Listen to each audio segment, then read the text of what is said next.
Chapter 1591. The wood was lying on the body of the ancient building, suffering from the torture of nature as it became modeled day by day. Thunder and lightning were the most unwilling to be lonely. They would jump from the clouds and bite the body of the wood again and again. Therefore, the ancient craftsmen used their wisdom to launch a game in exchange for the survival of the residents under the thunder and fire.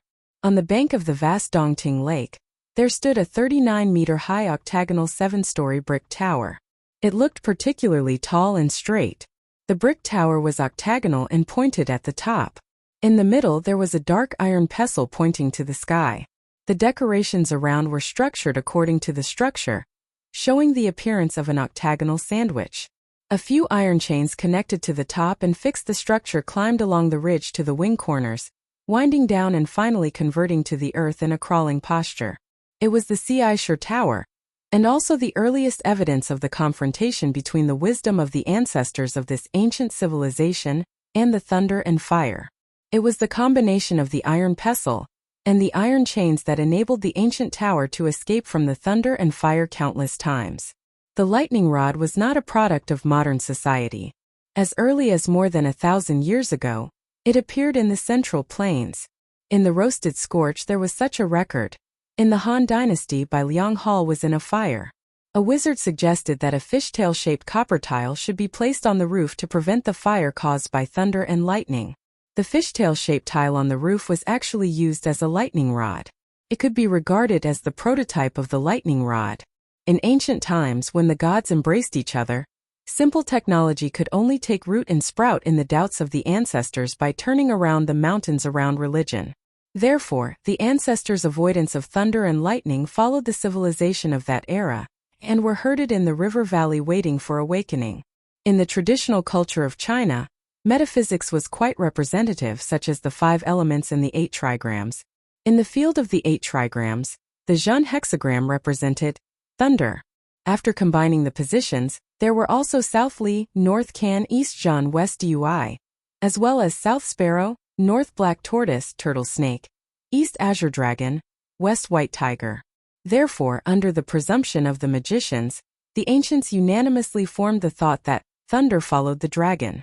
From then on, in order to prevent buildings from being struck by lightning, the forebears had to construct and install lightning protection facilities, which were known as dragon suppression. Therefore, in the extraordinary appearance of the ancient buildings, many lightning arresters known as dragon guards began to grow and multiply on the bodies of the ancient buildings in China. For example, in China, the tip of some ancient towers was often coated with a layer of metal membrane. Then, it was connected to the central pillar of the underground tower using a material that was easy to conduct electricity. The end of the pillar was connected to the dragon cave, where the metal was stored. This formed a kind of ancient dragon subduing. In addition, such as the owl tails that stood upright on many ancient towers and palaces, the animal-shaped tiles on the roofs, and the so-called thunder god pillars that often stood in the tall temples, they all formed good conductive channels with the earth and became important members of the dragon suppressors. These were the crystallization of the wisdom of China's ancient craftsmen. For thousands of years, our ancestors had used extreme ingenuity to develop the simple science into a shocking appearance. Although it had weathered wind, rain, thunder, and lightning, it had remained unmoved for thousands of years. And the dragon subduing on the roof of the imperial ancestral temple had been modified by someone into a gunpowder magazine. Li Zixuan raised his head and saw several thin iron wires being pulled down from the cracks in the roof and inserted into a wooden box at the top. Although Li Zixuan didn't graduate with a history major in his previous life, he still knew that ancient buildings had lightning arresters. Besides, even if he didn't know this in his previous life, he still had the memories of his previous life. Thus, when Li Zixuan saw those iron wires coming down from the cracks in the roof and associated them with the dragon subduing on the roof, as well as Li Juanqian's secret letter stating that the clouds would change color and thunder would rumble, Li Zixuan understood everything. Someone wanted to attract lightning to the imperial ancestral temple. When the lightning sparks were combined with the sulfur and charcoal in the room, the imperial ancestral temple would most likely be doomed. But would the sulfur and charcoal really be detonated by the lightning sparks? Li Zixuan wasn't sure. After all, these two things were flammable at most. Even Li Zixuan didn't know if they could be ignited by the lightning sparks, because he had never done any experiments in the modern era. The color of the box at the top seems to be different. Is it a coincidence, or are the things inside different? At this moment, Li Zixuan noticed that the color of the wooden box at the top was slightly lighter. He couldn't help but feel a little suspicious. After pondering for a moment, Li Zixuan tapped the ground with the tip of his foot, and his whole body left the ground. He soared into the air and flew toward the box at the top. He saw that the top of the box had been punched with 5 small holes, which were just enough for 5 iron wires to pass through. Li Zixuan pulled out the metal wire from the wooden chest. Then, he carried the wooden chest and returned to the surface. Just as he was about to open the wooden chest to investigate, he heard a series of hurried footsteps coming from outside the Imperial Ancestral Temple. His heart skipped a beat, and he turned around to greet them. Just as he reached the main hall of the Imperial Ancestral Temple, he saw Li Zixuan striding in. Li Zixuan hurriedly clasped his hands and bowed. "Paying respects to your majesty." Li Zixuan's face was dark as he said in an unfriendly tone, Marquiongan, how dare you cause trouble in the Imperial Ancestral Temple?" Li Zixuan clasped his hands and said seriously, "Your Majesty, this subject did not cause trouble. This subject came to the Imperial Ancestral Temple to investigate a case." Investigate a case? Li Zixuan's heart sank when he heard this. Things had indeed reached the worst-case scenario that he had predicted. The dragon sect's influence had already infiltrated the palace. Thinking of this, he asked with an ugly expression, "Then what did you find out?" Li Zixuan was about to speak when he suddenly paused. After a moment of hesitation he said, "Your Majesty, please dismiss your attendants and follow this subject to a place." Since someone like Ndajong could be used by the dragon sect, Li Zixuan was not sure if there were any spies among Li Zixuan's attendants. Therefore, for safety's sake, he suggested that Li Zixuan dismiss his attendants and follow him to the special room in the northwest. Li Zixuan clearly understood this and did not hesitate. He turned his head and ordered, "All of you wait outside. Today, without my orders, no one is allowed to take half a step into the Imperial Ancestral Temple." Understood. The Imperial guards and eunuchs who followed Li Zixuan all cupped their fists and answered. Li Er nodded, then turned to look at Li Zixuan and said indifferently, "Lead the way." "Yes, Your Majesty." Li Zixuan made a sound of agreement and turned around to lead Li Er towards the first house in the northwest. After a while, the two of them arrived at the room where the sulfur and charcoal powder were stored. Li Zixuan pointed to the wooden boxes in the room and said to Li Zixuan, "Your Majesty, these boxes were sent from outside the palace by Steward N. They are the location of the Dragon Sect's secret plot." "You're saying that the Dragon Sect's secret plot is related to these wooden boxes?" Li Zixuan's eyes narrowed. "That's right." Li Zixuan nodded and pointed to the 5 iron wires hanging from the cracks of the roof. "Your Majesty, please take a look. The other end of these 5 iron wires is connected to the dragon seal on the roof, and the other end is connected to one of these wooden boxes. Your Majesty, do you know what is in these wooden boxes?" Li Er frowned and took the initiative to open a wooden box. Then he put his hand inside and grabbed a handful of powder. He looked at it carefully. Suddenly, a layer of cold sweat appeared on Li Er's back. "Is this sulfur powder and bamboo charcoal powder?" Because of Li Zixuan was one of the few people in the world who knew the formula of HY. When he saw the sulfur powder and bamboo charcoal powder, Old Li had the urge to run away. He had seen the power of gunpowder, and he did not think that his body could withstand the power of gunpowder. Chapter 1592. Tomorrow morning, the Heavenly Dragon rebels will attack the city. If we check the army before the battle, it will shake the morale of the army. In the Imperial Ancestral Temple, Li Er was silent for a while before he faintly sighed and said. Li Zixuan was silent. Although he was worried that some of the soldiers would defect to the Dragon Sect, he had to admit that Li Er's words made sense. Checking the army at this time would indeed shake the morale of the army. It was simply giving the Dragon Sect a chance. After a moment of silence, Li Er's eyes narrowed as he continued. The Dragon Sect used the Jasper Lake holy water to lure people into their sect.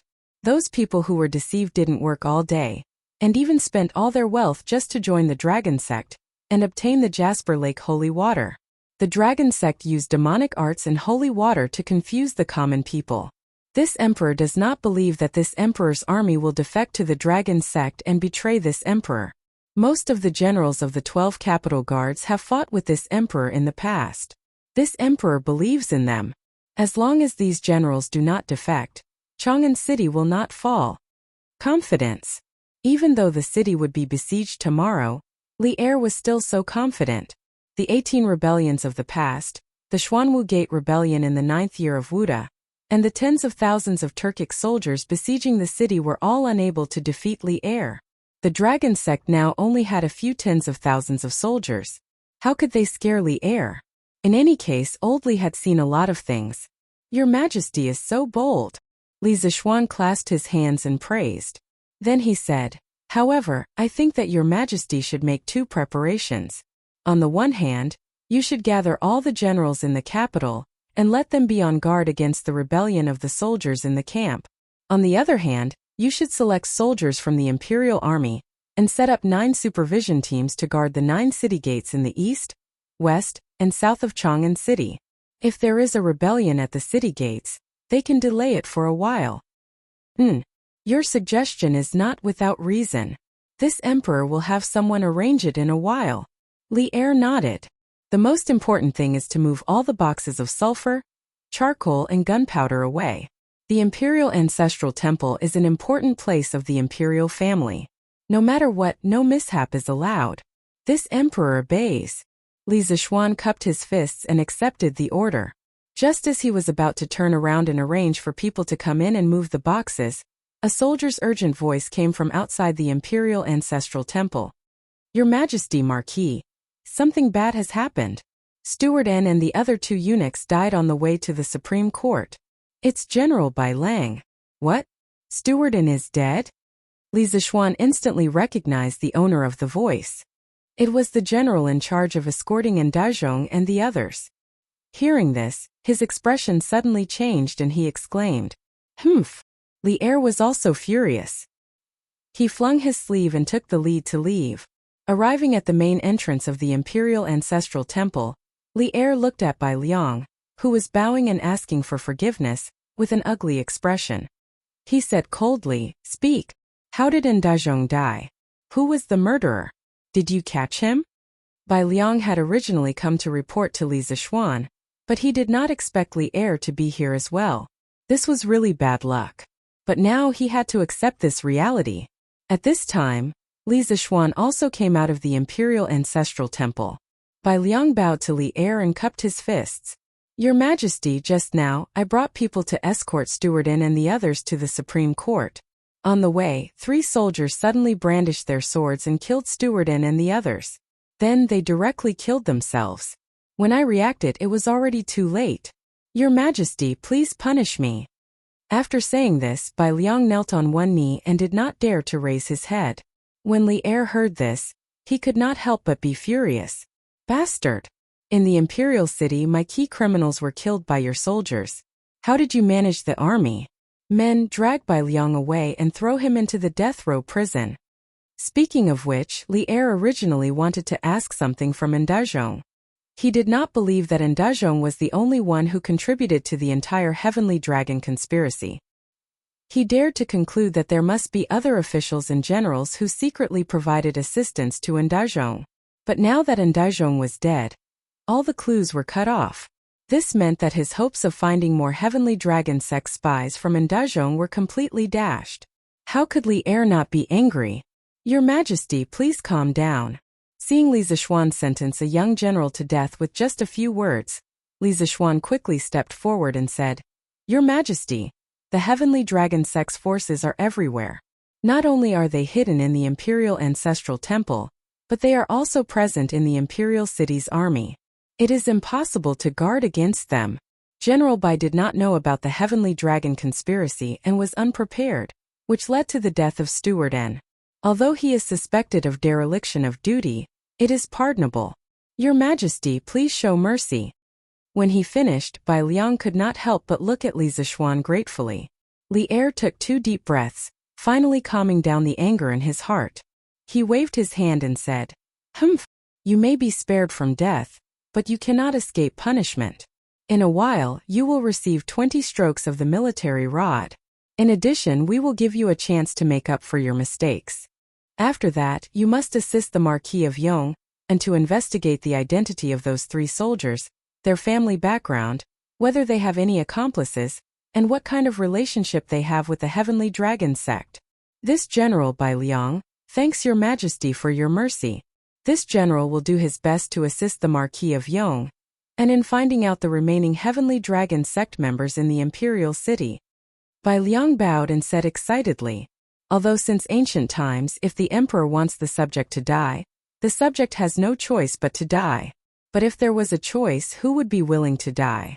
At this moment Bai Liang felt like he had just survived a calamity. Li Er turned to Li Zixuan and said solemnly, Marquis of Yong, we are very pleased that you were able to find the hidden danger in the Imperial Ancestral Temple so quickly. However, no one knows if the Heavenly Dragon sect has any other schemes in Chang'an City. Thus, we order you to immediately bring people to clean up the hidden dangers of the Heavenly Dragon sect in Chang'an City. At the same time, find those who are colluding with the enemy. Remember, we want them alive.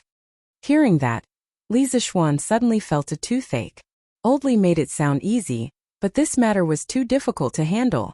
He, Li Zixuan, had never been a spy or a detective in his previous life. This kind of job of finding spies and unraveling conspiracies, he really couldn't do it. Just now, the Imperial Ancestral Temple was just his luck. This subject will do his best. Although there were many difficulties, Li Zixuan did not refuse. His face was solemn as he cupped his fists and accepted the order. Perhaps Li Er also knew that this matter was too difficult to handle. He patted Li Zixuan's shoulder and said solemnly, Go ahead and do it. No matter which officials or generals are involved, capture them. We will give you the authority to act first and report later. If anyone impeaches you, we will support you. We know that other than you, no one can do this well. Don't let us down. Power in the hands. At this moment, Li Zixuan could be said to have real power in the hands of others. Chang'an's civil and military officials, as well as the generals of the 12 capital guards, he could capture whoever he wanted. In a sense, he was even more powerful than the Imperial Secret Service of the Ming Dynasty. Of course, this also reflected Li Er's unreserved trust in Li Zixuan. Li Zixuan was a little touched. Thank you, Your Majesty, for your trust. I will do my best to eliminate the hidden dangers in Chang. Li Er nodded and suddenly said, I want to go to the West Hall of Tai Chi Palace to meet my father. Do you want to come with me? Hearing this, Li Zixuan's heart skipped a beat. After he came back to his senses, he waved his hand and said, Your Majesty is catching up with the father and son of the retired emperor. As an outsider, I won't spoil the fun. I still have to investigate the case. I will take my leave. Ndazhong used to be an old eunuch who served Li Yuan. Now that Ndazhong colluded with the Dragon sect and tried to blow up the Imperial Ancestral Temple, it was hard for Li Er not to suspect that Li Yuan had secretly instructed him to do so. Therefore, Old Li was obviously going to find Li Yuan to denounce him. There would definitely be a fierce struggle. Perhaps the father and son would turn against each other on the spot. Li Zixuan would rather be beaten to death than join in the fun. Knowing too much about the imperial family was not beneficial to him at all. Li Er looked at Li Zixuan meaningfully and said, If that's the case, then you go and investigate the case. Li Zixuan felt like he had been pardoned. He quickly said, Your Majesty. As soon as he finished speaking, he immediately fled with Bai Liang and the others. Dragonhead, not good. Not good. At the peak of the Serpent Spirit Mountain, the dragonhead of the dragon sect was sitting in the middle of a wooden house. His eyes were closed as he rested. Suddenly, a wave of panicked shouts came from outside the house. Not long after, Zhang Liang, the judge of the broken finger, ran in a panic. The iron-masked man suddenly opened his eyes. He then asked indifferently, Why are you so alarmed? Zhang Liang promptly bowed and said, Reporting to the dragonhead, the scouts at the front have sent news. The 4 city gates of Chang, and have been sealed. No one is allowed to enter or leave. I'm afraid that Venerable Du Yi will not be able to return today. What on earth happened in Chang'an? The iron-masked man suddenly stood up and walked down the steps. He arrived in front of Zhang Liang and asked. Zhang Liang hesitated for a moment before replying. We bribed one of the city gate guards. Reportedly, someone in the city attempted to kidnap the crown prince and Princess Chang'e. In a rage, Li Shimin gave the order to seal the city gates and pursue the culprit. Bastard! Muddle-headed. The iron-masked man could not help but coldly snort, saying, This is definitely Du Yi's idea. At such a critical moment he actually caused problems for this seat. If Li Shimin is alerted and takes precautions in advance, this seat will dismember Du Yi into 10,000 pieces. Hearing that his competitor was unlucky, Zhang Liang could not help but secretly rejoice. However, it was only for a moment. This was because he knew that his fate had long since been firmly tied to the dragon sect. If the dragon sect did not succeed this time, his fate would be extremely miserable. Dragonhead, since the 4 city gates of Chang and have not been opened, it means that Li Shimin has not captured Venerable Du Yi and the others. Moreover, there are still many disciples of our sect in Chang'an. They will definitely assist Venerable Du Yi in evading the imperial court's pursuit. Dragonhead need not be overly worried. Zhang Liang bowed slightly and said. Hearing this, the iron-masked man felt somewhat at ease. After a moment of silence he said, Pay close attention to the situation in Chang'an. Once there is news, immediately report back. Yes, Dragonhead. Zhang Liang responded. Finally, he hesitated for a moment before asking, Dragonhead, will we act according to the plan tomorrow? The iron-masked man nodded and said in a deep voice, Of course. We have already prepared a great gift for Li Shimin and Chang. Tomorrow we will occupy the right time, the right place, and the right people. If we do not grasp such a good opportunity, wouldn't it be too much of a pity? As long as Du Yi is not captured by Li Shimin, we will act according to the plan tomorrow. This subordinate understands. Chapter 1593. Uncle Master, you're back? By the way, where's my husband? At noon, Han Yushi had already prepared the meal, but she didn't see Li Zishuan. After waiting for a long time, Han Yushi finally saw a middle-aged man in a Taoist robe on the path outside the courtyard. She quickly opened the courtyard door and went out to greet him. However, there was only Xianqing outside the courtyard door, and Li Zishuan was nowhere to be seen. So Han Yushi asked. Xianqing got off the horse and said lightly, There's a big case in Chang'an City. The crown prince and the princess were almost kidnapped. His Majesty ordered the 4 city gates to be sealed, and Xian was ordered to lead people to track down the assassin. I'm afraid he won't be back for a while. He was the last person to come out of Chang'an City today. The others in Chang'an City couldn't come out even if they wanted to. After all, not everyone could get Li Er's warrant like Xianqing. What? The crown prince and the princess were almost kidnapped? Han Yushi was shocked and couldn't help but worry. Who is so bold to openly harm the crown prince and the princess in Chang'an City? Uncle Master, are the crown prince and the princess okay? Also, my husband is investigating in Chang'an City. He shouldn't be in danger, right? Seeing the sincere feelings in Han Yushi's eyes, Xianqing couldn't help but nod secretly. He was happy that Li Zishuan had found a wife who was truly in love with him. Xian and I arrived in time, so the crown prince and the princess are safe. As for Xian's safety, you don't have to worry. The assassin has alerted His Majesty, and the city defense in Chang'an City will be strengthened. Besides, Xian's martial arts are now considered to be a small success. It won't be easy for others to hurt him. Xianqing paused for a moment and said. Hearing this, Han Yushi couldn't help but breathe a sigh of relief. When she was about to speak, she heard the sound of a carriage not far away. Looking over, she saw a carriage slowly coming here. Looking at the sign, it was the carriage of the Li family. Father and mother are here.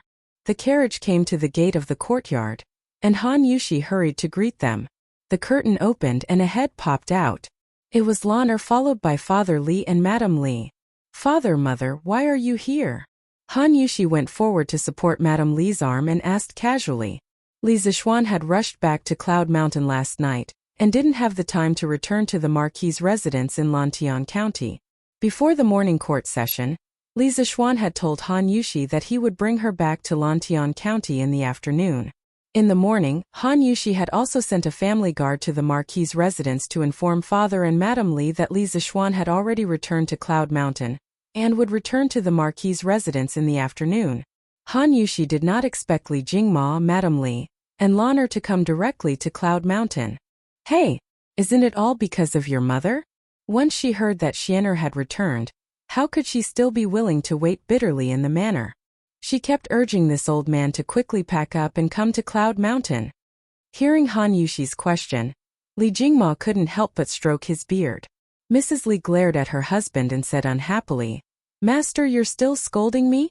Previously, when I heard that little Xian had returned to Cloud Mountain, I don't know who was the one who walked around in the study alone and muttered for half a day. If I didn't urge you to come over, I'm afraid our study would have been flattened by you." Li Jingma's face instantly turned red. Then he became angry from embarrassment and said, You, women are really unreasonable. I can't be bothered to talk to you. Yushi, this is? Li Jingma was about to walk towards the side courtyard, when he finally noticed Xian Qing standing at the side. Li Jingma couldn't help but ask. Only then did Han Yushi react and hurriedly introduced, "Father, mother, this is husband's martial uncle. The family guard in the manor should have told you before." This time martial uncle had helped husband a lot in the north. Xian Qing stood up and cupped his hands. This humble Taoist Xian Qing from Dragon Tiger Mountain greets Master Li and Madame Li. Hearing this, Li Jingma and Madame Li were shocked. Father Li hurriedly cupped his hands and bowed. "So it's martial uncle from the same sect as little Xian. Sorry for the disrespect." Madame Li also bowed and said respectfully, "Little Xian was apprenticed to Taoist priest Spirit Void in the early years. During this period, Taoist priest Spirit Void has taken great care of little Xian. Taoist priest Xian Qing, please come in. It's noon. This old woman will personally cook a few good dishes to entertain Taoist priest." Li Jingma and Madame Li were grateful to Taoist priest Spirit Void from the bottom of their hearts. If Taoist priest Spirit Void hadn't brought Li Zixuan back to Dragon Tiger Mountain to recuperate and learn martial arts, Li Zixuan might have died when he was 7 or 8 years old. Therefore, after hearing about Xian Qing's identity, Father Li and Madame Li immediately treated Xian Qing as the most distinguished guest. "Both of you are welcome. Little Xian is your son and my martial nephew. It's natural for martial uncle to take care of his martial nephew."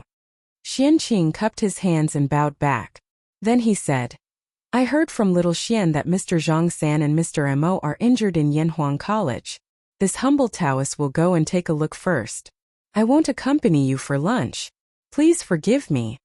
After that, Xian Qing cupped his hands again and bowed. Then he turned and walked toward Yanhuang College.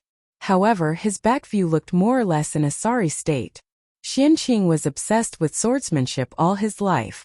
The number of people he had met could be counted with 2 hands. He could practice swordsmanship, but he wasn't good at dealing with others. Therefore, instead of staying to eat with Madame Li and Li Jingma, he would rather go back to the academy to heal the bearded man and Moy. Seeing this, Li Jingma opened his mouth and said in confusion, "Yushi, Taoist Master Li is?" Han Yushi quickly explained, "Father, martial uncle must have eaten in Chang'an City. Moreover, martial uncle is also proficient in medical skills. Last night, Mr. Wenji was cured by him. Mr. Zhang San and Mr. Mo do need his help. Father and mother, please don't be offended." "What? Mr. Wenji as well?" Li Jingma was shocked. Then he quickly waved his hand and said, "Don't be offended, don't be offended. Celestial Master Taoism has done a great favor for us. Yushi, you just said that Mr. Wenji is well. Is that true?" Li Gang not only had a high reputation among scholars, but also had a good impression of Li Gang. After hearing the news that Li Gang was seriously ill, Li Jingma was also very worried. Therefore, when Han Yushi came to Yunshan to visit Li Gang yesterday, Li Jingma and Madame Li didn't stop her. Instead, they supported her with both hands. Han Yushi smiled and said, "Of course it's true. Old Master has moved back to his own courtyard from Dr. Sun's courtyard today. Father and mother, you don't know. Since Mr. Wenji got better last night, little Onren has been so excited as if it's the new year. Oh, it should be said that he hasn't been so happy even during the new year." "Haha. Good. Good." Li Jingma stroked his beard and laughed. after lunch I'll visit old master. Oh right, where's Xiana? Even if he went to the morning court, he should be back by now, right? Han Yushi's eyes dimmed and she said softly, my husband may not come back today? Chang'an City. Chang'an City. The kidnapping incident in Shi City, and the subsequent closure of the city gates made the people in Chang'an City feel a trace of a solemn atmosphere. Then the Imperial Army, Supreme Court, and the Imperial government's troops all went out to search for people of unknown origin in the streets. This made the people even more frightened. Everyone had a sense of crisis in their hearts. Some old people couldn't help but murmur secretly, is the Golden Age coming to an end? Is the world going to be in chaos again? The assassination of the Crown Prince and the Princess in the streets in the capital city was definitely a hidden conspiracy. It meant that someone wanted to go against the imperial court. This made the old people couldn't help but think of the chaotic times in the late Sui dynasty. Marquis, the Military Weapons Bureau, Zongjing Temple, and Zhongling Temple have all been investigated. No abnormalities have been found. However, I'm afraid that we can't investigate in the imperial city. Supreme Court. Lu Dui sat high up in the seat of honor. Li Zixuan and Sun Fujia sat on his left and right respectively. As for Dai Zhou, he led the Supreme Court's Yamen runners to search for Dui's whereabouts in Chang'an City. At this time Changping, the general of the Anshan Gate, came in and reported to Li Zixuan with a bow.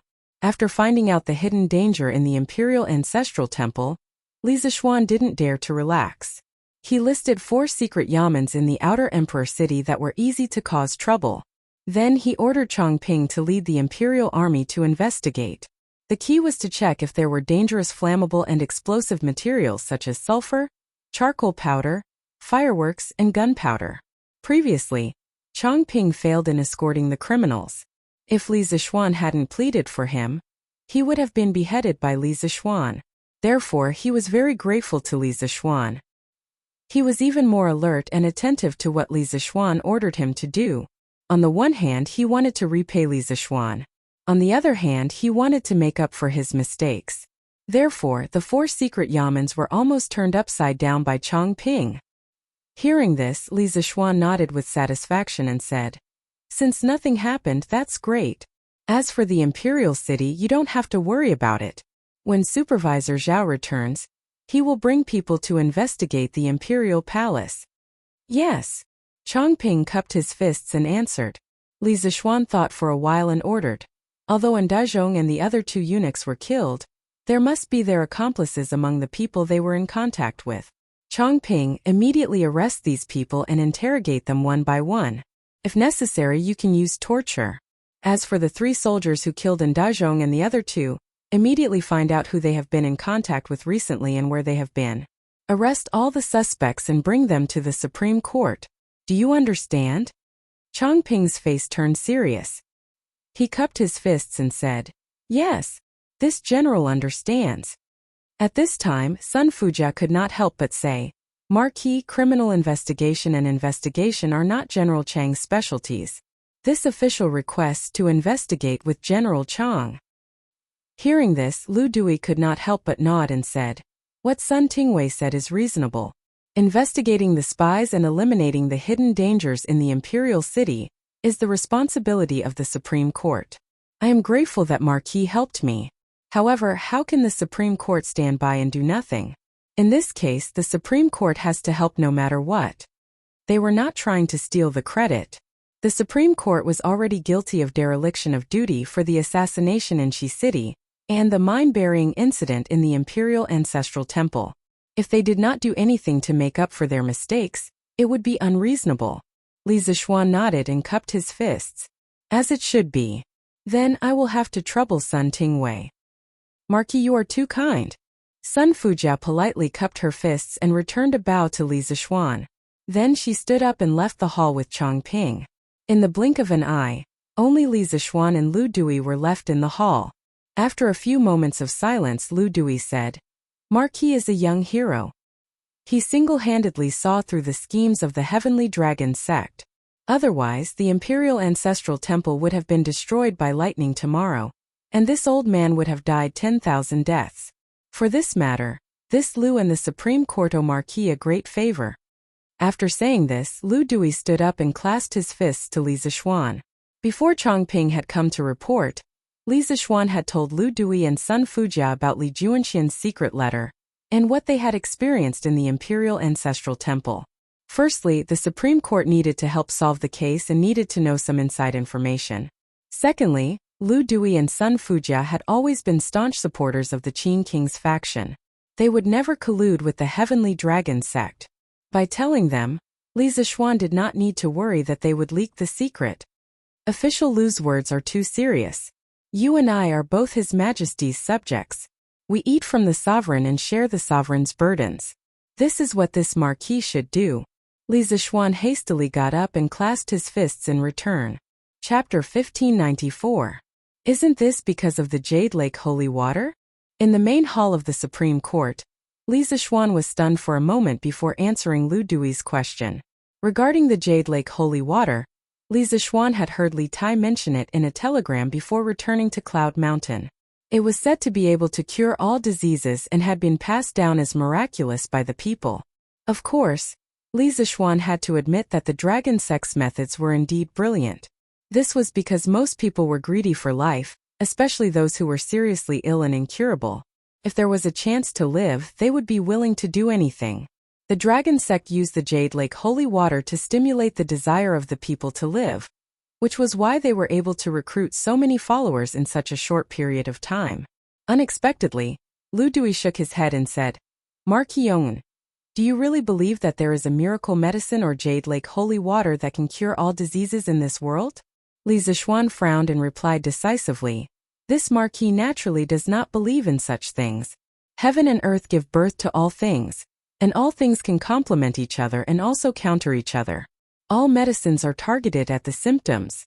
What kind of illness one is suffering from must be the medicine used. If someone says that there is a medicine that can cure all diseases, then that person must be a liar. The medical technology of the 21st century was so advanced, but there were still so many incurable diseases. In the Great Tang, where medical technology was lacking, how could there be a miracle medicine that could cure all diseases? Li Zixuan would never believe such nonsense even if he was beaten to death. Hearing this, Lu Dui stroked his beard and laughed. Haha, Marquis Yong'an, you are not the only one who doesn't believe it. Anyone with the slightest bit of medical knowledge would not believe that the Jade Lake holy water can cure all diseases. As the Grand Steward of the retired Emperor, Ndazhong's knowledge and experience were extensive. How could he not know this? Besides, Ndazhong's body is very healthy, and I've never heard of him having any bedridden family members. The so-called Jade Lake holy water is not attractive to him. Hearing Lu Dui's words, Li Zixuan was startled because he felt that Lu Dui's words were very reasonable.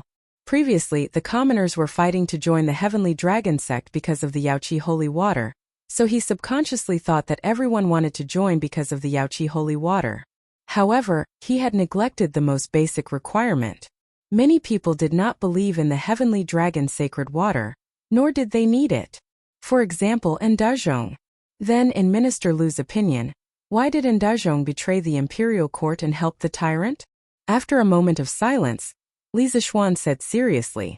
Lu Dui stroked his beard and said with a twinkle in his eyes, the human heart is very complicated, but it is also very simple. The pursuit of profit was not for life, but for wealth or fame. Ndazhong has been living in the palace for a long time. Now that he has lost the emperor's favor, he probably doesn't lack money. Therefore, he is not doing this for his life, nor for his wealth but for his reputation. For fame. Li Zixuan frowned, asking suspiciously, you mean, Ndazhong wants to rely on Heavenly Dragon sect's strength to make a comeback? Very likely. Lu Dui nodded and said. Li Zixuan rubbed his chin and pondered for a moment before asking, but why is Ndazhong so sure that Heavenly Dragon sect can help him make a comeback? The current imperial court has a strong army in Chang, and is even thicker. Let alone tens of thousands of soldiers, even if the dragon sect had 100,000, it would still be wishful thinking for them to break into Chang'an. Ndazhong gave up a good life, why would he take such a risk? Lu Dui could not help but sigh. In the end, it's all because of human greed. But Marquis Yong'an, your doubts are not without reason. For Ndazhong to be so loyal to Heavenly Dragon sect, There must be other secrets behind it. In fact, a few days before you returned to Chang'an City, this old man felt that there seemed to be an undercurrent surging in Chang'an City.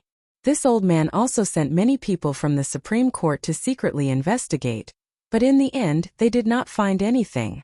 Now that I think about it, Heavenly Dragon Sect should have started to win over some imperial court officials and palace eunuchs since a few days ago. Chang'an City has indeed been infiltrated by Heavenly Dragon Sect until it's full of holes. Li Zishuan mused. I have a feeling that this Heavenly Dragon Cult's dragon head's identity is definitely not ordinary, but Commander Li's letter did not mention anything about the Heavenly Dragon Cult's dragon head. But this also means that this person must be an extremely mysterious figure in the Heavenly Dragon Cult, not revealing his true face to others. But we can't rule out the possibility that his identity is the key to why Dazhong and the others chose to side with Heavenly Dragon Sect and betray the imperial court. Lu Dui heard this and his eyes lit up. He said in a low voice, "That's right. This old man has also guessed this in private, but this old man really can't figure out what kind of identity the Heavenly Dragon Sect's dragon head has to make Dazhong bow his head without reservation." Li Zishuan frowned and thought about it, but he couldn't figure it out. He could only helplessly say, "Now that things have come to this, if we want to find out the truth, we can only wait for Chongping and Sun Tingwei to capture Dazhong's accomplices before interrogating them." Lu Dui didn't respond, only rubbing his chin as he pondered over the problem. After a long silence in the main hall, Lu Dui's expression changed and he suddenly said, "The dragon head of the Heavenly Dragon Sect? Could it be related to him?" Who is it related to?"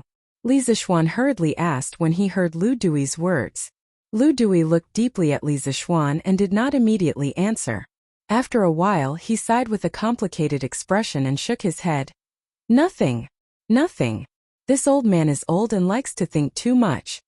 Li Zishuan obviously did not believe Lu Dui's nonsense, and couldn't help but say, "Minister Lu, although we have now cracked the Heavenly Dragon Sect's plot to blow up the Imperial Ancestral Temple, Chang'an City is still in danger. If you think of any key problems, please tell me directly.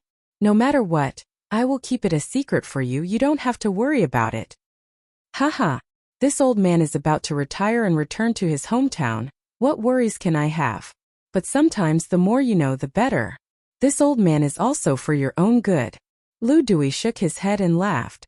At this moment, Li Zishuan only wanted to know the truth, because he did not want any accidents to happen in Chang, and the next day. Therefore he insisted, "Minister Lu, in the face of a national crisis, I have already put my personal honor aside. If you really think of something, please tell me the truth." Lu Dui pursed his lips, then looked at Li Zishuan with a serious face and asked, "You really want to know who that person is?" "Yes, that's right." Li Zishuan nodded affirmatively and said. Hearing the affirmative answer, Lu Dui's face suddenly revealed a mysterious smile, and he lightly said two words, "King Shi." "What? King Shi?" Suddenly, Li Zishuan was dumbfounded. After being stunned for a while, he finally recovered from the shock and said, "Minister Lu means that the dragon head of the Heavenly Dragon Sect is very likely to be related to King Shi? How is this possible?" "Why is it impossible?" Lu Dui said in a deep voice.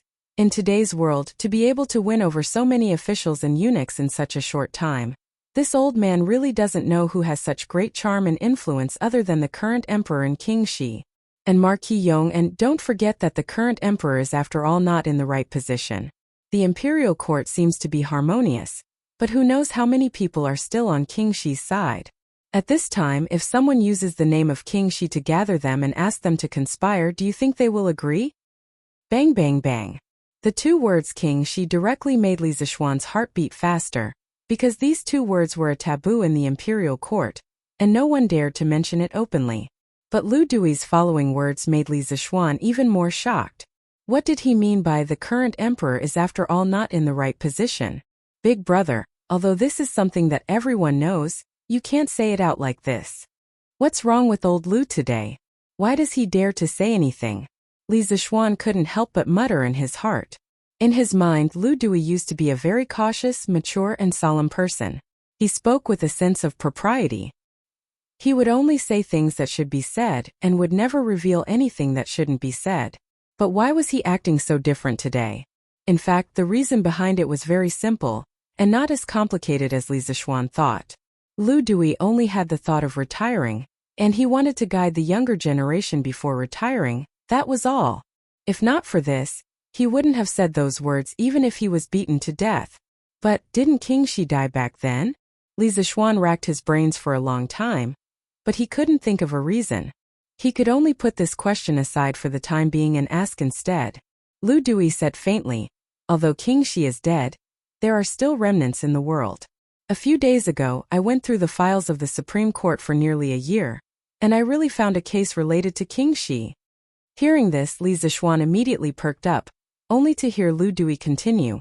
In March this year, Wang Ranbiao, the provincial governor of Qizhou, reported that Zhang Liang, the former county magistrate of Yong County, attempted to rape Li Jingqiu, a commoner, and used King Shi's gold medallion to harm Li Jingqiu's family. At that time, Wang Ranbiao took office in Qizhou. Li Jingqiu carried a coffin to block the city gate and cried about her grievances. After the matter was exposed, Zhang Liang disappeared. Li Zixuan was shocked because he was too familiar with this matter. Half a month ago, he went to the north to kill locusts. When he passed by Qizhou, he had secretly matched Wang Ranbiao and Li Jingqiu. However, after he finished matching Wang Ranbiao and Li Jingqiu, he put this matter to the back of his mind. He didn't connect this matter to the case of the dragon sect. As for the crucial King Shi's gold medallion in Zhang Liang's case, he didn't pay much attention to it from the beginning to the end. Lu Dui was indeed worthy of being the Chancellor of the Supreme Court. His meticulous logic and meticulous observation skills were able to link two seemingly unrelated matters together in such a reasonable manner. At this moment, Li Zixuan couldn't help admiring old Lu's ability to solve cases. Sure enough, there was a specialization in this field. Old Lu's specialty was investigation and trial. This time, he chose to cooperate with the Supreme Court to investigate the case, which was indeed a wise move. Chancellor Lu, I also heard about this from Ranbiao. According to your analysis, this Zhang Liang is a remnant of King Shi, and it is very likely that he is in the dragon sect at this moment? Chapter 1595. Marquis Yong'an, since His Majesty has given you the power to mobilize all forces to investigate the case, Marquis Yong'an, you don't need to be afraid of the slightest thing. Once you find out that the officials of King Shi's faction have been in contact with Du Yi, you can send troops to ambush them around their residences. Tomorrow, when the dragon sect attacks the city, if they make any strange movements, you can take them all down. Once the dragon sect is destroyed, His Majesty will naturally be free to punish those officials. In the Supreme Court, Lu Dui stood up and looked sternly at Li Zixuan. In fact, he said this with a certain degree of selfishness. In his view, if Li Zixuan directly went to see Li Er and made the matter clear, Li Er would definitely be forced to carry out a major investigation. However, even if the officials of Li Jianqing's faction were found to have been in contact with Du Yi, there was no direct evidence to prove that they had agreed to Du Yi's request. With insufficient evidence and the fact that most of those officials had not done anything to betray the court, Li Er would most likely pardon them again in order to show his image as a benevolent ruler. But among those pardoned officials, there were bound to be many fish that had escaped the net. Although Li Er had pardoned them, they were a ticking time bomb for the Great Tang. They did not have time to rebel against the court during the dragon sect's uprising, so if someone were to use Li Jianqing's banner to rebel next time, who knew if those officials would be swayed again? Thus, rather than burying a hidden danger in the future, it was better to settle the matter now. When those officials of King Shi's faction really did comply with Du Yi's request to work for the dragon sect, he could directly come forward and catch them red-handed. This way, Li Er would have no reason to forgive those officials, and the Great Tang would have fewer hidden dangers in the future. Moreover, this move could ensure that the political situation of the Great Tang Imperial Court could quickly stabilize. It could be said to be killing many birds with one stone. Li Zixuan was not stupid. After thinking for a while, he could more or less guess at Lu Dui's good intentions. This method was indeed an extremely good one for the Great Tang Imperial Court, but for Li Zixuan it was not so good, because this meant that he would become the butcher's knife that Li Er waved at the officials of Li Jianqing's faction. He would offend many people because of this. Marquis Yong'an, you've said it yourself just now. Those who are paid by the emperor should share the emperor's burdens. Being indecisive will only lead to chaos. If the matter of King Shi is not completely resolved, there will be endless trouble in the future. Furthermore, more innocent people will die because of this in the future. How could Lu Dui not see the hesitation in Li Zixuan's heart? Therefore he added. After pondering for a long time, Li Zixuan finally nodded and said, "Okay, then let's do as Minister Lu says. But this Marquis's actions are not for His Divine Majesty's sake, but for the Great Tang, so that the common people of the Great Tang will no longer die from internal strife. As descendants of the Yellow Emperor, we should unite against the outside world. When the Great Tang dominates the world, we will look back and realize how childish and laughable today's internal strife was." Without waiting for Lu Dui's response, Li Zixuan turned around and left. The Great Tang dominates the world. Haha, I hope I can see this day in my lifetime. In the hall, Lu Dui looked at Li Zixuan's back and sighed. After leaving the Supreme Court, Li Zixuan went straight out of the Imperial Palace and went to Duke Wei's mansion. Although he had Li Er's Imperial Edict and Gold Medallion, which allowed him to mobilize any troop in the capital, he had to inform Li Jing, the Minister of War and a military expert. After all, he was far less familiar with the 12 guards of the capital than Li Jing. When he arrived at the Li mansion, it was fortunate that the Red Buddha lady was not there. Otherwise, he would be scolded again. Because a few days ago, the bearded guest was almost killed by Wu Jia in order to protect Yanhuang College. Given the relationship between the Red Buddha lady and the bearded guest, she would definitely scold Li Zixuan when she saw him. Under Li Dijian's lead, Li Zixuan quickly met with Li Jing. Several hours ago, Li Jing was still participating in a meeting at the Sweet Dew Hall, so he naturally knew about the secret letter that Li Junxian had sent to Li Zixuan. Thus, Li Zixuan only told Li Jing about Lu Dui's conjecture and his intention to mobilize troops. After hearing the general situation, Li Jing couldn't help but frown. He looked at Li Zixuan with a serious expression and said, "Little Xian, this matter involves King Shi and is no small matter. Have you really thought it through?" These words didn't make any sense, but Li Jing was very sure that Li Zixuan could understand them. "I've thought it through. There are some things that have to be done, or else the hidden dangers will continue to exist, and the future of the Great Tang will be uncertain. When the hidden dangers erupt again, many people will die because of it." Li Zixuan also looked at Li Jing with a serious expression. "Good." Li Jing looked at Li Zixuan with a complicated expression, both praise and worry. This was because he wasn't sure how Li Zixuan's decision would affect Li Zixuan in the future. After a few moments of silence he said, "This old man will write you in order to mobilize troops. In truth, in terms of concealment, the soldiers of the Right Guard are the best. Right now Jijia isn't in Chang'an, so take this old man's order and go to the Right Guard camp to mobilize troops. No one will dare to make things difficult for you." Chang Yaojin was the great general of the Right Guard. After saying this, he picked up the brush on the table and prepared to write an order. Li Zixuan very perceptively stepped forward to help Li Jing grind the ink. As he did so, he said gratefully, "Many thanks, Uncle Li." Li Jing nodded slightly and didn't say anything. Soon, an order for the transfer of troops was written. Li Jing took out his personal seal and stamped it heavily on the order, then passed it to Li Zixuan and said, "This is the order for the transfer of troops. Little Xian, take it well." "Okay." Li Zixuan quickly took it with both hands. He had planned to leave, but Li Jing said, "Little Xian, let this old man recall for a moment, and then I'll give you a list of the officials who were close to King Shi. Later, you can screen them according to the list." Hearing this, Li Zixuan's face immediately revealed a trace of surprise. He quickly cupped his hands and said, "Then I'll have to trouble Uncle Li." In fact, he had been worried about how to get a list of the King Shi's faction. Although he came from the modern era and had read some history books and had an excellent memory, he didn't have the ability to list all the officials who were close to Li Jiancheng. However, Li Jing was different. Li Jing had experienced the open and secret struggle between the King of Qin and Crown Prince Li Jiancheng. Regarding who was around Li Jiancheng, Li Jing was definitely one of the people who had the most right to speak. "It's fine." Li Jing shook his head, then closed his eyes and began to meditate. Li Zixuan didn't disturb him, but stood quietly at the side. When he was bored, he suddenly caught a glimpse of a book on Li Jing's desk. There were 3 big words on the cover. Talisman Machine. Li Zishuan couldn't help but be moved. He thought to himself that it turned out that Li Jing had already begun to organize his military and war experience into the art of war at this time. It was a pity that the original work couldn't be passed down. Future generations could only see the big picture from the general classic and the art of war in the Taiping Imperial Library. It was really a pity. When Li Jing's Art of War is finished, I must borrow a copy of it and store it in the library of Yanhuang College for future students to study.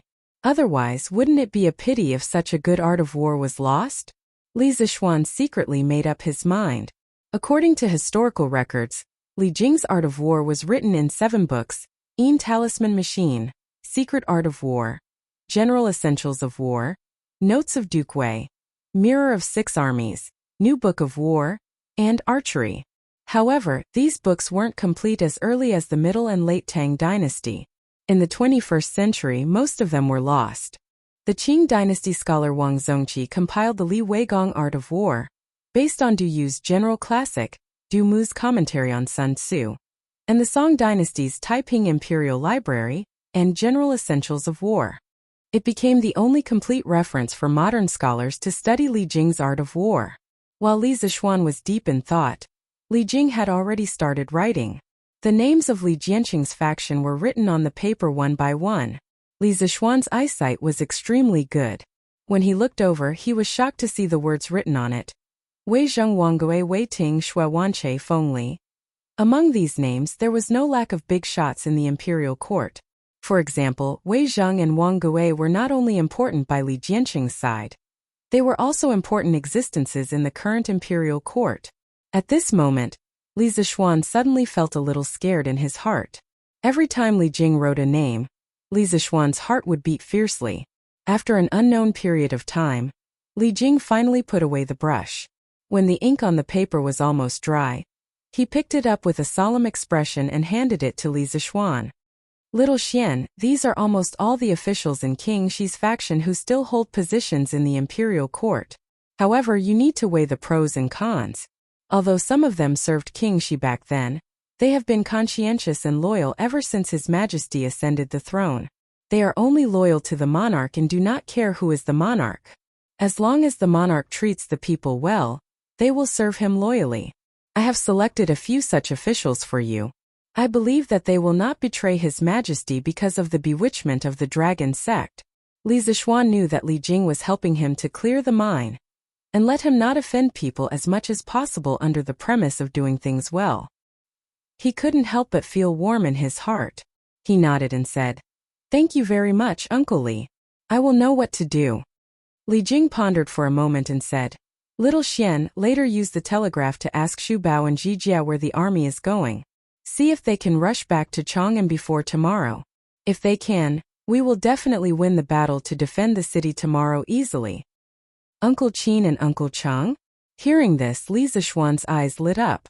He said excitedly, "That's right. How could little nephew forget about this?" Uncle Qin and the rest led 10,000 elite light cavalry. After I left yesterday, they have already returned to the imperial court. They should not be far from Chang'an now, right?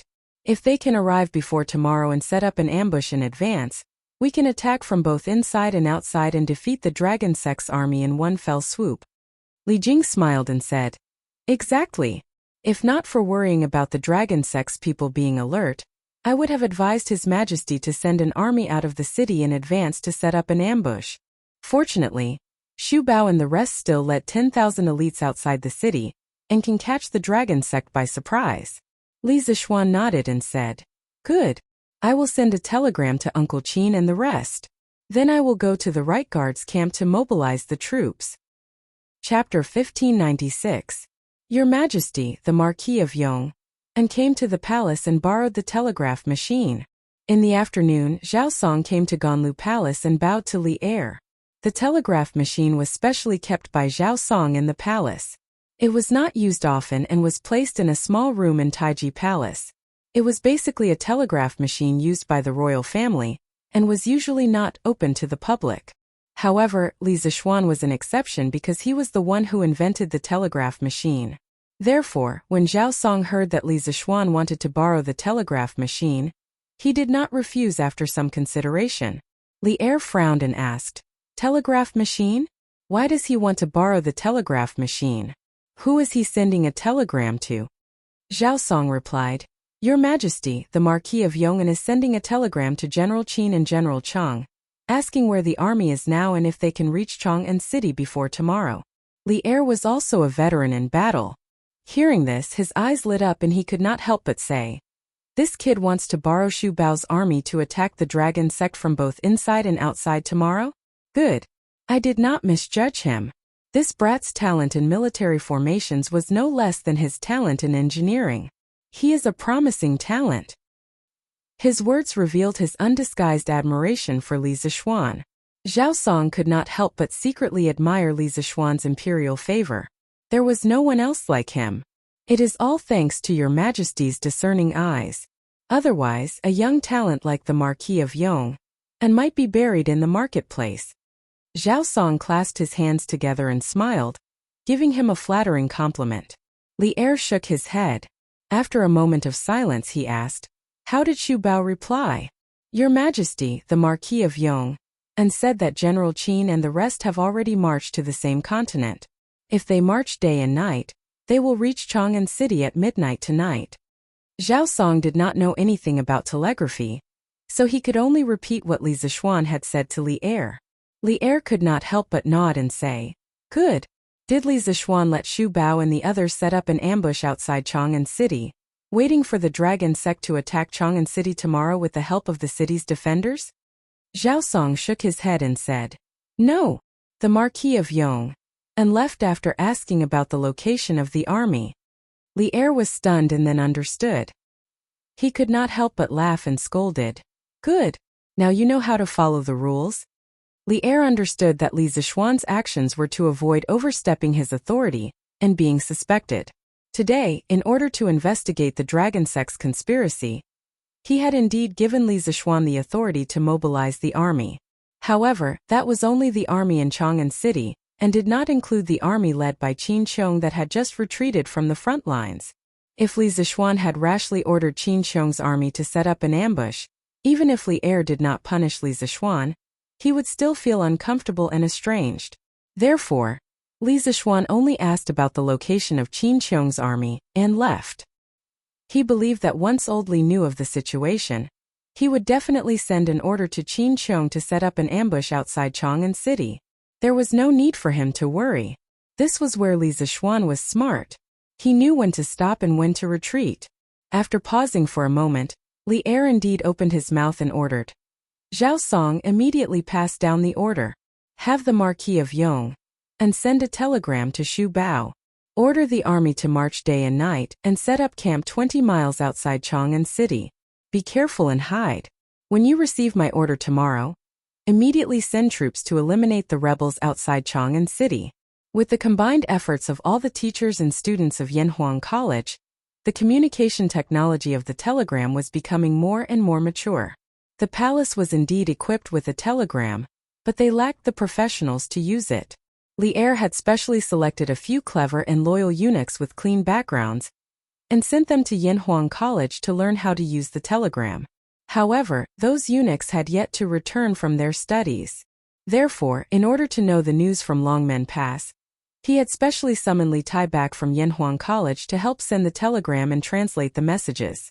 Now that Li Tai was taking his final exams at Yanhuang College, he would definitely not be able to pass. Therefore, Li Er had no choice but to assign the task to Li Zixuan again. "Yes, Your Majesty." Zhao Song bowed and answered, then continued, "The Marquis of Yong and should be at the right guard yamen now. Your Majesty, I will bring the telegram to him." "Wait." Li Er's expression changed. He stopped Zhao Song and asked, "You said that Li Zixuan is at the right guard yamen. What is he doing there?" Zhao Song replied carefully, Your Majesty, I heard the Marquis of Yong and say that he is going to the right guard yamen to mobilize troops to investigate the possible remnants of the dragon sect in Chang'an City." "The possible remnants of the dragon sect in Chang'an City?" When Li Er heard this, he seemed to have understood something. His eyes flashed and he said faintly, "Tell Li Zishuan to go ahead and investigate. No matter who is involved, deal with it strictly according to the law. Tell him not to have any fear because I am his backer." His words were resolute and decisive, but one could also hear Li Er's determination to cut off his wrist like a warrior. Zhao Song's heart skipped a beat. He bowed and said, "Your Majesty, Your Majesty. Haha. Ringue, I haven't seen you for a few months and you've been promoted?" In the right guard yamen in the outer imperial city, Li Zishuan took out the imperial edict and Li Jing's order to mobilize troops. After he expressed his intention to mobilize troops, the general who had received him earlier immediately turned and left. Not long after, an old acquaintance walked in. It was Lu Rengue, who had made outstanding contributions in quelling the rebellion in Guan City, and was later promoted to the right commander of the right guard by Li Er. Thus, Li Zishuan stood up and couldn't help but laugh heartily. Lu Rengue quickly waved his hands and said, "Marquis, please don't make fun of me. Now that General Chang is not in the capital, I am only temporarily taking over the military affairs for General Chang." The reason why Lu Rengue was able to enter the right guard was not only because of his contributions, but also because Chang Yaojin had secretly added fuel to the fire. During the battle in Guan City, Chang Yaojin had admired Lu Rengue's ability, so old Chang had asked Li Er to transfer Lu Rengue under his command. Of course, Lu Rengue did not disappoint old Chang. After joining the right guards, Lu Rengue was not only extremely hardworking in training, but also very few people could compare to him in terms of military strategy and ability to get along with others. Gradually, Chang Yaojin began to give Lu Rengue more tasks. "Haha, Rengue, you're too humble. I'm a little regretful now that I didn't personally go to the battlefield to quell the rebellion in Guan City. As a result, I didn't get to see the battle of wits and courage between Rengue and the Chui and Zheng families." Li Zishuan laughed and said, "Marquis, you flatter me." Lu Rengue was a little embarrassed by Li Zishuan's praise, but when he thought of Li Zishuan's intention, he quickly said seriously, "I heard that Marquis came to the right guard to mobilize troops. May I ask how many troops Marquis wants to mobilize? Where will these troops be used?"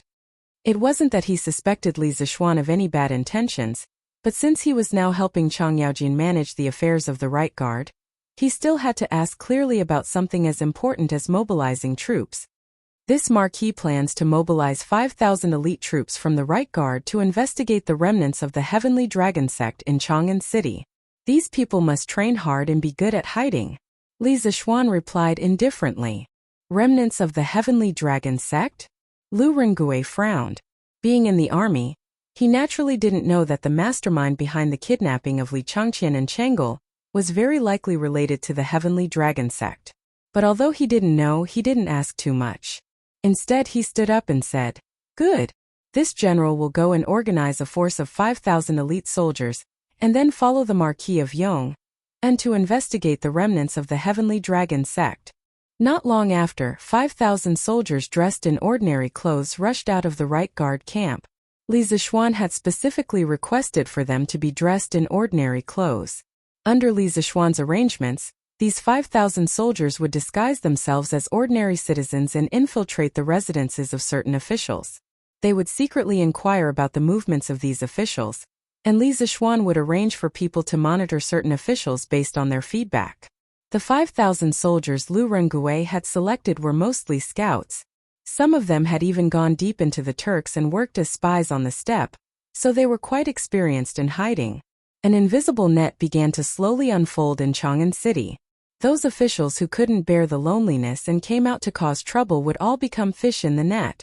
"Venerable one, the patrols in Chang'an City haven't relaxed at all. The city gates are still closed. It seems that the imperial court won't let this go easily." In Gi Lane, south of Chang'an City, a thin man bowed and said in a house with 2 entrances. The person standing opposite him was Du Yi. At this time, Du Yi had already taken off his wide bamboo hat, revealing his bald but shiny forehead. Hearing this, he frowned and said coldly, "Humph, Li Shimon's son and daughter almost fell into our hands. Of course he won't let this go. Wait patiently. When the Imperial Ancestral Temple is destroyed by thunder and fire tomorrow, this old monk will lead you out and call on all the citizens in Chang, and city to resist the tyranny of Li Tang. At that time the army led by Long Tu will be outside Chang'an City. We will lead the citizens in the city and directly attack the city gates. With Long Tu's cooperation, Chang'an City will definitely be broken by us. Ha ha ha. At the end, Dewey couldn't help but laugh proudly because of his beautiful vision. The thin man standing beside him also said excitedly, "Venerable One is wise." It turns out that the Venerable One has already thought of a plan to cooperate with the outside. That's why you deliberately lost control when you kidnapped the Crown Prince. The Venerable One is far-sighted. I admire you. Hearing this, Shijayadi couldn't help blushing. He asked himself honestly, when he kidnapped Li Chengqian and Chang'e, he really didn't fail on purpose. He wanted to capture Li Er's children more than anyone else, but his strength didn't allow him to do so. In the face of Li Zishuan and Xian Qing's arrival, he had no chance of winning at all. He could only flee. He didn't expect his subordinate to be so smart. He even thought of the reason for his failure. It saved him the trouble of making up a reason. What's the movement of the Imperial Guards and the Supreme Court? In the face of his subordinate's praise, Dewey remained calm and reserved. He glanced at the lean man indifferently and then asked, "Venerable One, the Imperial Guards and the officials of the Supreme Court are searching for our Dragon Sect's followers. Many of our followers have been captured to the Supreme Court. But don't worry, Venerable One. This place is very safe. Even if the Imperial Court's people dig 3 feet into the ground, they won't be able to find us. Moreover, the owner of this house has a very good relationship with the owner of Guei Lane. Even if they find this place, they won't be too serious." The thin man bowed slightly and cupped his fist. Dewey couldn't help but nod and said, "That's good. In addition, you inform the rest of the people in the sect to lie low. Don't make any trouble. When the limelight is over, we'll join in the righteous action." "Yes, Venerable One," the thin man responded and then pulled the rope beside him. Soon, someone above turned the wooden wheel on the well and pulled him up from the bottom of the well. It turned out that Dewey was hiding under the dry well. No wonder the thin man said that this place was very safe, and they weren't afraid of the Imperial Court's search. Chapter 1597. Yes. If I remember correctly, Boss Zhang is usually stingy. Did the sun rise from the west today? Otherwise, why would he let the servants buy so many chickens, ducks, and fish? Hiss! There's even a pot of immortal drunken wine here? In the south of Chang'an City, on the street of Gi Lane, Meng Yuliang looked in the direction of Mother Meng's finger and saw a plump man in luxurious clothes at the door of a house. He was directing 2 servants to carry chickens, ducks, fish, and even a pot of wine. The sign on the pot was Immortal Drunken Wine. Meng Yuliang couldn't help but be surprised. Boss Zhang's name was Zhang Dikang. His family opened a medium-sized grain store and was considered to have a small family fortune. However, he was stingy. Not only was he stingy to others, but he was also stingy to himself. Other than dressing decently, he was stingy in all other aspects, including food. Could it be that Boss Zhang has an important guest in his house? Mother Meng thought for a moment and then asked suspiciously. Hearing this, Meng Yuliang shook his head and said, "Ha! That's impossible. Don't you know Boss Zhang's character? Even if an important guest came, he would not be willing to buy a pot of immortal drunken wine." In the end, Meng Yuliang seemed to think of something and added, "Besides, the 4 city gates of Chang'an City are closed today. How could there be a guest in Boss Zhang's house? Unless the guest came early in the morning. But why would someone visit relatives early in the morning? Also, did you hear that Boss Zhang spent a lot of money to join that Dragon God sect? He almost sold his grain store. I didn't expect him to be willing to buy so many things today." Yes, today's Boss Zhang was too strange. "Master, should we go over and ask?" Mother Meng echoed and then asked tentatively. With Meng Yuliang's official position, his status in the family skyrocketed. Mother Meng would specifically ask Meng Yuliang about many things. Meng Yuliang heard this and said, "What's there to ask? These are other people's family matters. Let's not meddle in other people's business and go back quickly. Yaya is alone at home. Can you rest assured?" After saying that, Meng Yuliang turned and walked towards the alley on the left. Meng Yuliang's mother reacted and quickly followed. A stingy miser suddenly bought so much good wine and meat. Today, the city gate of Chang'an is closed, and fugitives are being caught everywhere in the city. This means that Mr. Zhang's house can't have a sudden guest. And he used to be a member of the dragon sect. Then he, looks like I can make a small fortune again. Once Meng Yuliang and his wife left, a girl in shabby clothes appeared where they had been standing. If Li Zixuan were here, he would have definitely recognized her, because this was the girl who had given him Li Juanxian's secret letter. The young girl stood under the willow tree at the entrance of the alley, quietly waiting for the door of the house to return to normal. Then she pretended to be an ordinary passerby and walked in that direction. Tell the kitchen to prepare all these ingredients tonight. In the Zhang mansion, Zhang Dikang's face was flushed as he ordered several servants in the courtyard. Looking at his expression, there wasn't any sorrow from losing money. Instead, it was as if he was about to experience something joyous. To the stingy Mr. Zhang in the eyes of outsiders, this was, yes, master. The servants hurriedly left to carry out the order. Seeing that everyone had left, Zhang Dikang rubbed his hands excitedly. He went out first and poked his head out.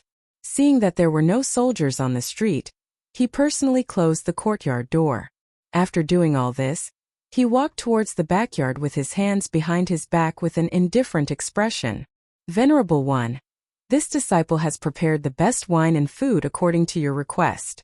In a little while, I will be able to hold a welcoming feast for Venerable one. Venerable one, please wait a moment with the emissaries of the sect. Zhang Dikang went to the dry well in the rear courtyard. It was already evening, and candles were already lit in the well. Zhang Dikang respectfully bowed to Du Yi. You've done very well. Du nodded. When this one returns to the sect tomorrow, I will promote you to an inner sect disciple.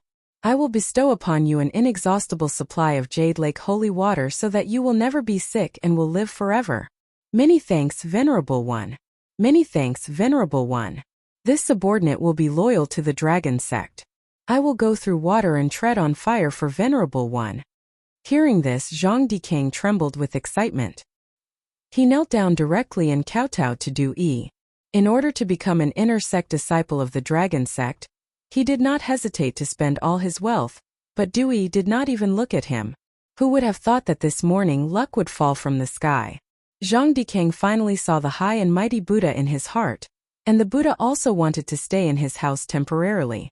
Zhang Dikang was extremely excited. How could he not agree? However, Du Yi's request was very strange.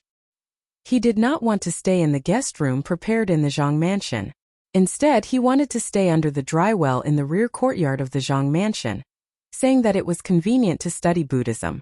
Zhang Dikang persuaded him many times, but it was useless. In the end, he could only give up. In addition, as a monk, Du Yi actually asked Zhang Dikang to prepare some good wine and meat. How could a monk drink wine and eat meat? After Zhang Dikang received this order, he secretly muttered in his heart. However, although there were many questions in his heart, Zhang Dikang fulfilled all of Du Yi's strange requests to the letter. He hoped to obtain Du Yi's favor and directly promote him to an inner court disciple. Now that his wish had come true, how could Zhang Dikang not be excited? Although Zhang Dikang has all 4 limbs, his body has always had some problems, kidney failure. So after hearing others say that the Yaoqi holy water can cure all diseases, Zhang Dikang went crazy. He wanted to use all means to join the dragon sect, get the Yaoqi holy water, and cure the unspeakable illness that has troubled him for a long time. Now that his dream finally came true, Zhang Dikang felt that all his efforts were worth it. In a while, send the wine and food to the bottom of the well. This venerable one will not go up. This venerable one will continue to study Buddhism at the bottom of this well tonight. Remember, don't tell anyone that this venerable one is here. Otherwise, everything that this venerable one gave you will be taken back with interest. Du Yi held the Buddhist salute and told Zhang Dikang with a serious face. Disciple understands. Disciple understands. I will arrange it now. Zhang Dikang quickly nodded and bowed. Are you wondering why you did not abstain from wine and meat as a monk? Du Yi's eyes stared at Zhang Dikang and he suddenly asked. No. Disciple does not dare. Venerable One must have his reasons for doing so. Disciple does not dare to ask more. Zhang Dikang quickly waved his hand. Although he did have this idea, he could not say it directly. Hehe. You must know that wine and meat pass through the intestines, but Buddha's heart remains. Although this Venerable One drinks wine and eats meat, I have never forgotten Buddha in my heart. This is not breaking the precepts. Do you understand? Du Yi's face darkened as he spoke in a serious tone. When Zhang Dikang heard this, he immediately prostrated himself in admiration and said, Venerable One's Dharma is profound. Disciple admires. Disciple admires. Hehe. Go quickly. En? This boss Zhang, it's not dark yet, and he closed the courtyard door. Obviously, he has a guilty conscience. No, I have to find a way to go in and take a look. But how do I get in? Yes. Got it, I will climb over the wall from the backyard. Outside the front door of the Zhang mansion, the girl muttered to herself for a while, and then walked quietly toward the back of the Zhang mansion. Fortunately, Chang'an City was now under martial law. Most of the people had returned to their homes, and there were very few people wandering outside. Otherwise, her sneaky behavior might be discovered by passers-by on the road. She tiptoed to the wall of the backyard. The girl wanted to climb over the wall, but she couldn't do so no matter how many times she tried. This was because the wall of the Zhang family's residence was higher than the walls of other residences. After several attempts to no avail, the girl gave up the idea of climbing over the courtyard wall because she was also afraid that a passerby would suddenly appear on the street, or that her climbing over the courtyard wall would alarm the people inside. Panting as she leaned against the courtyard wall, the young girl pondered whether or not she should give up. If there were really people hiding in this residence as she had speculated, then if she was discovered, she wouldn't be able to escape even if she wanted to. The only path left for her was death. It would be a lie if she said that she was not afraid. But the girl was not willing to leave just like that. She came to Chang'an City today to deliver a letter to Li Zixuan on behalf of Li Junxian, but she did not expect that after delivering the letter, the gates of Chang'an City would be closed and she could not leave. Tonight, she could only stay in the inns of Chang'an City. What was worse was that she was not the only one forced to stay in the inns of Chang'an City tonight. She could even imagine the scene of the inns in the city being full. At this time, she would have to pay a higher price than usual to get a room. Just thinking about it made her heart ache. Speaking of which, she did not sell the Lingji mushroom she picked in the morning for much money. Tonight, she would have to spend a large sum of money to stay in the inn. In this way, she would only earn a few hundred copper coins after painstakingly making this trip. It was a huge loss. If I can confirm that there is a venerable of the dragon sect in this house, and then tell this news to that young and handsome marquis, he will definitely be willing to reward me. Then I will be rich. After weighing the pros and cons in her mind, the girl decided to take the risk. But how do I see the situation inside the house? Faced with the predicament in front of her, the young girl was once again in a dilemma. Her gaze swept around the streets of the Zhang estate's backyard. Suddenly, the young girl's eyes lit up as she fixed her gaze on the two old ginkgo trees one zhang away from the Zhang estate's back door. Hey! I've got it! The girl first looked around, and after confirming that there was no one around, she excitedly walked to the nearest ginkgo tree. She wanted to climb the tree, but this ginkgo tree was very old, and even two people would not be able to wrap their arms around it. It would be rather difficult for an ordinary person to climb it. Who would have thought that the girl would take off her shoes without saying a word, revealing her white underwear? Then, like a nimble little monkey, she climbed up the ginkgo tree in the blink of an eye. Judging from her skillful movements, it was obvious that this wasn't her first time climbing a tree. The girl adjusted her posture and sat down on a branch of the ginkgo tree, allowing her to see everything in the Zhang residence. Oh! Chapter 1598. Inside the dry well in the backyard of the Zhang family, Du Yi and the others were drinking big bowls of wine, eating big chunks of meat, and bragging loudly. In order to please Du Yi, Zhang Dikang naturally did his best to cater to them. Therefore, this dilapidated dry well was as lively as a big restaurant. Du Yi came from the Tantric sect of India, so it was impossible for him to not have any rules and regulations. However, ever since he came to the Tang Empire, he was immediately blinded by the colorful world of the Central Plains. especially after he accidentally tasted the immortal drunken wine of the drunken immortal restaurant. The rules and regulations that Dewey had adhered to for decades instantly collapsed. Moreover, once the rules were broken, they could no longer be adhered to. Therefore, Dewey had become a monk who drank and ate. Of course, he would not easily show this aspect of himself to the world. After all, he still had to maintain the image of an enlightened monk in front of the world. Who's outside? Dewey and the others had just finished drinking when they heard someone shouting from above the dry well. Not good. There are lackeys of the imperial court spying around the mansion. We can't let him leave alive. Dewey was the first to react.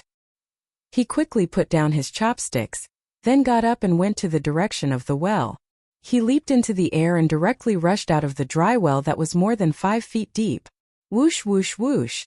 In an instant, the few core disciples of the dragon sect who followed Dewey also relied on Qinggong to step on the wall of the well and rushed out of the well. Which direction? After Dewey stood still on the ground, he looked at the manservant and asked in a deep voice. The manservant obviously did not expect that someone could directly fly out of the dry well that was more than 5 feet deep without the help of ropes and well wheels. He was stunned for a moment before he reacted. He quickly pointed to the northwest outside the back door and said, "Reporting to the Venerable One, just now I heard some movement outside the back door. Then I heard someone shouting, followed by a series of footsteps. I think that person ran from the northwest direction." Who? As soon as the manservant finished speaking, he found that Dewey, who was originally standing in front of him, had disappeared without a trace. The other 4 dragon sect core disciples who had just come up from the well also hurriedly followed and flew out of the Zhang family's backyard. What an unlucky year. Why am I so unlucky today? I've climbed so many trees in the mountains before and never fell. Why did something happen today? It's over. It's over.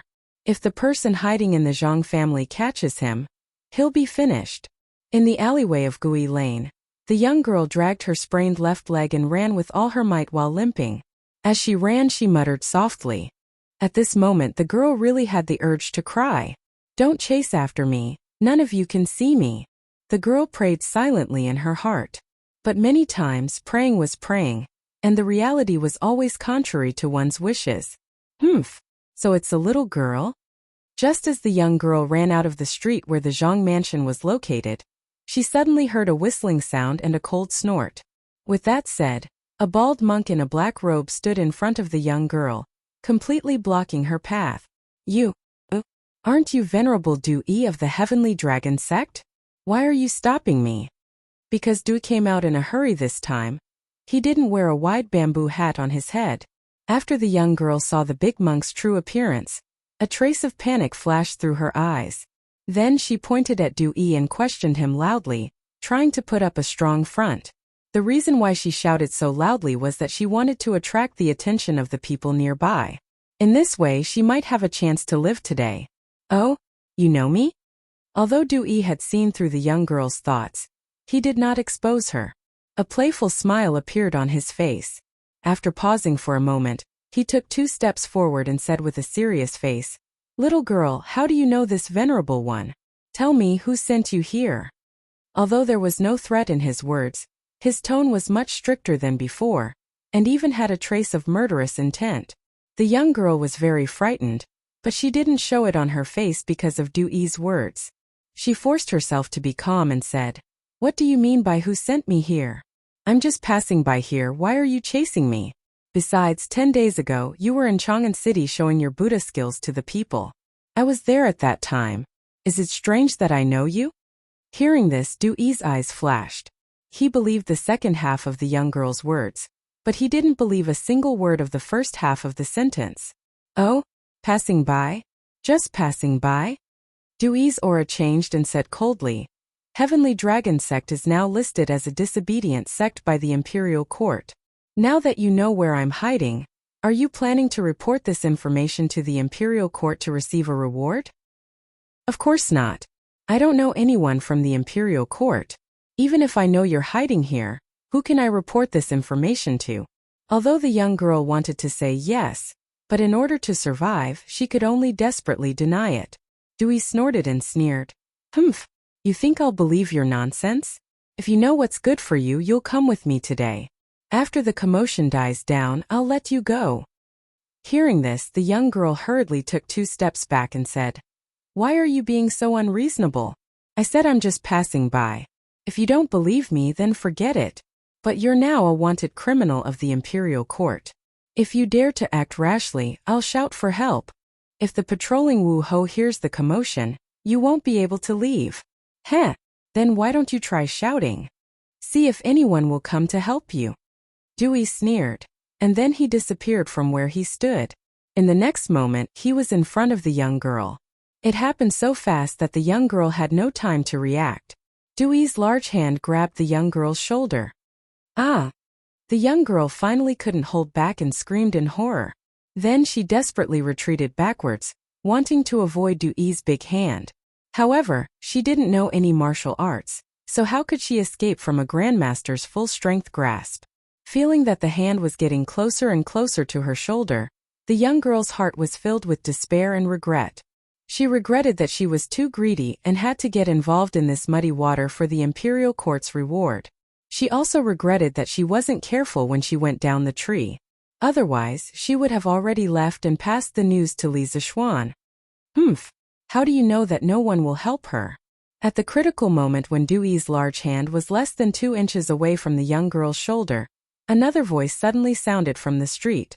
This voice made Dewey's expression change instantly, but the young girl's face was full of joy after surviving a disaster.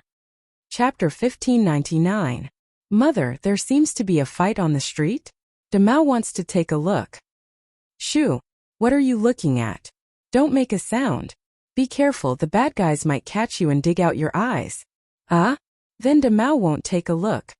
The battle between the grandmasters on the streets of Gui Lane was extremely loud. Most of the commoners in the nearby residences had heard the commotion. However, almost all of them had gathered near the cracks of their doors, or had put up ladders to stick their heads out of the courtyard walls to secretly watch the battle between Li Zishuan and Dewey on the streets. Encountering such a huge battle, the people only dared to secretly watch, and no one dared to come out. Of course, there were also many people who recognized Li Zishuan and Dewey. After all, these two were considered famous people in Chang'an City. Father, isn't that Marquis Yong'an and Venerable Dewey from Dragon Sect? Why are they fighting? Who should we help?" "Nonsense. Of course we should help Marquis Yong. The Imperial Court has already announced that Dragon Sect is a disobedient sect, and the immortal techniques that Venerable Dewey displayed earlier were all lies. Only someone like Marquis Yong and would wholeheartedly think of the people." "That's right. Then I'll go help Marquis Yong." "Bastard! You stop right there. Just based on your skills, how can you be a match for Dewey? If you go, you'll only cause trouble for Marquis." "Father, then what do you think we should do?" "What else can we do? Quickly go out from the back door and find the patrolling Marquis outside to help." Yes. Father, you're still the smart one." Other than those who had been completely brainwashed by Dragon Sect, most of the people who recognized Li Zishuan and Dewey were on Li Zishuan's side. They wanted to come out and help, but they were afraid of causing trouble for Li Zishuan. However, there were some people who were more active and had already quietly gone out from their houses to get help. At this moment, seeing that there were 4 more reinforcements in front of Dewey, Li Zishuan's gaze turned cold and murderous. "Humph! You're courting death." The reason why Dewey was able to escape safely from Xianqing's pursuit was because the Dragon Sect's disciples used their lives to cover for him and stall for time. In addition, Xianqing rarely left Mount Longhu and rarely killed people. He was not used to killing people in the beginning, so Dewey was able to escape safely. This time Li Zishuan finally found Dewey. Therefore, he must capture Dewey no matter what. As for the 4 people in front of him, he would not show any mercy. He must kill these 4 people in the shortest time possible. Otherwise, if Dewey escaped this time, it would be very difficult to catch him in the future. Besides this, Dewey was also the key to breaking the stalemate in Chang. As a high-ranking member of the Heavenly Dragon Sect, Dewey not only knew more than Li Junxian, he also had an incomparable reputation in the Heavenly Dragon Sect. Many people had joined the Heavenly Dragon Sect for the sake of Dewey's reputation as the reincarnation of the Buddha. Therefore, Li Zishuan only needed to capture Du Yi and drag him out when the Heavenly Dragon Army besieged the city tomorrow. This would be a severe blow to the morale of the Heavenly Dragon Army. At that time, many people might realize their mistake and turn their backs on the Heavenly Dragon sect. This way many people would die in this war. Therefore, whether it was for public or private reasons, Li Zishuan had to capture Du Yi today. No one could stop him. Pung pung pung. Just as Li Zishuan pointed his sword at the 4 core disciples in front of Du Yi, the sound of galloping horses came from the direction of Yi Square. Soon after, Lu Rengui rushed over with a group of soldiers. Marquis, this general has come to help you. You only need to deal with Du East. Leave this place to us. Lu Rengui and his horse were as swift as the wind. He shouted at Li Zishuan while leaning on the horse's back. Haha, Rengui, you came at the right time. Li Zishuan was overjoyed. He laughed and went around the 4 core disciples of the Heavenly Dragon sect in front of him. He rushed directly towards Du Yi. The 4 people were unwilling to give up and wanted to chase after Li Zishuan. However, Lu Rengui had already arrived. Hey, where are you going? Your opponent is me. Lu Rengui was on the horse. He waved the horsetail in his hand and directly hit the heads of the 4 Heavenly Dragon sect disciples. On the other side, Li Zishuan was fighting with Du Yi again. He became fiercer and fiercer. 9 Taishin swords were thrown at Du Yi's face one after another. He did not even use the Taiji swordsmanship that he was very good at because it was really unnecessary. Facing a small fry like Du Yi who had just entered the Grandmaster realm, he did not need to defend at all. He just needed to attack with all his strength. Therefore, he did not use the Taiji swordsmanship that was slightly inclined towards defense. In fact, it was true. Facing Li Zishuan's continuous storm-like attacks, Du Yi could not even parry. How could he think of a counterattack? At the same time, the remaining real chi in Du Yi's body was getting less and less. Du Yi knew very well that if this continued, he would not be able to escape today. Since his strength was not as good as his opponent, he could only use some methods other than strength. Chapter 1600. Many thanks to Marquis for showing mercy. On Gi Lane, Du Yi, who had just escaped death, bowed to Li Zishuan. At that moment just now, he really smelled the scent of death. He was very sure that if he didn't surrender and admit defeat, Li Zishuan's sword move would absolutely pour down on him without holding back. And with his true chi exhausted, facing this incomparably swift and fierce sword move, he would absolutely die without a doubt. Until now, Du Yi's heart was still in a state of shock. It was too dangerous, too dangerous. In that instant just now, he had really walked one round around the gates of hell. Li Zishuan pursed his lips and did not speak, because at this time, Lu Rengui's side had also finished the battle. They were escorting the 4 core disciples of Heavenly Dragon sect over here. Venerable One, what do you mean by this? Do you want to betray the sect? When everyone arrived in front of Li Zishuan, before Lu Rengui could speak, the Heavenly Dragon sect disciple he was escorting angrily spoke to Du Yi. The rest of the Heavenly Dragon sect people were also shocked and angry. Heavenly Dragon sect was their big family, and Du Yi was their faith. Now that their faith had betrayed their big family, how could they not be angry? While they were angry, their hearts were also crumbling. Du Yi ignored the angry gazes of these 4 people. He straightened his body and restored his previous dignified appearance, saying lightly, "A wise man submits to circumstances." Dragon Head, for his own selfish interests, ordered this venerable one to bewitch the people into joining the sect, committing treason and heresy, harming the common people. This is truly a heinous crime. Now that Heavenly Dragon sect's fate has come to an end, why don't you follow this venerable one and abandon the darkness for the light? After saying that, he secretly glanced at Li Zishuan's face from the corner of his eye.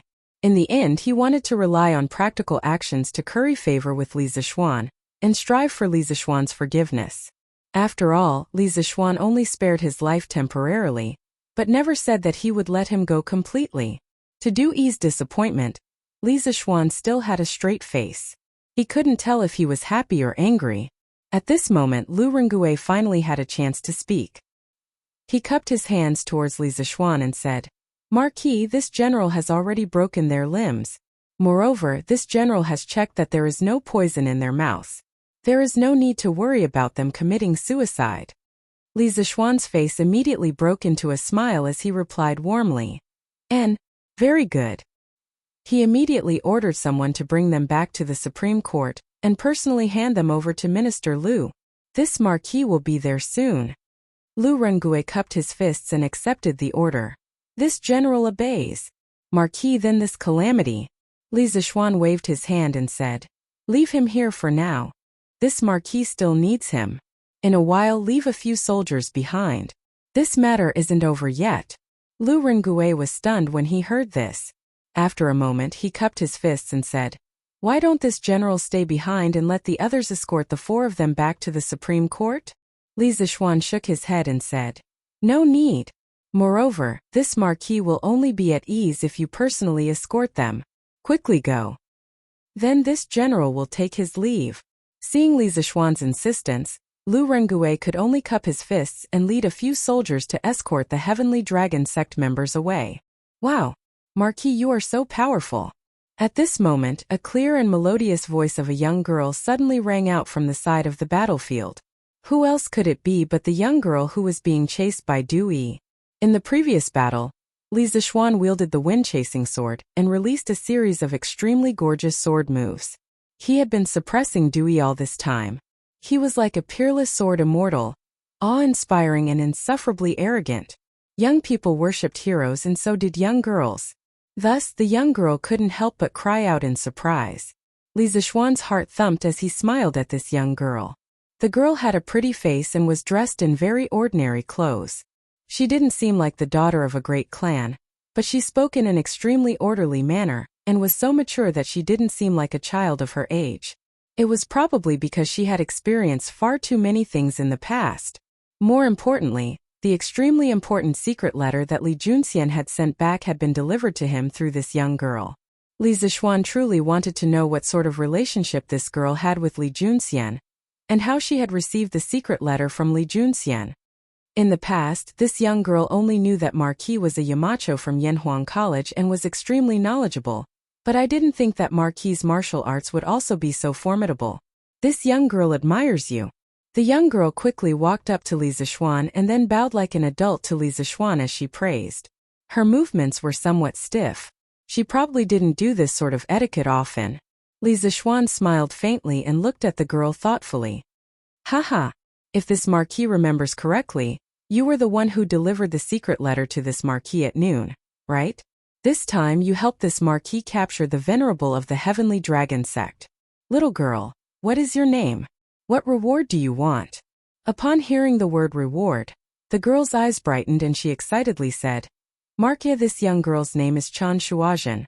I want money, a lot of money. Chan Shuazhen? You're Chan Shuazhen? Li Zishuan's pupils constricted and his heart shook violently. He never thought that this ordinary-looking, harmless little girl in front of him was the first woman in China's history to call herself the Empress. At the same time, Li Zishuan suddenly remembered that when he was in the north, Li Tai had told him in a telegram that he met a girl named Chan Shuazhen in Chang'an City who helped them solve the mystery of the doomsday levitation technique. Thus, Li Zishuan looked at Chan Shuazhen with a strange expression and asked, Didn't you use the levitation technique to ask a little fatty for 100 strings of coins as a reward? Ah, how did you know, Marquis? The girl covered her mouth in surprise and disbelief, but after a moment she suddenly understood and said, I understand that little fatty inadvertently called himself the Prince of Wei, and the current Prince of Wei is studying at Yanhuang College. Marquis, as the Yamacho of Yanhuang College, it's not surprising that you know about this matter. After saying that, her little face couldn't help but become bitter.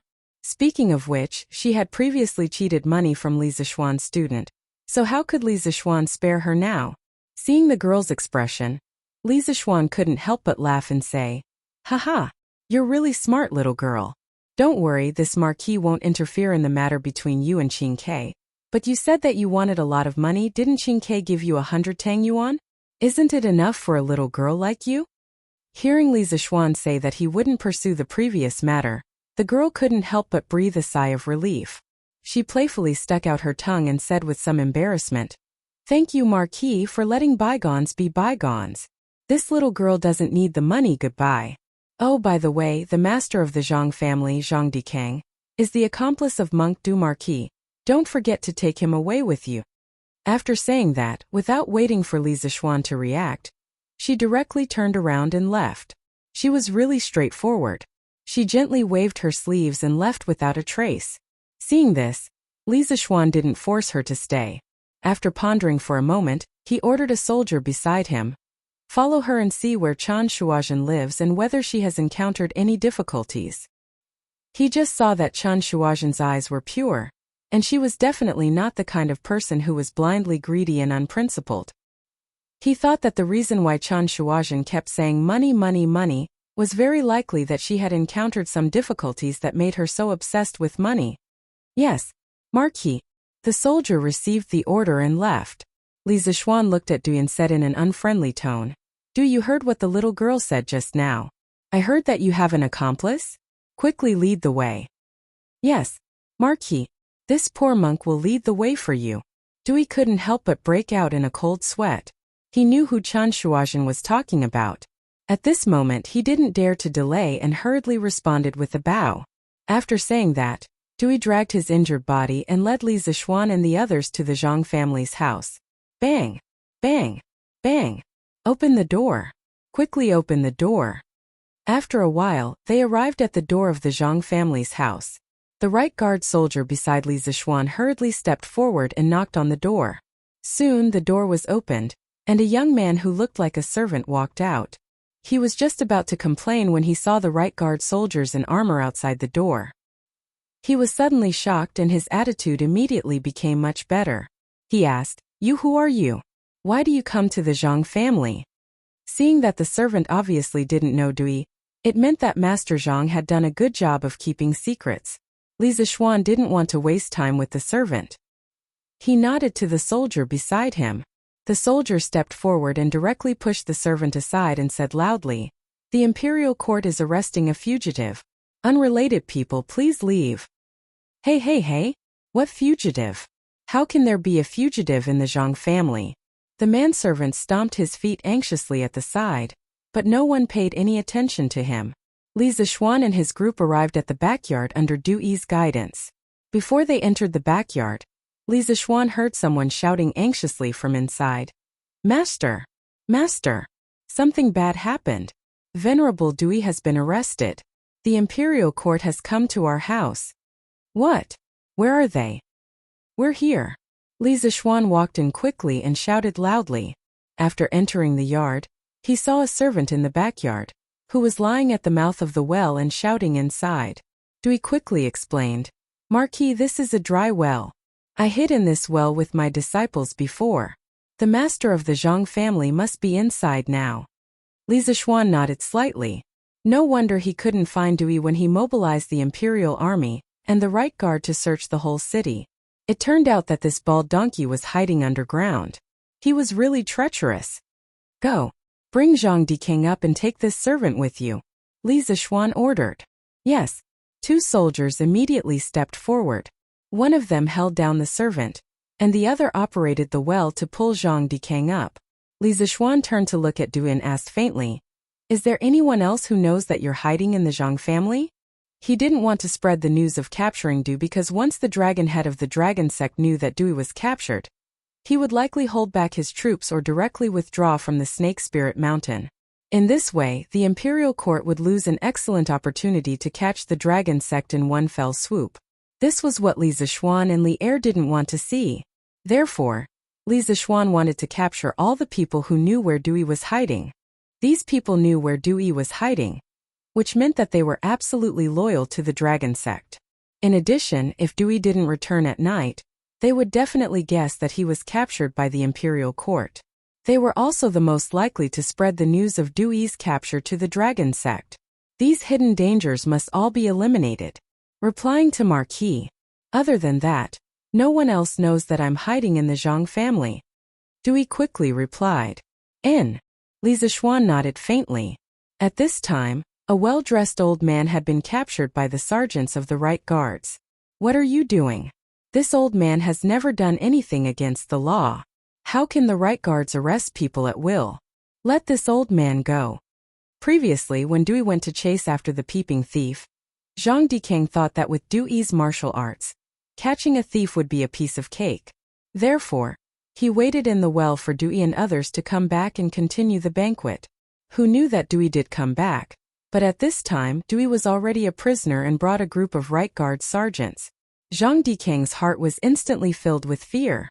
Zhang Deshun's family was soon alarmed. A noblewoman and a well-dressed young man rushed in.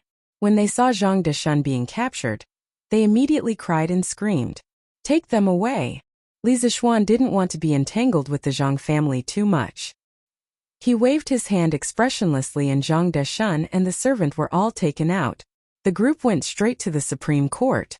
Oh! Chapter 1601. Rengue, take the right guards and surround the Supreme Court. Tonight, no one from the Supreme Court is allowed to leave.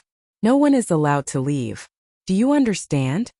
Outside the Supreme Court, after seeing Lu Dewey off, Li Zishuan looked at Lu Rengue and solemnly instructed. Hearing this, Lu Rengue felt a little awkward. He was just a lowly officer in the right guards. How could he have the authority to surround the Supreme Court? Wasn't this drawing hatred to the right guards? But when he saw Li Zishuan's solemn face, he thought for a moment and immediately reacted. Marquis is worried that someone from the Supreme Court will spread the news of Dewey's arrest, thus alerting the enemy and causing Dragon Sect to not dare to come down the mountain again? Li Zishuan had also told Lu Rengue about the Dragon Sect's secret letter that Li Junxian had sent back. That was why Lu Rengue had such a guess. Yes, but not all of them. Li Zishuan nodded and then shook his head.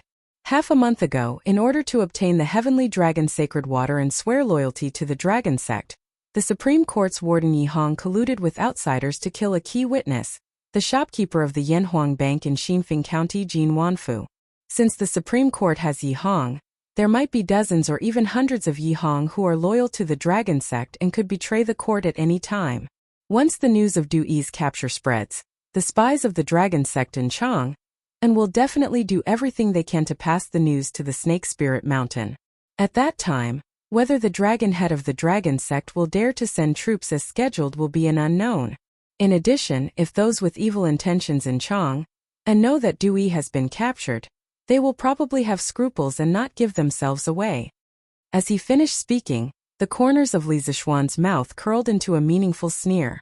Naturally, he was referring to the officials in Chang'an City, who might have colluded with the Dragon Sect. Today, he had mobilized 5,000 soldiers from the right guards and deployed an inescapable net near the houses of the key suspects.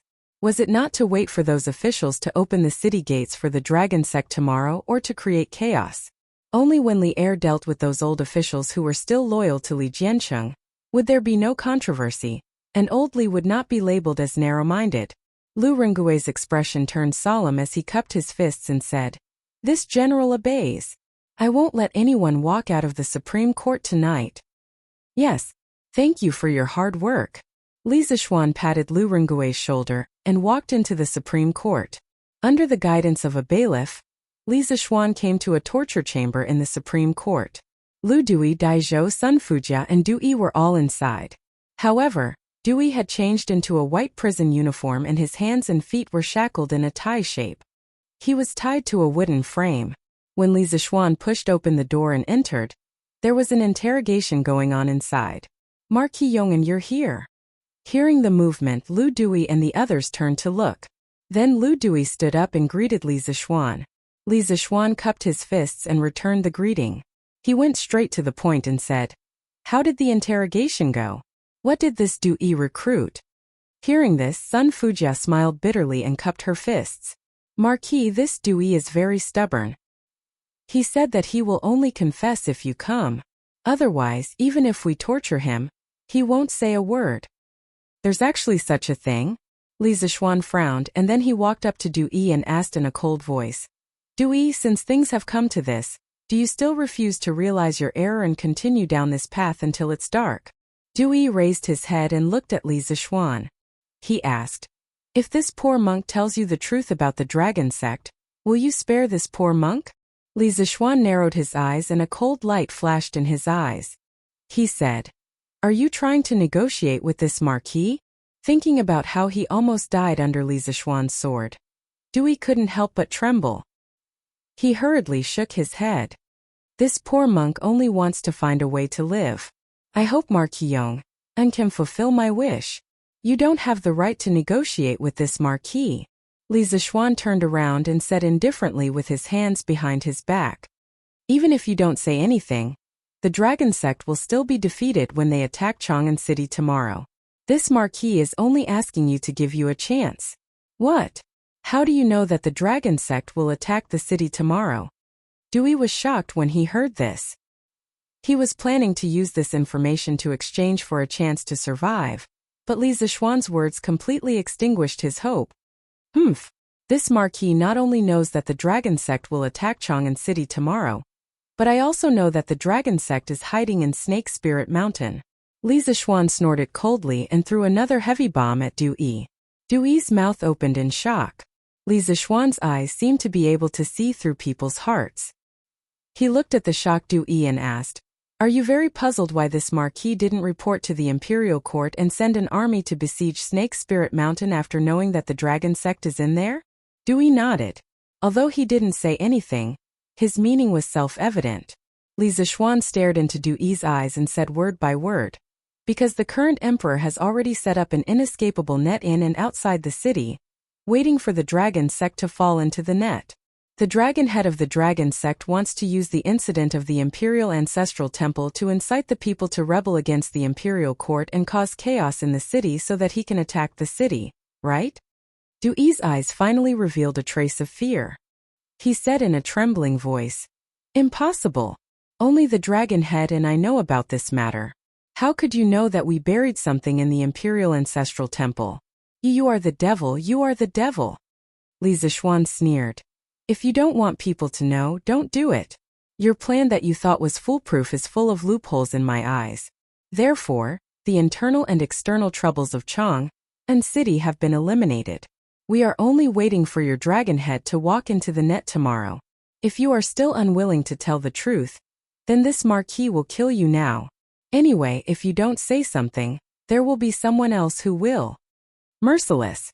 Li Zixuan's words mercilessly destroyed all the thoughts in Dewey's heart. He stared at Li Zixuan, his eyes revealing shock, fear, and unwillingness. Yes, he was unreconciled. After a long time, Dewey sighed dejectedly and muttered to himself, No wonder the dragon head said that you are the biggest variable in our plan. Only you can break our dragon slaying plan. Now it seems that the dragon sect really lost because of you. Hateful that Tujue State Preceptor attacked Yanhuang College. Otherwise, you wouldn't have come all the way from the northern part of the Tang Empire to Chang'an. Hateful. Li Zixuan was speechless, using heavenly thunder to ignite fireworks, gunpowder, sulfur, and charcoal. If he hadn't happened to encounter such a thing, no one in the entire Chang'an City would have been able to see through this plot. In other words, although Wu Jie had attacked the Yanhuang Academy, he had unknowingly helped the Tang Imperial Court. This was truly a case of fortune and misfortune depending on one's misfortune. Lu Dui, Daizhou, and Sun Fujia couldn't help but open their mouths. At this moment their hearts were filled with joy. Of course it wasn't because Yanhuang College was attacked by Wu Jie, but because Li Zixuan returned before the Dragon Sect's plot. Otherwise, even if Chang'an City wasn't captured, the Imperial Court would have suffered heavy losses. Of course, the three of them were convinced by the second half of Dui's words. Even the arrogant Daizhou had to admit that if he was the one investigating the case, he definitely wouldn't be able to see through the Dragon Sect's conspiracy in Chang'an City in a single day. Although this poor monk knows that he doesn't have the qualifications to talk terms with Marquis, this poor monk still wants to beg Marquis to let this poor monk live. Although Marquis has seen through the series of conspiracies deployed by the Dragon Sect inside and outside Chang'an City, I'm sure Marquis doesn't know about the other matters of the sect. I'm willing to tell you the truth. After a moment of silence, Dewey looked up at Li Zixuan and said sincerely. His tone was no longer as firm as before. His previous words more or less carried a threat, but now it was more of a plea. The initiative of the conversation was already in Li Zixuan's hands. Lu Dui, Daizhou, and Sun Fujia were all experienced interrogators. How could they not see the change in the situation? The three of them couldn't help but give Li Zixuan a big thumbs up in their hearts. Li Zixuan said indifferently, If you don't speak, you will die now. If you speak, this marquis may give you a chance to live on account of your sincerity. The choice is up to you. Anyway, the other matters of the dragon sect are not important to the overall situation. Even if you don't speak, after the dragon sect is annihilated tomorrow, this marquis can let the others speak. Secure in his backing, Li Zishuan put on a fearless look, further grasping the initiative of the conversation, and once again breaking down the line of defense in Du Yi's heart. Du Yi's face was pale. He gritted his teeth and said, "Fine. This poor monk will say everything. I hope that Marquis Yong and can let this poor monk live on account of this poor monk's honest confession. This poor monk will immediately return to India and never take a step into Great Tang." This fellow's every sentence was survival. His desire to live was simply overflowing. "You speak first." Li Zishuan secretly heaved a sigh of relief, then turned around and sat beside Sun Fujia. Sun Fujia was already holding a pen, ready to record the contents of Du Yi's confession. Because they were worried that the secret would be leaked, there were only Li Zishuan, Lu Dui, Daizhou, Sun Fujia, and Du Yi in this torture room. There were no bailiffs, jailers, or clerks to record the contents of the interrogation. Therefore, Sun Fujia, the Shaoqing of the Supreme Court, could only work as a clerk. "Your Majesty Marquis Yong, and requests an audience." At around 9 o'clock in the evening, the Suite Du Hall was still brightly lit. Zhao Song walked in quietly and reported to Li Er, who was sitting on the seat of honor with his chin resting on his hand. Is there news from the Supreme Court? Let him in." Li Er's eyes lit up and immediately recovered from his thoughts. He quickly straightened his body and ordered, "Yes." Zhao Song received the order and left. After a while, Li Zishuan walked in from outside the hall. He cupped his hands and said to Li Er, "Your subject Li Zishuan pays his respects to your majesty." The Supreme Court was in the outer palace and was only separated from the inner palace by a city wall. At this time, the city gate between the inner and outer palace was naturally sealed. However, the situation was urgent now. Furthermore, Li Zishuan still had the golden token bestowed by Li Er. Naturally, he could openly pass through the gate of heaven influence and enter the Suite Du Hall of Taiji Palace. "Rise." Li Er waved his hand and quickly asked, "How was the interrogation? Did Dewey confess truthfully?" Chapter 1602. Gold Medal? What gold medal?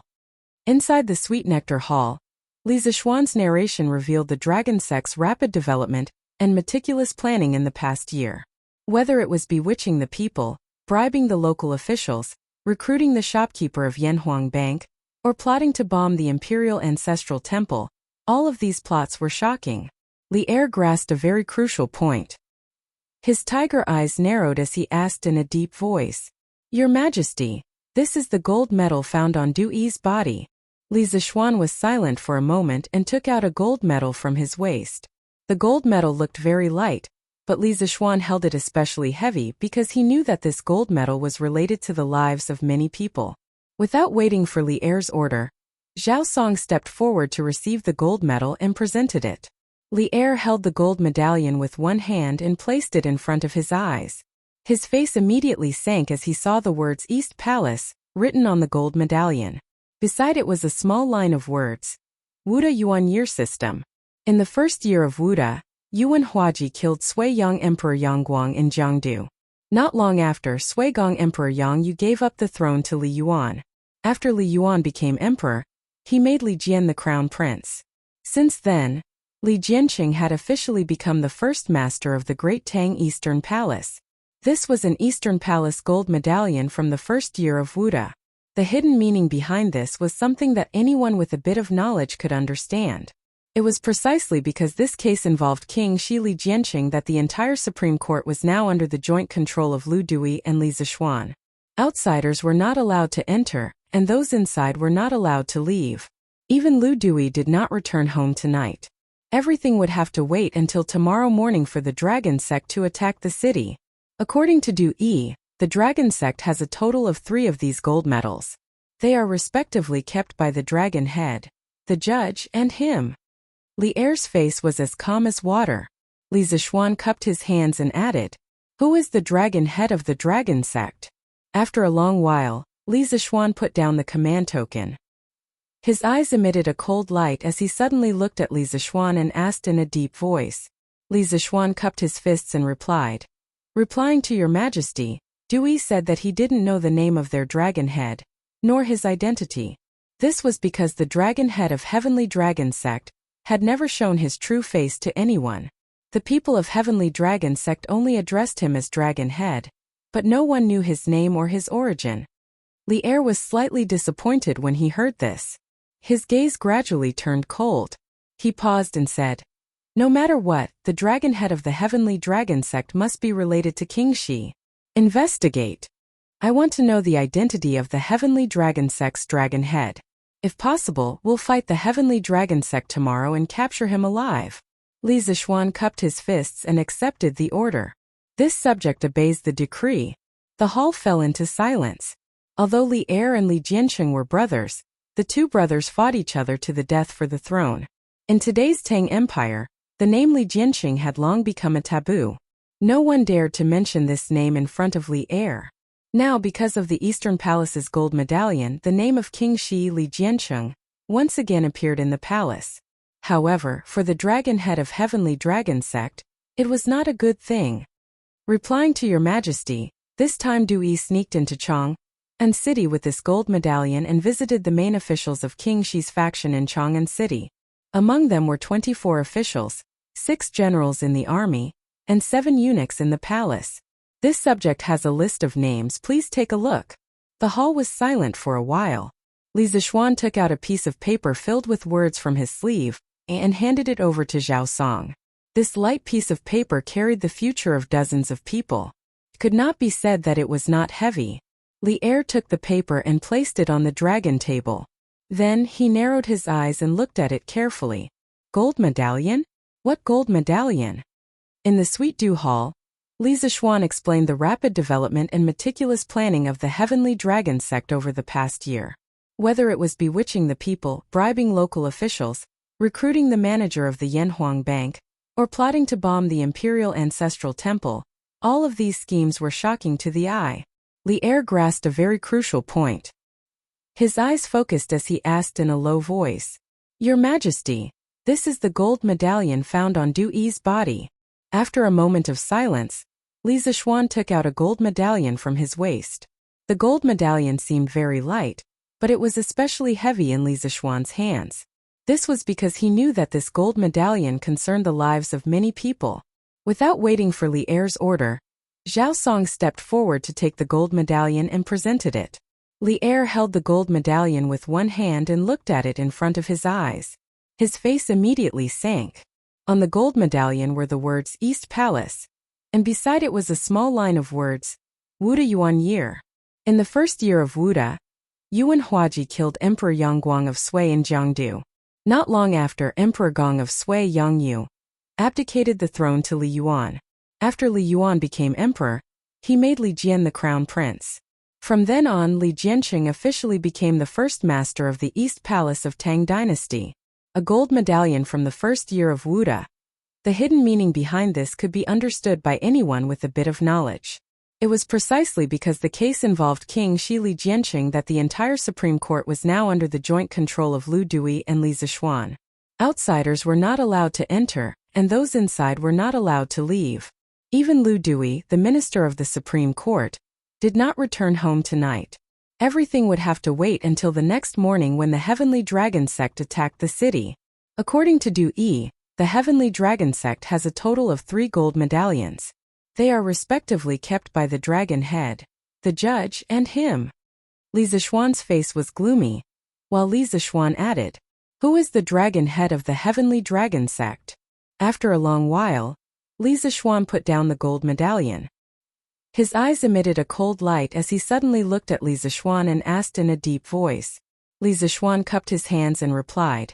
Replying to your majesty, Dui also said that he didn't know the name of their dragon head, nor his identity. This was because the dragon head of the Heavenly Dragon Sect had never shown his true face to anyone. The Heavenly Dragon Sect's people only addressed him as Dragon Head, but no one knew his name or his origin. Li Zishuan was slightly disappointed when he heard this. His eyes gradually turned cold. After a pause, he said, "In any case, the dragon head of the heavenly dragon sect must be related to King Shi. Investigate. I want to know the identity of the dragon head of the heavenly dragon sect. If possible, tomorrow when we fight with the heavenly dragon sect, capture him alive." Li Zishuan cupped his fists and said, "This subject obeys your majesty." The hall fell into silence. Although Li Zishuan and Li Jianqing were brothers, for the sake of the throne these two brothers fought to the death. In today's Tang Empire, the name Li Jianqing had long become a taboo. No one dared to mention this name in front of Li Zishuan. Now, because of a gold medallion from the Eastern Palace, the name of King Shi Li Jianqing once again appeared in the Imperial Palace. However, for the dragon head of the heavenly dragon sect, it was not a good thing. Replying to your majesty, this time Du Yi sneaked into Chang'an City with this gold medallion and visited the main officials of King Shi's faction in Chang'an City. Among them were 24 officials, 6 generals in the army, and 7 eunuchs in the Imperial Palace. This subject has a list here, please take a look. The hall was silent for a while. Li Zishuan took out a piece of paper full of words from his sleeve and handed it over to Zhao Song. This light piece of paper carried the future of dozens of people. It could not be said that it was not heavy.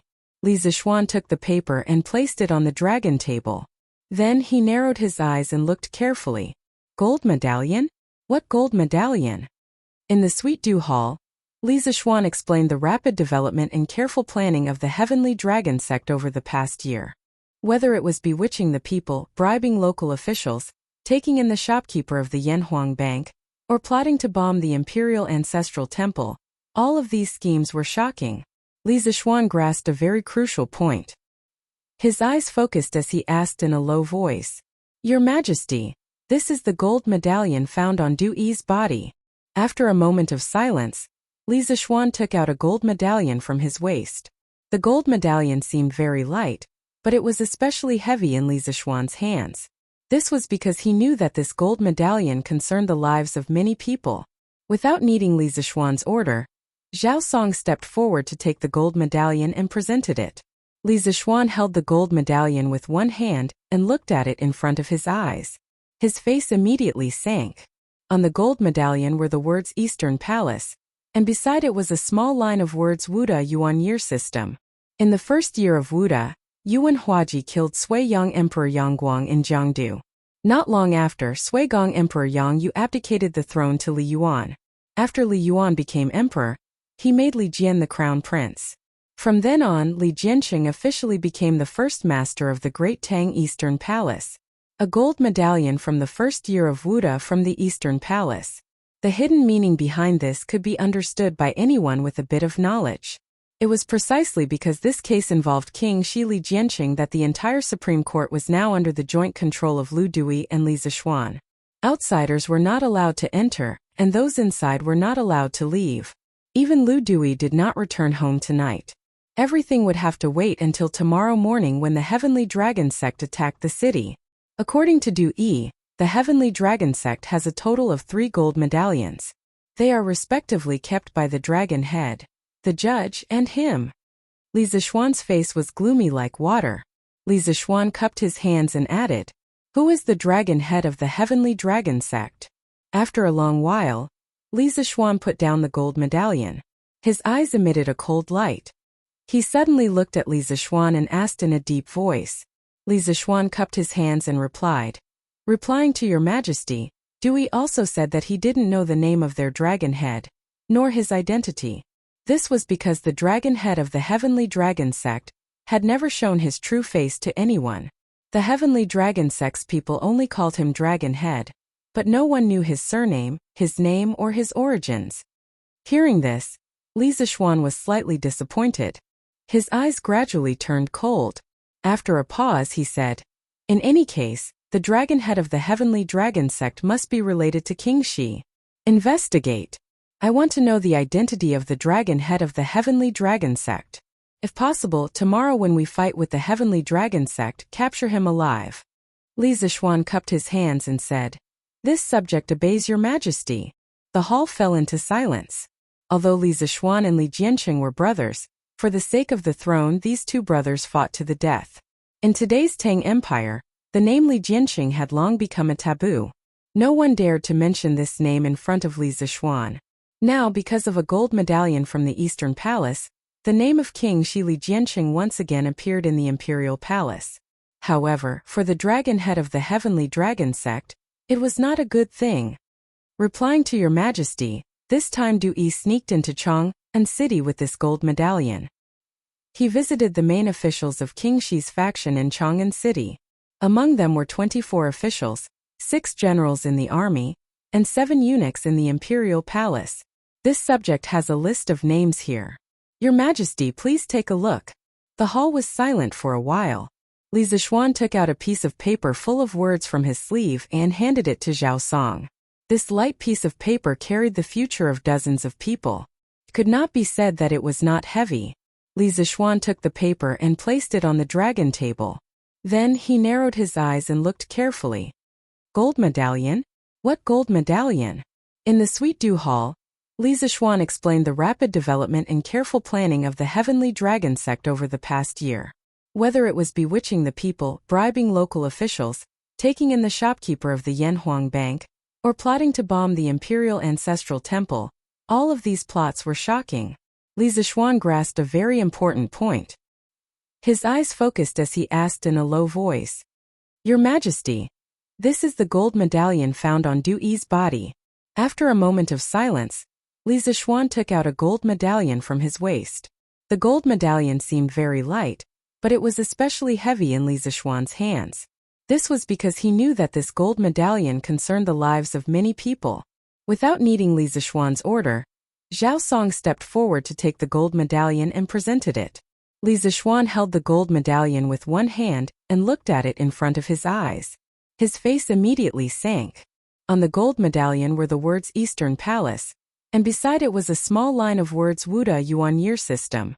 In the first year of Wuda, Yuan Huaji killed Sui-Yong Emperor Yangguang in Jiangdu. Not long after, Sui-Gong Emperor Yang Yu abdicated the throne to Li Yuan. After Li Yuan became emperor, he made Li Jian the crown prince. From then on, Li Jianqing officially became the first master of the Great Tang Eastern Palace. A gold medallion from the first year of Wuda from the Eastern Palace. The hidden meaning behind this could be understood by anyone with a bit of knowledge. It was precisely because this case involved King Shi Li Jianqing that the entire Supreme Court was now under the joint control of Lu Dui and Li Zishuan. Outsiders were not allowed to enter, and those inside were not allowed to leave. Even Lu Dui did not return home tonight. Everything would have to wait until tomorrow morning when the Heavenly Dragon sect attacked the city. According to Du Yi, the Heavenly Dragon sect has a total of 3 such gold medallions. They are respectively kept by the dragon head, the judge, and him. Li Zishuan's face was gloomy. Below the court, Li Zishuan cupped his hands and added, Who is the dragon head of the Heavenly Dragon sect? After a long while, Li Zishuan put down the gold medallion. His eyes emitted a cold light as he suddenly looked at Li Zishuan and asked in a deep voice. Chapter 1603. Opium was first brought back from the western regions by Zhang Qian in 139 BC, when he was on a diplomatic mission to the western regions. It was then introduced into China. In the 7th or 8th century AD, opium poppy was introduced into China from India and other places. There was another record of opium poppy in the history books. In the 2nd year of Qianfeng, 667, king of Fumo, sent an envoy to present Diega, Fuxiong, formerly known as Deqin, or the Eastern Roman Empire. Chinese people pronounced the I sound as the crow sound. But at that time it was more commonly known as Thiaka, also known as Diega. It was said that the evaluation was thousands of divine prescriptions, 800 medicinal names. The yellow pill can be 1,000 a good for curing 10,000 diseases. Because of the bright and dazzling flowers of the opium poppy, when it was introduced into the Tang dynasty, people initially called it Aphrodite. Opium poppy was only an ornamental plant. Later, it gradually evolved into a kind of drug, and was also an important raw material for modern heroin. Opium poppy cultivation in China began in the late 7th or early 8th century. A Tang dynasty poem wrote, Blossoming emptiness is better than grass.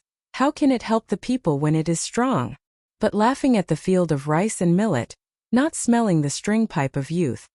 This was the earliest record of opium poppy cultivation that could be found in China. Rice sack flower is another name for opium poppy. Li Zishuan did not study history in his previous life, nor did he study medicine. Naturally, he did not know that Diego was opium poppy, nor did he personally come into contact with opium poppy flowers. But he had seen it in a TV series called Fantasy Night of the Great Tang. The first case in the TV series was related to Aphrodite. It was about someone using a cruise ship to carry out a transaction with Aphrodite, resulting in a tragedy. Therefore, previously at the Supreme Court, when Dewey drew the petals of the Diaja flower and said, "This flower is bright and dazzling, comparable to a hibiscus," combined with the pain-relieving effect of the heavenly dragon sex jade lake holy water and the addictive side effects, Li Zishuan instantly realized that this Diaja could very well be the poppy, which was also the Aphrodite that the people of the Middle Tang dynasty spoke of. Lu Dui, Daizhou, Sun Fujia and the others might not know the horrors of the opium poppy, but Li Zishuan was a modern man of the 21st century. He had read about the modern history of China, and naturally knew the heavy damage that opium had brought to this ancient country. In the 19th century, the China of China was almost wiped out by the Western powers because of opium. Now that Li Zishuan had an official position and power, he naturally had to do his best to stop the opium poppy from wreaking havoc in the Great Tang. In the Sweet Dew Hall, after hearing Li Zishuan's words, Li Er's breathing quickened. The scene that Li Zishuan had described was truly too terrifying. Li Er's eyes widened as he said with a face full of shock, "Aphrodite, there is actually such a terrifying flower in this world?" Li Zishuan once again cupped his hands and said, "What this subject said just now is absolutely true. I hope that your majesty will carefully consider it and not look down on Aphrodite. Otherwise, once this thing becomes rampant in the Great Tang, no one will be able to stop it." Li Er's expression was grim. After a moment of silence he nodded and said, "Good. After settling the matter with the dragon sect, we will issue a decree to completely ban the Jade Lake holy water and list Aphrodite as a forbidden flower. We will strictly order all future sovereigns of the Great Tang not to touch this taboo. If they violate this decree, they will be punished by both humans and gods." No matter what, Li Er could be considered a relatively open-minded sovereign. Of course, the most important thing was that Li Zishuan had said it so solemnly and had even mentioned his master, spiritual master Lingxiu. Old Li had no choice but to believe it. "Your majesty is wise." Li Zishuan inwardly breathed a sigh of relief. The ancients attached great importance to filial piety. Even the Son of Heaven could not override filial piety. With this system set by Li Er, at the very least, it could ensure that there would be no large-scale cultivation of opium poppies in China in the Tang dynasty. Li Er frowned and asked again, "But according to what you said, wouldn't the people of Chang, and who recently joined the dragon sect, be addicted to the Jade Lake holy water and unable to leave it?" Li Zishuan thought for a moment and shook his head. "Probably not. According to Du Yi, there was a limited amount of Yaoqi holy water, but there were tens of thousands of heavenly dragon sect members. Therefore, not every heavenly dragon sect disciple could get Yaoqi holy water every day. Even their inner disciples could only get a bowl every once in a while. Most people would not get addicted to this level of consumption. As for those few people who are already addicted, after locking them up for a while, they can forcibly kick their addiction to the Jade Lake holy water." "That's good." Li Er nodded and breathed a sigh of relief. Then he looked at Li Zishuan with a gratified expression and said, "From the time we gave you the task of eliminating the dragon sect's conspiracy in the morning until now, you have captured Du Yi and thoroughly understood the dragon sect's deployment. Marquion, you have done well this time. After we destroy the dragon sect tomorrow, we will reward you together. It's getting late now, you should go back and rest." "Your Majesty is too kind. This is what this subject should do." "It's getting late, this subject will take his leave," Li Zishuan said modestly and then cupped his hands to take his leave. Of course, he was going back to his old residence in Yongla Lane at night, not to the Supreme Court. Although he had asked everyone in the Supreme Court not to leave tonight, this did not include himself. First of all, he would definitely not leak the news that Dewey was caught. Secondly, there was no place for him to rest in the Supreme Court. In addition, he had an important thing to do after returning to his old residence. Zhaosong Junxian is not in Chang. Tomorrow morning, you will lead the 100 cavalry to cooperate with the right guards and secretly monitor the officials on the list. If they do anything strange, there is no need to report to me. Capture them immediately. After Li Zishuan left, Li Er closed his eyes and pondered for a moment. Then, he suddenly opened his eyes and said to Zhao Song. Zhao Song's expression turned solemn as he bowed and accepted the order. This old servant obeys. However, he was secretly sighing in his heart. Looks like tomorrow's Chang'an City will be bathed in blood? Li Er nodded and ordered. Go to the Supreme Court now and personally bring Dewey out. Bring him to the 100 cavalry barracks and let them watch over him. In Dewey's confession, not only did he describe the dragon sex deployment over the past year, he also admitted that he had attempted to kidnap Li Changqian and Chang'e in Shi City this morning. Naturally, Li Er wished for such a heinous person to die immediately. However, Dewey was a crucial witness in the current situation of Chang. Li Er did not want him to die immediately. To ensure his safety, Li Er had no choice but to let Zhao Song bring him to the 100 cavalry department. After all, in today's turbulent situation, the only army in Chang'an City that Li Er could absolutely trust was the 100 cavalry barracks. Understood. Zhao Song cupped his hands in acknowledgement and then turned to leave the hall for the Supreme Court. Chapter 1604. Is there still no news of Dewey in Chang'an? The dragon head of the dragon sect asked in a low voice as he sat in a hut in the middle of the Snake Spirit Mountain. Other than him, the only other person in the room was the finger-breaker magistrate, Zhang Liang. Therefore, he was definitely asking Zhang Liang this question. Dragonhead, the 4 gates of Chang'an are still closed. Our men still have no news of the venerable. Zhang Liang bowed. The iron-masked man fell silent. After a while he said slowly, no news is the best news. This means that Dewey has not fallen into the hands of the imperial court. Otherwise, the imperial court would have relaxed the ban. Dragonhead is wise. Zhang Liang could not help but flatter him. The iron-masked man was unmoved. He continued to ask, how are the preparations on General Luo's side? Zhang Liang pondered for a moment and replied, Dragonhead, everything is normal on General Luo's side. Tomorrow at 3 o'clock a.m., the 20,000 Sky Dragon Army and 30,000 loyal Sky Dragon sect followers will set off and rush to Chang'an City. The iron-masked man nodded with satisfaction and said, Good. When our army reaches the city of Chang'an, Dewey will instigate the people to create chaos for us and open the city gates.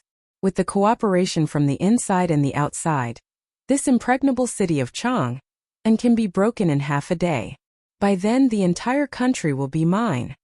The iron-masked man could not hide his excitement.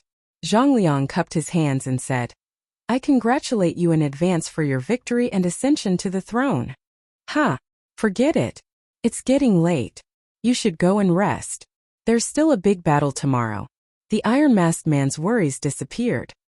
He waved his hand and said, I'll leave now. This subordinate will take his leave. Dragonhead should also rest early. Zhang Liang cupped his hands and left the hut. Hey, Junjian, it's so late, why aren't you asleep yet? Late at night, in a tent at the foot of the northern peak of the Snake Spirit Mountain, a burly man muttered softly. After a while, another man's voice was heard. Brother Nyo, I can't sleep. Hey, you brat. I'm going to pee outside. If you can't sleep, you can come with me. The man with the coarse voice at the beginning grinned and sat up from the couch. Then he quietly left the tent. Soon the other man followed him out. They came to an open space a few dozen steps away from the tent. After the burly man finished relieving himself, he brought the man to sit on the lawn and asked, What's wrong? There's going to be a war tomorrow. Are you scared now? I'm a little scared. After all, I've only hunted rabbits and pheasants in the mountains before. I've never killed anyone before. Hey, what was there to be afraid of? You'll get used to it once you get used to it. You'll get used to it. Big Brother Meng, have you been on the battlefield before? In the past. Sigh. In the past, I followed the Imperial Army to the north to fight against the Turks. I didn't expect that I would become a rebel army that is about to attack Chang'an City. What? Big Brother Meng, you used to be a government soldier?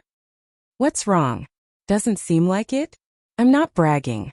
Back in the Yunzhou region, I killed more Turks than I can count with one hand. But Big Brother Meng, since you used to be a government soldier of the Great Tang, why now? Why did you join the dragon sect and rebel against the imperial court? Big Brother Meng, don't misunderstand. I didn't mean anything else. Hey, a rebel army is a rebel army. There's no point in quibbling. I didn't want to betray the imperial court, nor did I want to be a rebel. But sometimes I can't do whatever I want. I'm from Qingzhou. Last summer there was a famine in Qingzhou. Although the provincial government had allocated some food, many people still starved to death. In order to survive, I went to the city to move goods. My daily salary was only enough to buy a caddy of rice. One day when I returned home, I found that the entire village had been ransacked by the bandits nearby. The remaining 5 caddies of rice at home were also taken away by the bandits. In order to protect the rice at home, my mother was severely injured by the bandits. I wanted to bring my mother to the city for treatment the next day, but the next morning, a group of people came to the village. Not only did they give the villagers porridge, but they also treated the people who had been injured by the bandits the day before. At that time, my mother's injuries were very serious and several of her bones were broken. Originally, I didn't expect those people to be able to heal my mother. Who knew that a monk in that group not only quickly reconnected my mother's bones, he also gave my mother a bowl of Jade Lake holy water. After my mother drank it, her body immediately stopped hurting. She kept saying that the monk was the reincarnation of a Buddha. Later on, the dragon sect started recruiting disciples in Qingzhou. In order to repay their kindness, I joined the dragon sect. In addition, although my mother's previous injuries were treated, she had to drink the Jade Lake holy water once every 5 days. Otherwise, her body would hurt terribly again. In order to obtain the Jade Lake holy water, I trained hard in the dragon sect. Coupled with my previous experience on the battlefield, I was quickly assigned to the Earth Emanations camp. After that, I met you. I didn't expect Big Brother Meng to have such an experience. Heh! To tell you the truth, the majority of the people in the Heavenly Dragon Army have received favors from the Dragon Head or the Venerable One. Thus, even though we know that the Dragon Head is going to attack Chang'an City tomorrow and completely fall out with the Imperial Court, none of us cowered. Haha. Alright. It's getting late. Let's go back to the tent and continue resting. The army will set off early tomorrow morning. After saying that, the burly man shook his head and walked back to the tent with a sigh. Under the moonlight, Li Juanxian's mouth was agape as he looked at the burly man's back and sighed. It turns out that many people in the Heavenly Dragon Army have a deep past behind them. Attacking Chang'an City and betraying the Imperial Court might not have been their original intention. Some of them only wanted to repay the favor they had received from the dragon sect. However, the price for doing so would probably be very heavy. At this moment, Li Juanxian's heart began to waver. In the past, he had thought that the dragon sect were mostly greedy and evil people. As the commander of the Great Tang's 100 Cavalry Department, it was naturally his duty to eliminate such evil people without any psychological burden or pressure. However, after hearing the words of the burly man surnamed Meng, he began to waver. Such a loyal and righteous man, especially one who had accomplished great feats for the Great Tang, should not be executed for being a rebel. The next morning, before the sun had even risen, the peak of the Snake Spirit Mountain and the base of the mountain to the north were bustling with activity. Everyone get up. Focus. After breakfast, the army will set off. Once we take Chang'an City, we won't have to return to this damned place. Chang'an's delicacies, wine, and beauties are all yours to enjoy. The soldiers of the Heavenly Dragon Army and the members of the Dragon Sect were all roused from their dreams. The generals of the various camps were shuttling through the various tents, their voices incessantly berating and brainwashing. Reality proved that the brainwashing of the generals was very successful. Many of them were instantly energized when they heard that Chang'an's delicacies, wine, and beauties are all yours to enjoy. Early in the morning, all of them were brimming with energy and wanted nothing more than to charge into Chang'an City and fight to the death with the defenders. Since betraying the Imperial Court was unavoidable, they might as well defeat the Imperial Court and take over Chang'an. Perhaps they might even become nobles and generals. This was the mindset of the majority of the Dragon Sect members. At the start, When they learned that the dragon head of the dragon sect was attacking Chang'an, they had been terrified and uneasy. But after experiencing the high-pressure policies of the dragon head and the constant brainwashing, these people were no longer so resistant to betraying the imperial court. Rather than saying that their mentality had changed, it was more accurate to say that they had been forced into a corner. Previously, many of them had wanted to leave after learning that the dragon sect was going to betray the imperial court. But in the end, those people all had extremely tragic endings. This was also a very good warning for the rest of the dragon sect. Unable to escape the control of the dragon sect, coupled with the brainwashing of the generals, many people began to accept their fate. At the same time, they more or less held on to a sliver of hope. What if the dragon sect really took over Chang'an City? Then wouldn't they all become heroes of the dragon sect? Thinking of this, many of the dragon sect members couldn't help but feel their blood boiling. An hour later, the Heavenly Dragon Army and the dragon sect members gathered at the foot of Snake Spirit Mountain after breakfast. At this time, the sky was filled with dark clouds and it was drizzling. Iron Face and Dragon Head of the dragon sect came to the front of the army, and the scene immediately quieted down. His eyes scanned the crowd before he finally opened his mouth and said, "People of the dragon sect, Taishang Laojun has been telling this seat in dreams recently. He told this seat that the current emperor killed his brother and imprisoned his father. He did not obtain the throne properly and will be punished by the heavens. And today the retribution of the heavens will come true. So today, this seat will bring you to Chang'an City to see what kind of retribution Li Shimin will suffer. Since the current emperor is cruel and heartless, this seat will lead you to overthrow this rotten imperial court. With the help of the gods, the dragon sect will be invincible. After we take over Chang'an City, this seat will become the new emperor, and you will become heroes of the founding of the empire. You will enjoy endless wealth, luxurious clothes, beautiful women, and Jade Lake holy water. This seat will let all of you enjoy 100 years of wealth without sickness or pain." The Iron-Masked Man's words were a dream from a god, and it was also about fame and fortune. His words immediately ignited the hearts of the Heavenly Dragon Legion and the dragon sect. As soon as he finished speaking, a tsunami of cheers erupted from below. "Dragon sect will win! Dragon sect will win! Dragon sect will win!" The Iron-Masked Man nodded in satisfaction. When the cheers died down, he pulled out his sword and shouted, "Army, move out! Attack Chang'an City!" "Yes, sir." 50,000 people answered in unison. The huge sound reverberated in the valley, causing the sky to change color. "General Luo, this battle is in your hands." The Iron-Masked Man turned around and patted the young and robust general beside him as he said solemnly, "Let's go. Don't worry, my lord.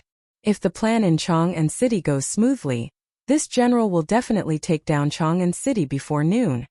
The young general cupped his fist respectfully. "Good. With General Luo's words, this seat can rest assured." The dragon head of the Heavenly Dragon sect laughed loudly. Chapter 1605. Why hasn't Chang'an City opened its gates today? Yes, I hunted a pheasant yesterday, and was planning to sell it in Chang'an City today. But who knew that the gates of Chang'an City were still closed? What should we do? If we wait until tomorrow, it will probably stink. My San Lang went into the city to sell eggs yesterday and hasn't come back yet. When will the gates of Chang'an City open? Early in the morning, the 4 gates of Chang'an City were surrounded by many people who wanted to leave or enter the city. Seeing that the gates were still closed, the people could not help but discuss. Most of the people inside the gates entered the city yesterday morning, but the gates were suddenly closed. They could not leave the city in time and could only stay in the city for the night. Most of the people outside the city were the relatives of these people.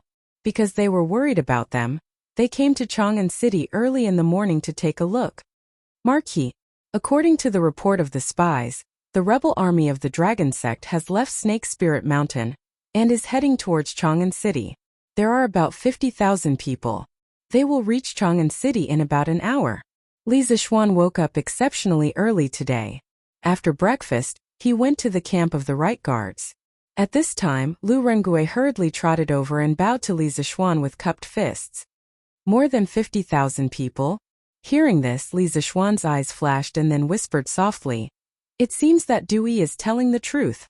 In last night's interrogation, Dewey not only told Li Zixuan about the development of the dragon sect in the past year, he also told him about the military strength of the dragon sect. So when he heard Lu Rengui say that the dragon sect's army had more than 50,000 people, Li Zixuan remembered Dewey's confession last night. He thought to himself that since this monk's attitude was so sincere, should he let him live? Shaking his head, Li Zixuan threw away the messy thoughts in his mind. He looked at Lu Rengui and asked solemnly, "Have the guards been arranged for the 4 city gates?" Lu Rengui replied with cupped fists. "It is said that His Majesty issued a secret order early this morning, ordering Duke Wei to lead the left and right guards, left and right guards, left and right guards, and left and right guards to guard the 9 city gates in the east, west, and north of Chang'an City. Now, the guards of the 9 city gates have been replaced by the men arranged by Duke Wei. When the rebel army arrives, Duke Wei will lead the army to stop the rebels from attacking the city from the east, west, and north." Li Zixuan frowned. "Who will guard the south gate?" To be honest, the dragon sect would most likely attack from the south of Chang'an City, but Li Zixuan didn't arrange for the 3 city gates in the south. This made Li Zixuan puzzled. Lu Rengui's face turned serious. He cupped his fists and said, "Marquis, before you came, Supervisor Zhao came to pass on His Majesty's verbal order. Today, the defense of Chang'an City's south gate will be guarded by the left and right guards, and will be commanded by you, Marquis." "Let this Marquis command?" Li Zixuan's eyes widened. Even though he had just fought with the Tujue State Preceptor in the north, that was only because of his own bravery. To have him command an army in battle, especially a battle to defend a city, to him, this was the first time he had ever done it. "Yes, Marquis." Lu Rengui nodded his head with certainty. Li Zixuan opened his mouth with a helpless expression. But now that things had come to this, he could only accept his fate. Lu Rengui suddenly thought of something and continued, "That's right, Marquis. This morning, His Majesty also decreed that today's morning court assembly is temporarily cancelled due to his ill health. You don't have to rush to the palace to attend the morning court assembly." "There's such a thing?" Li Zixuan was stunned at first, then he suddenly realized. His Majesty is wise. This move can let those officials who colluded with the dragon sect lower their guard and help the dragon sect army outside the city. Otherwise, under normal circumstances, it would be difficult for these people to give themselves away. If Li Er had ordered Li Jing to lead the 6 guards to the various city towers early in the morning, it would create a sense of urgency that Chang'an City was about to be attacked by the enemy. In this way, those officials in King Shi's faction would definitely suspect that Li Er had already known that Dragon Sect was about to attack the city. In addition, if Li Er did not cancel the morning court assembly today, there would definitely be officials in the morning court who would ask him to give the order to lift the blockade of Chang'an City. At that time he would be in a dilemma. So when Li Jing led the army to secretly take over the city defense, Li Er came to cancel the morning court assembly by claiming to be ill. Not only did this avoid the suspicions of some officials, it also gave those people a chance to collude with the dragon sect outside the city. It was killing 2 birds with 1 stone. Tell the hidden sentries to be alert. Don't let anyone discover them. Once there's a situation, there's no need to report it. Just arrest them directly. Li Zixuan's eyes narrowed slightly as he looked at Lu Rengui and said in a deep voice. Since old Li Zixuan attached so much importance to those officials who might rebel, then he, Li Zixuan, had no reason to not attach importance to them. Yes, Marquis. Lu Rengui cupped his fists and was about to turn and leave when Li Zixuan called out to him. Hey, wait. Lu Rengui quickly stopped in his tracks, only to hear Li Zixuan ask again. Are there many citizens outside the city gates waiting to leave or enter? Lu Rengui was stunned for a moment before nodding. That's right. This general went to the south gate an hour ago to patrol and saw many citizens surrounding the city gates. Li Zixuan pursed his lips and pondered for a moment before saying, How about this? Send people to the city gates to disperse the citizens and tell them that the city gates will only open today. Tell them to return to their homes and don't waste any time at the city gates. Remember, no matter what method you use, you must drive the citizens back to their homes. But there is one rule, you must not harm the citizens. Once the 50,000 Dragon Sect troops arrive at Chang'an City, it would be too late for the commoners at the city gates to escape. Moreover, They would most likely be captured by the dragon sect to be used as meat shields. Li Zishuan knew that many people would be injured or even killed in this battle. But he wanted to do everything within his power to minimize unnecessary casualties. So what if he lied and deceived people? Open the city gates at midnight? Marquis, what if we fail to destroy Heavenly Dragon Sect before the end of the day? Although Lu Rengue understood Li Zishuan's intention, he was still worried. Li Zishuan said decisively, "There are no ifs. Do as I say. Before the Dragon Sect troops arrive at Chang'an City, evacuate the citizens outside the city gates as soon as possible. There must be no mistakes." Lu Rengue hurriedly cupped his fists and bowed. This general obeys. Seeing that Li Zishuan had no other orders, Lu Rengue turned and left. Marquette Steward Zhao is here. As soon as Lu Rengue left, a soldier walked in and cupped his fists to Li Zishuan. Li Zishuan's eyes lit up. Quick! Invite him in. Chapter 1606. Master, the Dragon Sect's army has arrived outside Chang'an City. The South City Gate is under martial law. The Marquis of Yong and is personally leading the left and right guards to resist the Dragon Sect's army.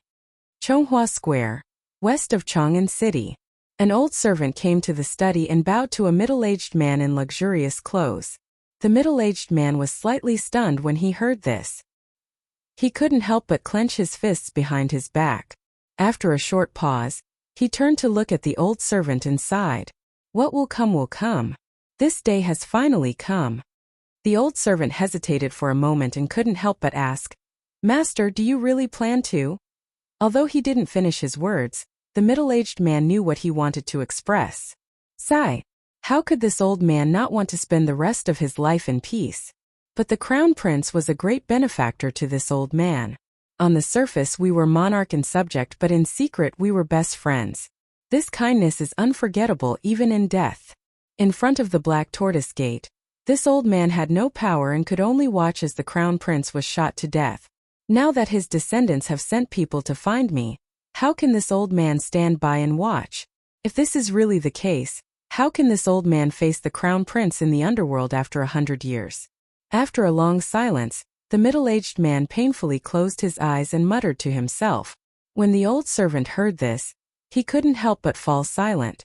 When he saw the middle-aged man raise his foot and intend to leave, he was still slightly unwilling and said, "Master, what if? If the Dragon Sect's army is defeated, you take Madam and young master out of the city and escape." Without waiting for the old servant to finish, the middle-aged man waved his hand and said. With that, he didn't stay any longer. He went directly to the door and pushed it open. "Master, you can't go out." The middle-aged man came out of the study and into the courtyard. Just as he was about to leave, a woman suddenly came out of the side courtyard and blocked his path. His Majesty ordered this old man to enter the palace to discuss matters. "Madam, what are you doing?" The middle-aged man's expression changed, but he quickly returned to normal. He frowned and asked in a deep voice, who knew that the woman wouldn't listen to a single word. She said anxiously, "Master, don't try to deceive me. I heard everything you said to the Heavenly Dragon Sect's venerable. Master, normally, this concubine doesn't understand the important matters of those countries and doesn't dare to interrupt. But this time, this concubine has to advise Master. Master, King Shi is dead. No matter how good King Shi was to you back then, he's already dead. Do you really want to disregard the safety of our family for that groundless descendant of King Shi? Are you really willing to do that?" The middle-aged man's expression changed drastically. He didn't expect that the conversation between Du Yi and him would be overheard by his wife. After a moment of silence, he said in a deep voice, "Madam, you don't understand. Today this old man must go. Get out of the way. As for the price, if the Heavenly Dragon Sect is defeated, take him away from Chang'an." After saying that, he used his hand to push the woman away, intending to forcefully leave. "Master, you can't go. He's still young. Master, you can't do anything stupid." The woman didn't give up. She went forward and hugged the middle-aged man, crying. On the south gate tower of Chang'an City. At this time, Li Zishuan had already arrived, and Zhao Song came with him. Now, the number of gurus left in Chang'an City could be counted with one hand. Although Zhao Song had dropped a rank because of the compression of genuine qi last year, he was a veteran guru after all and quickly cultivated his realm back. This time he accompanied Li Zishuan to guard the city. On the one hand, he helped Li Zishuan hold the line. On the other hand, he wanted to see with his own eyes which officials would come to the city to stir up trouble. Chapter 1607. On the city walls of Chang'an. The iron-masked man's words almost amused Li Zishuan. At this moment, Li Zishuan had every reason to suspect that the dragon head of the dragon sect had a screw loose in his head. He actually advised him, a marquis, to give up everything and join the dragon sect? Li Zishuan felt that even if he put aside loyalty and morality, even an idiot wouldn't do such a stupid thing. Why would I give up my free and unfettered life to become a rebel with you? You really think you're someone important? Huh? You're the dragon head of the dragon sect, right? You keep saying that His Majesty is cruel and merciless, provoking the wrath of the heavens and the resentment of the people. But what this marquis sees is that since His Majesty ascended the throne, the people have been getting better and better food. Where is the wrath of the heavens and the resentment of the people? You're lying with your eyes wide open. If you're not trying to bewitch the people, what else can you be? Li Zishuan looked at the iron-masked man and mocked mercilessly. As the dragon head of the dragon sect, you don't even dare to show your true face. What qualifications do you have to make these tens of thousands of people work for you? At this point, Li Zishuan looked at the ordinary people standing in front of the dragon sect troops and said in a very sincere tone, "Fellow villagers, touch your conscience and tell me, since His Majesty ascended the throne, haven't your days been getting better and better? Now that the world is peaceful and His Majesty loves the people like his own children, what reason do you have to not cherish such a prosperous Tang dynasty instead of rebelling with this sneaky person? Even if the dragon sect can really invade Chang'an, who can guarantee that this man who doesn't even have the courage to show his true face will be a wise ruler? Who can guarantee that he will be wiser than His Majesty? This marquis knows that most of you were bewitched by Dui to join Heavenly Dragon sect, but this marquis can tell you with certainty that Dui's reincarnation is a lie. His immortal arts are also a lie. As for the Jade Lake holy water that can cure all kinds of diseases and grant immortality after consuming it for a long time, it is also a lie. You want to pursue a high position in the Heavenly Dragon sect. No illness, no disaster, and even immortality. All of these are nothing but lies. All of you are just sacrificial pawns for this person to fight for the world. If you can repent in time and turn over a new leaf, it's still not too late." Shut up.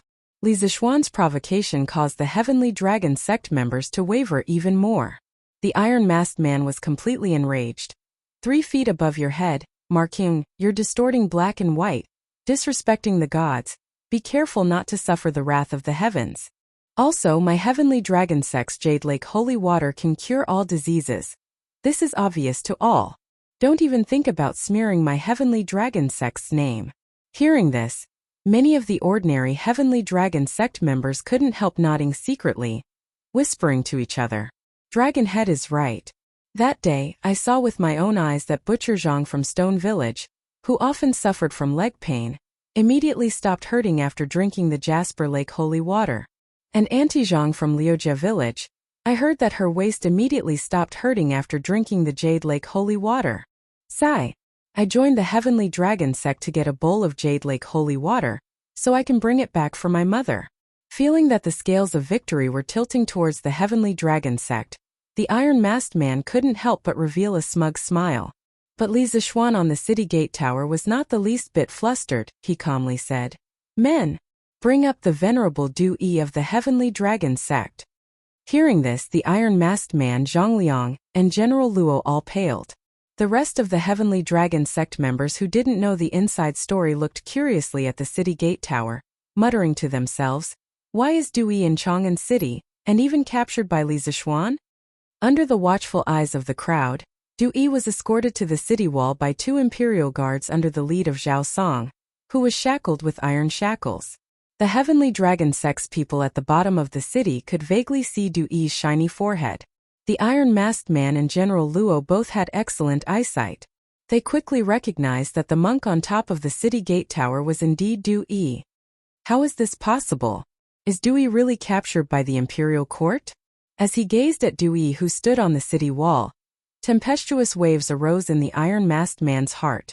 The plan that he'd once thought to be foolproof was now filled with flaws, and had been destroyed by Li Zixuan. At this moment, the iron-masked man suddenly felt that he'd fallen into the trap set up by Li Zixuan. "Dragonhead, what should we do?" General Luo couldn't help but whisper. The iron-masked man was silent.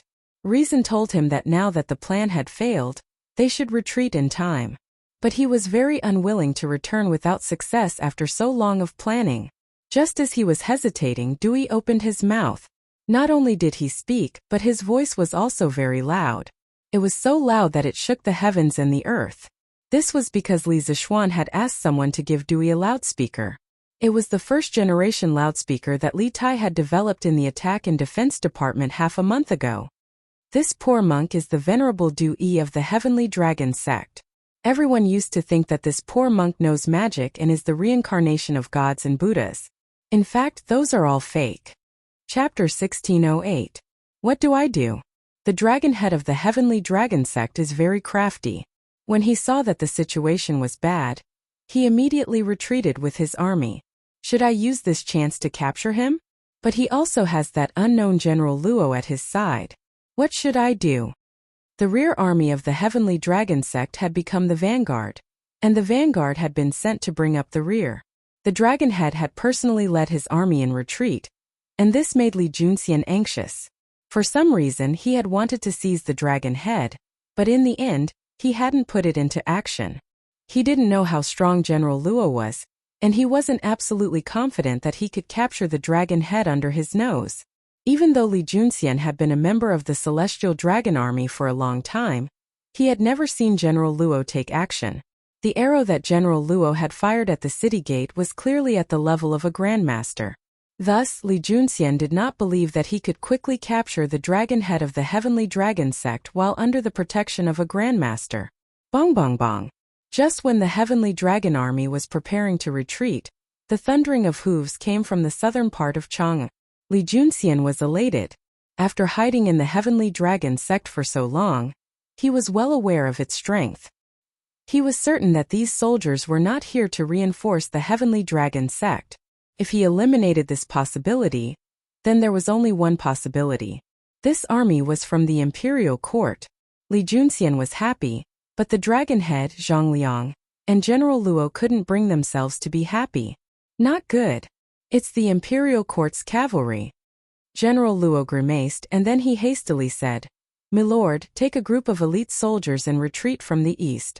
This general will lead the rest to stop the Imperial Court's cavalry for you."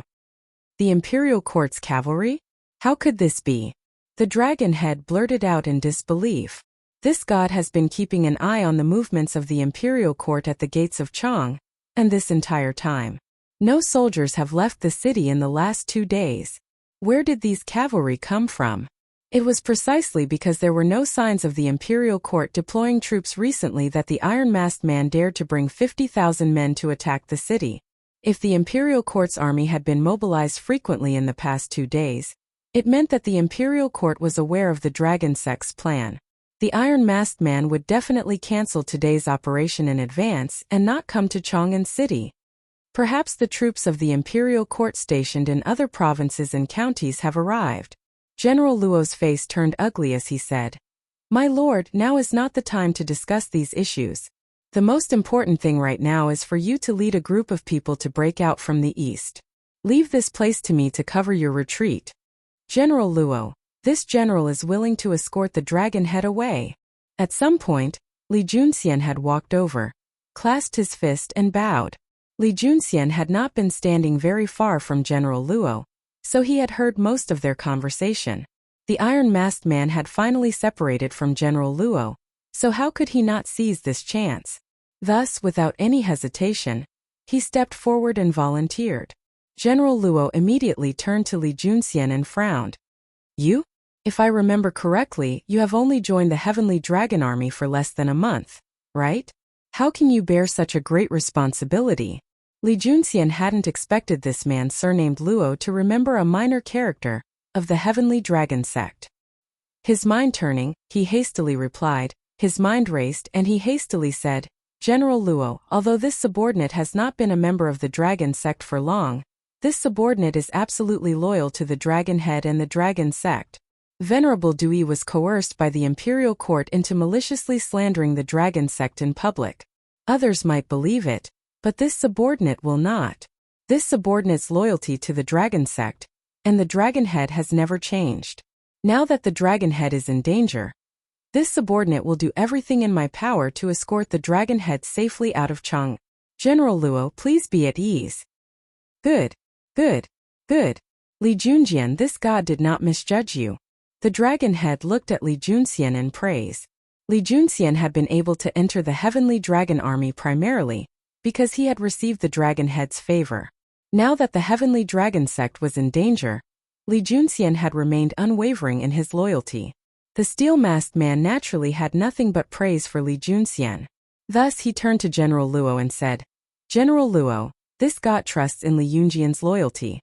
Rest assured and let Li Junjian lead a group of men to escort this god out. But. No buts. General Luo, you only need to delay the imperial court's army for a few moments, and then immediately join up with this god. No matter what, you must live. At this point, the current situation did not allow them to hesitate too much. The iron-masked man instantly made a decision, but before he left, he still looked at General Luo with a solemn expression and said, Don't worry. Okay. General Luo's eyes flashed with emotion, and then he solemnly returned the bow. My lord, take care. This general will definitely return alive. After saying this, he bellowed, Pan Feng Zhao Ming. The two of you take 2,000 elites and accompany Li Junjian to escort the dragon head out of Cheng. If anything goes wrong, I will chop off your heads. As soon as he finished speaking, two valiant generals immediately stepped forward, cupped their fists and said, Yes, sir. Haha. A trifling heavenly dragon sect dares to run rampant in Cheng? Today this old Cheng will teach you how to behave. At this moment, the sound of hooves approached from the south, followed by the loud laughter of Chang Yaojin. General Luo grimaced and sternly ordered his subordinates, Hurry and escort the dragon head out. Yes. Immediately, the two groups of elite soldiers brought the heavenly dragon sect's dragon head and left towards the east. General Luo gripped his sword and loudly shouted, Soldiers, hear my order. Follow this general to meet the enemy. Yes. The Sky Dragon army was indeed a well-trained army. The moment General Luo gave the order, more than 10,000 people responded in unison. Then they pulled out their swords and got into formation. Under General Luo's lead, they charged towards the 10,000 light cavalry led by Chang Yaojin, Qin Qiong, and Yuqi Jingda. Ha! How dare you? Let this old Cheng meet you. Chang Yaojin saw that the rebel army's general actually took the initiative to meet them, and he couldn't help but shout excitedly. He held his lance and charged forward. 10,000 against 18,000, but this old man didn't seem to have the slightest awareness that he was outnumbered. It was as if he had the absolute advantage, and he charged forward without any regard for his life. Seeing this, Qin Qiong panicked, but it was clearly impossible to stop Chang Yaojin at this time. He turned his head to Yuqi Jingda and urgently said, Jingda, Heavenly Dragon Cult just sent out a group of people to the east. There's likely to be Heavenly Dragon Cult's dragon head there. You lead a group to pursue, I'll go help Jijia.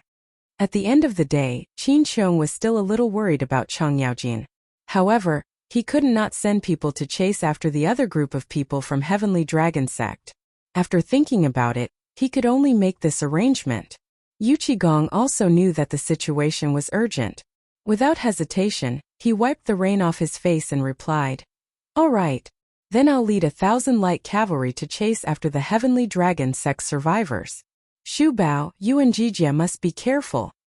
You don't have to worry about this side. Qin Qiong nodded. Wu Duchuan, count 1,000 men and follow this general. With that, Yuqi Jingda called out to his men, and the 1,000 light cavalry immediately turned and galloped in the direction of the Heavenly Dragon Sect's dragon head. All generals listen to my order. Follow this general to kill. Don't let a single one escape. Qin Qiong held a golden mace and urged his horse to lead the remaining 1,000 light cavalry to support Chang Yaojin. At this moment, Chang Yaojin and General Luo were already fighting. The two of them tested each other's strength and found that they were evenly matched. At this time, Chang Yaojin's lance smashed into General Luo's sword. But the latter's majestic Jinqi directly shook him away. Chang Yaojin stabilized himself and couldn't help but exclaim in surprise. "Hey, Junior, you have such good kung fu. Who are you? Who is your teacher?" It was no wonder that old Chang was surprised. The young general in front of him was no more than 20 years old, but his martial arts had reached the Grandmaster realm. Other than Li Zishuan, this was probably the youngest Grandmaster realm martial artist in the entire Tang dynasty. What surprised Chang Yaojin even more was that not only was this young general's realm high, his swordsmanship was also quite fierce. Yes, fierce, bold, simple and efficient. It had the style of the army's swordsmanship. "I'm just a nobody, there's no need for Duke Lu to worry about me." A trace of hatred flashed in General Luo's eyes. He said coldly and directly raised his sword to slash at Chang Yan. "Hey, old Chang, saw that you were a promising talent and wanted to persuade you to submit to the imperial court, but you really don't know what's good for you. Since that's the case, old Chang will teach you how to respect your elders." When Chang Yaojin saw that this young general's martial arts were outstanding, he was very fond of him. However, the other party did not appreciate his kindness at all. Chang Yaojin could not help but be furious. Not everyone had the qualifications to be treated coldly by him. After saying that, Chang Yaojin waved his lance and swung it at General Luo. "Jijie, this old man will help you." At this moment, Qin Xiong came over on his horse, wanting to join forces with Chang Yaojin to fight against General Luo. Chang Yaojin's stubborn temper had already risen.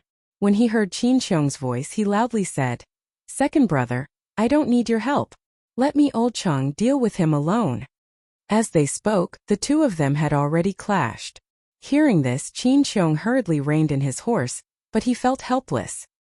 He knew that if he rashly joined the battle at this time, old Chang wouldn't really be angry at him, but he would definitely feel very uncomfortable. So at this moment he could only deal with the surrounding dragon sect soldiers while paying attention to the battle. If Chang Yaojin's situation changed, he would be the first to go to his rescue. Chapter 1609. Chang Yaojin and General Luo were fighting fiercely, but in front of them, Li Zishuan's Wu Wei army and the 30,000 Heavenly Dragon Sect disciples were fighting a one-sided battle. These 30,000 people were just ordinary people. They had not received any formal training after joining the Heavenly Dragon Sect. When they met the well-equipped and well-trained elite soldiers, the 30,000 people instantly showed signs of defeat. Of course, their lack of combat strength was one of the reasons. However, the more important reason was that after listening to Du Yi expose the Heavenly Dragon Sect's deception and conspiracy, most of the people no longer had any thoughts of resisting. When the two sides clashed, countless people dropped their weapons and directly knelt on the ground to surrender. The elites of the Heavenly Dragon Sect, who were supervising the battle among the commoners, saw that there were people who dared to surrender without a fight. They went forward to teach them a lesson and wanted to make an example out of them. However, their actions aroused public anger. After all, there were only a few hundred of them. The 30,000 commoners turned around and attacked the elites of the Heavenly Dragon Sect. Not long after, the Heavenly Dragon Sect elites who were supervising the battle were all beaten to the ground. Some were dead, some were seriously injured, and there was not even a light injury. Those who abandon the dark and join the light will be punished lightly. Those who resist will be killed without mercy. The Heavenly Dragon Sect elites' shouts could be heard everywhere on the battlefield. Under the deterrence of absolute force, the 30,000 disheartened Heavenly Dragon Sect members dropped their weapons one by one and knelt on the ground to surrender. Soon, a large number of people on the battlefield were kneeling. Not far away, General Luo, who was fighting with Chang Yaojin, could not help but feel anxious when he saw this scene. However, it was useless to be anxious. Although Chang Yaojin's martial realm was on par with his, in terms of battle experience, Chang Yaojin was undoubtedly far ahead of him. At this time, there was no way for him to quickly end the battle, let alone leave. Therefore, he could only watch as Li Zishuan absorbed the 30,000 Heavenly Dragon Sect members. "Your Majesty, please slow down." Outside Chang'an City, the three sides were fighting fiercely. Inside Chang'an City, there was a group of people who happened to be near the city walls. The leader was Li Er. Behind him were all the civil and military officials of the imperial court. Earlier, when the Heavenly Dragon Sect had surrounded Chang'an City, the civil and military officials of Chang'an City had all gone to the imperial palace to request Li Er, who was ill, to immediately convene the morning court. Naturally, the officials did not know that Li Er was deliberately pretending to be ill this time to make the old officials in Chang'an City lower their guard and have time to secretly communicate with the rebel army outside Chang'an City. After hearing the request of the officials to immediately convene the morning court, Li Er did not decline. After all, Chang'an City was surrounded by the rebel army. If he hid in the harem, it would not be justifiable. After pretending to ask the officials about the current situation in Chang'an City, he directly led the officials directly led the officials. He directly leading the officials directly he led the officials directly to the south gate. Cities. Under the guidance of a eunuch and a city gate officer, Li Er and the officials of the imperial court ascended the city tower one by one. What they saw was the scene of 30,000 heavenly dragon sect members kneeling and surrendering. Feng Xianling could not help but exclaim, "What's going on? I heard that the rebel army had aggressively surrounded Chang'an City, but why are all the people of the heavenly dragon sect surrendering now?" It was not that Feng Xianling was making a fuss over nothing. The main thing was that when the heavenly dragon sect troops arrived at Chang'an City, the people of Chang'an City suddenly fell into extreme panic. Many people described the soldiers of the heavenly dragon sect as 3 heads and 6 arms, ferocious monsters. Moreover, the people of Chang'an City worshipped the 50,000 rebels as 2 to 300,000. It was as if Chang'an City could be breached by the rebel army at any time. Feng Xianling and the other core officials of the empire could not wait to bring the officials to the imperial palace for an audience after hearing the rumors in the city. However, when the group of people arrived at the city wall from afar, they discovered that the situation was completely different from what the commoners had described. Other than Chang Yaojin's battlefield being a little anxious, Li Zishuan's side was completely one-sided. How did this look like Chang'an City was about to be breached? Instead, it looked more like the heavenly dragon sect was ambushed by the imperial court. Li Er sneered.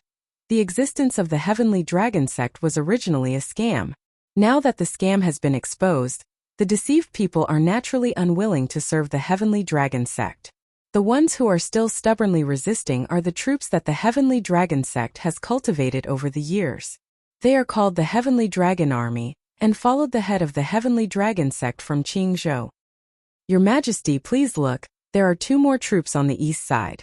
The officials were naturally shocked by Li Er's ability to predict the future, but that did not include Li Jing.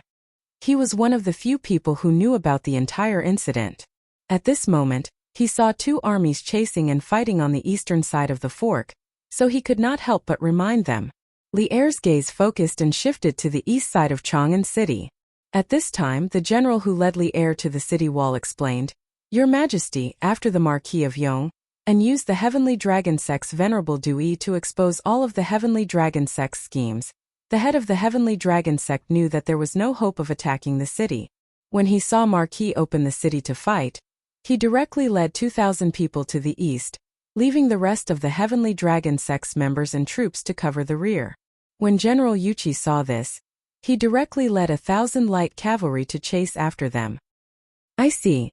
Li Er nodded and ordered, "Duan Jishuan, I order you to immediately lead 1,000 black armor troops out of the city to support Yuqi Jingda. Remember, you must capture the head of the Heavenly Dragon Sect alive. I want to see who he is." Duan Jishuan cupped his fists and accepted the order. This general obeys. With that, he hurriedly turned and ran down the city tower. A moment later, a heavily armored army rushed out of Chang'an City and headed east. Wei Zheng's face was gloomy. In truth, he had already guessed the identity of the head of the Heavenly Dragon Sect. It was because of this that he was so depressed these days. "Bring me the binoculars," Li Er ordered at this time. Yes.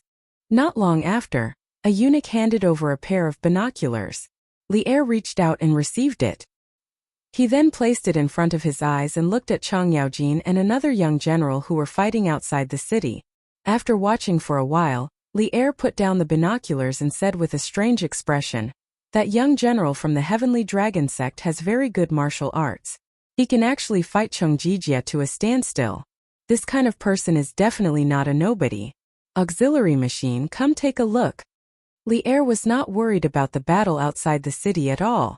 Under normal circumstances, as long as there was no internal strife in Chang'an City, it would be wishful thinking for the enemy to attack the city from the outside.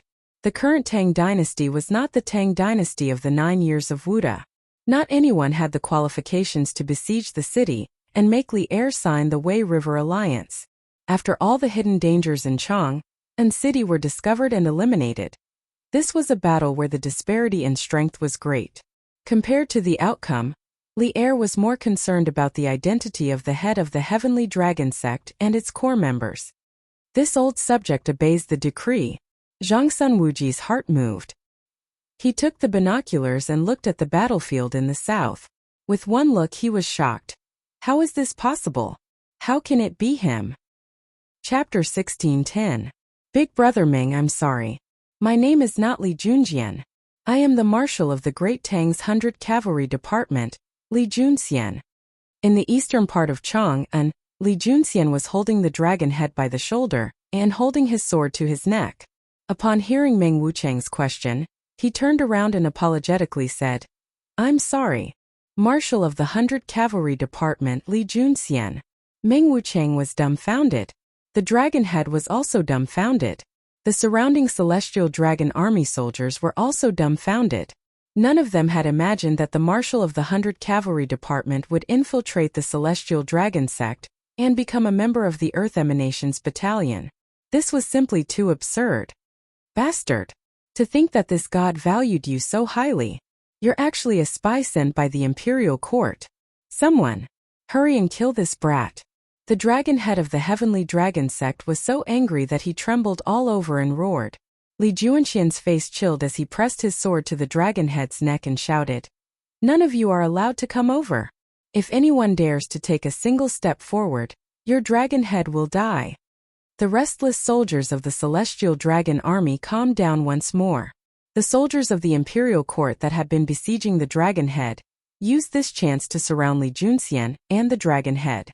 Yuqi Jingda looked over in delight. Oh, so it was Marshal Li? Why are you in the Celestial Dragon sect? Oh, this old man remembers now. You haven't appeared in Chang'an for quite some time. Presumably, His Majesty sent you to infiltrate the Celestial Dragon sect, right? Haha.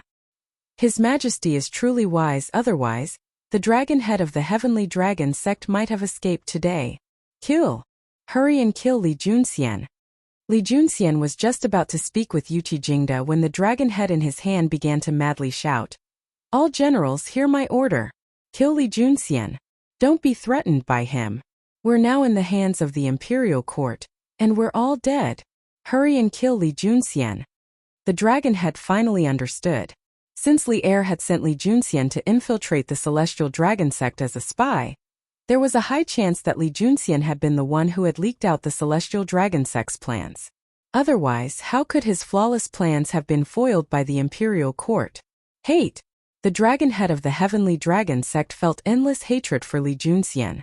If not for Li Junxian, Chang'an might have fallen into internal strife, and he might have led the Celestial Dragon Army into Chang'an. Thus, the dragon head of the Heavenly Dragon sect only wanted to kill Li Junxian. He couldn't care less about anything else. Everyone stop. Don't listen to his nonsense. Li Junxian took the dragon head and retreated a few steps until he was at a safe distance.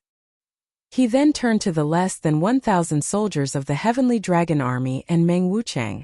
Big Brother Meng and my brothers of the Celestial Dragon Army, I, Li Junxian, know that the vast majority of you have received the grace of the dragon sect, so you are willing to die for your dragon head. But have you ever wondered if your dragon head harbored ill intentions when he granted you this grace? You all heard what Dewey said on the walls. Not only does the dragon sect not have any reincarnated gods, the Jade Lake sacred water you gave your family members is not a cure for all illnesses, as the rumors say. Drinking too much of the Jade Lake sacred water will even cause one to become dependent on it, and gradually eat away at one's body.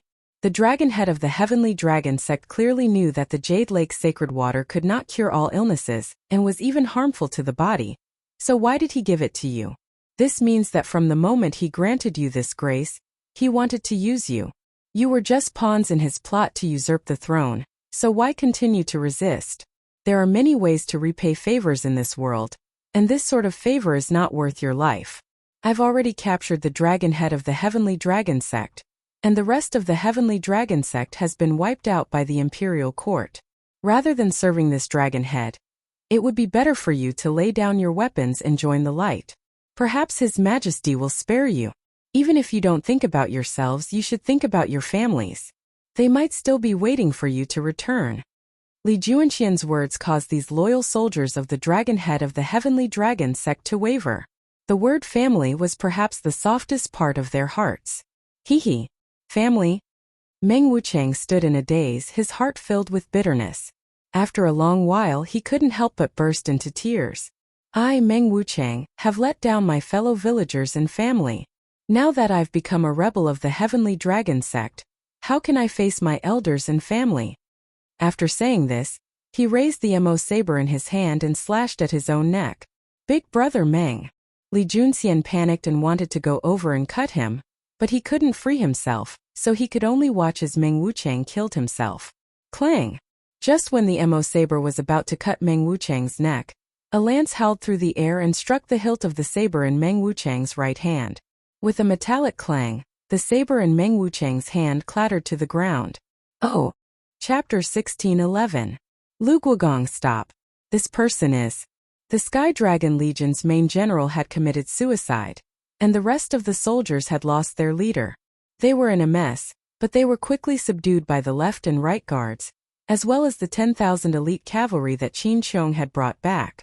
Just then there was a hurried shout from outside the crowd.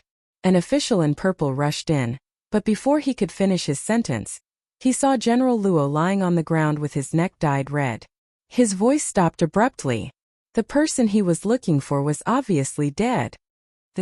Lu Guogong, you killed him? The purple-robed official looked at General Luo on the ground, then looked at Chang Yaojin and asked in disbelief. Zhao Guogong, this has nothing to do with me. That's right, this purple-robed official was Zhang Sun Wuji. Previously, when Zhang Sun Wuji saw the appearance of this young general, he quickly excused himself from Li Er and quickly ran down the city gate tower. Hearing the reproach in Zhang Sun Wuji's words, Chang Yaojin rubbed his nose and quickly waved his hand. This old man originally wanted to capture him alive and hand him over to His Majesty to deal with him personally. However, this junior was bent on seeking death and ran into this old Cheng's lance. This old man was caught off guard, so this junior committed suicide. Sigh. What a pity. Although Chang Yaojin was dissatisfied with the young general's arrogant attitude, he had to admit that this young general was a promising talent. He had reached the Grandmaster realm at such a young age. Although his future achievements couldn't be compared to Li Zishuan, he definitely wouldn't be too bad. It was indeed a pity for such a young talent to die just like that. After a moment of frustration, Chang Yaojin suddenly came back to his senses. He looked at Zhang Sun Wuji and asked curiously, Zhao Guogong, why are you so concerned about this young man? Could it be that you know him? At this moment, Chang Yaojin realized that something was wrong. If the young general on the ground was really Zhang Sun Wuji's relative, then he had completely offended Zhang Sun Wuji. Although Chang Yaojin wasn't afraid of Zhang Sun Wuji, being watched by an old fox every day was quite uncomfortable. You! Zhang Sun Wuji pointed at Chang Yaojin and sighed. AI! Wasn't this young General Luo Yi's son Luo Chang? Forget it. Let's bring the Heavenly Dragon Sect rebels back to the city first. We'll talk about this later. Luo Chang. When Li Zishuan heard this, he couldn't help but feel shocked. In his previous life he had read The Legend of the Heroes of Sui and Tang dynasties a few times. Naturally he knew about Luo Chang. However, he didn't expect that such a young hero would become a rebel and end up like this. It seemed that because of his appearance a lot of history had quietly changed. Actually, there was no such person as Luo Chang in the official history. He only existed in novels. What? Is this kid Luo Yi's son? Chang Yaojin's eyes widened in shock. But Zhang Sun Wuji had already turned and walked far away. He naturally wouldn't answer Chang Yaojin's question. Qin Qiong, who was by the side, sighed and said, Sigh. Last year Luo Yi went astray and rebelled. I didn't expect that his son would end up like him.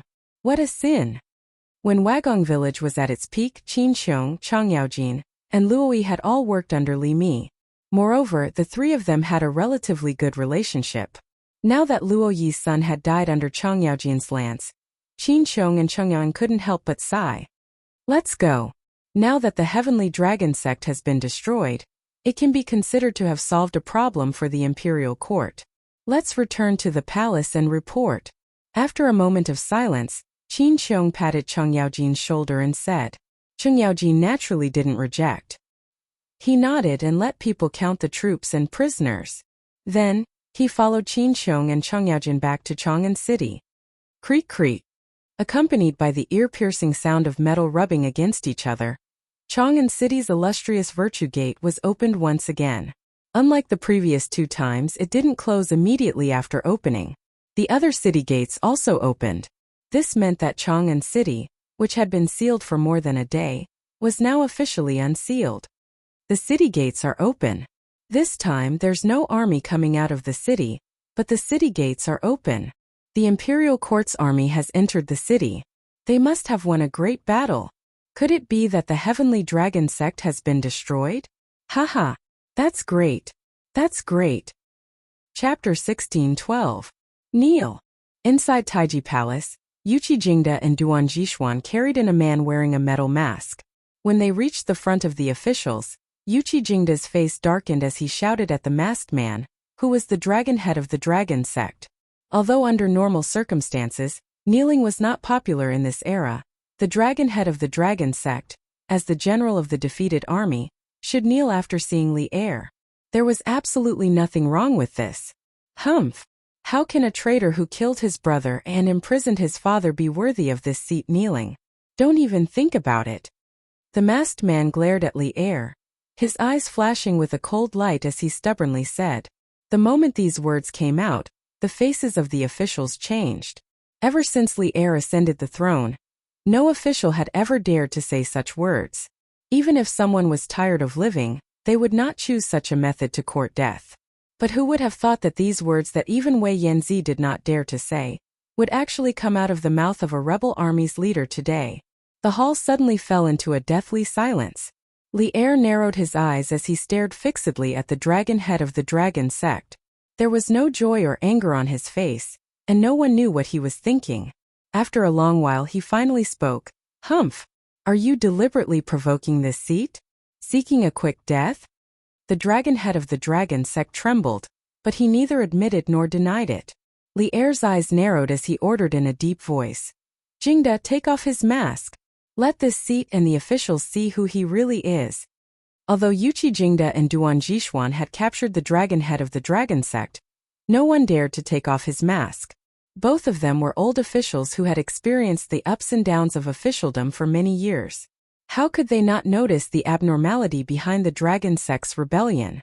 Therefore, in their view, the identity of the dragon head of the dragon sect could only be revealed by Li Er himself.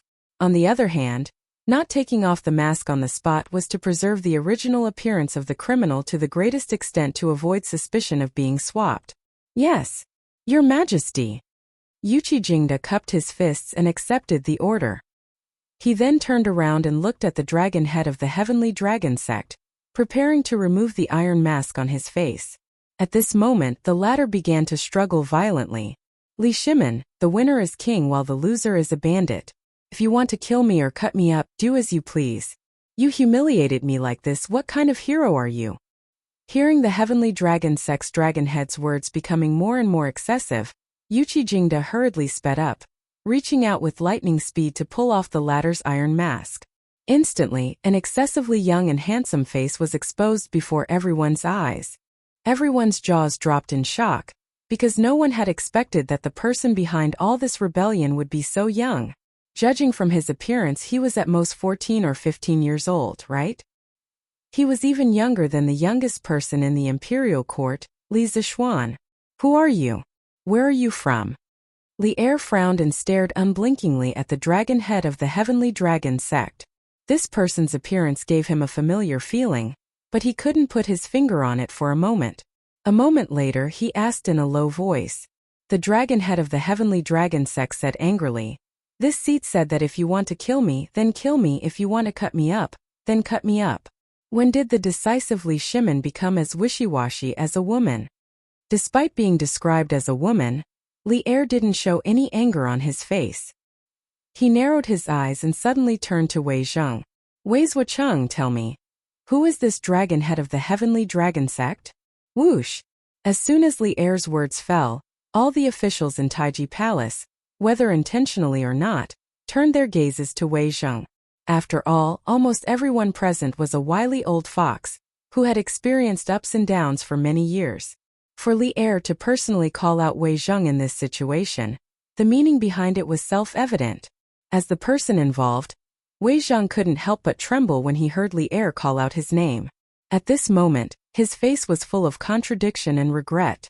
Under Li Er's aggressive gaze, Wei Zheng finally stepped forward and bowed.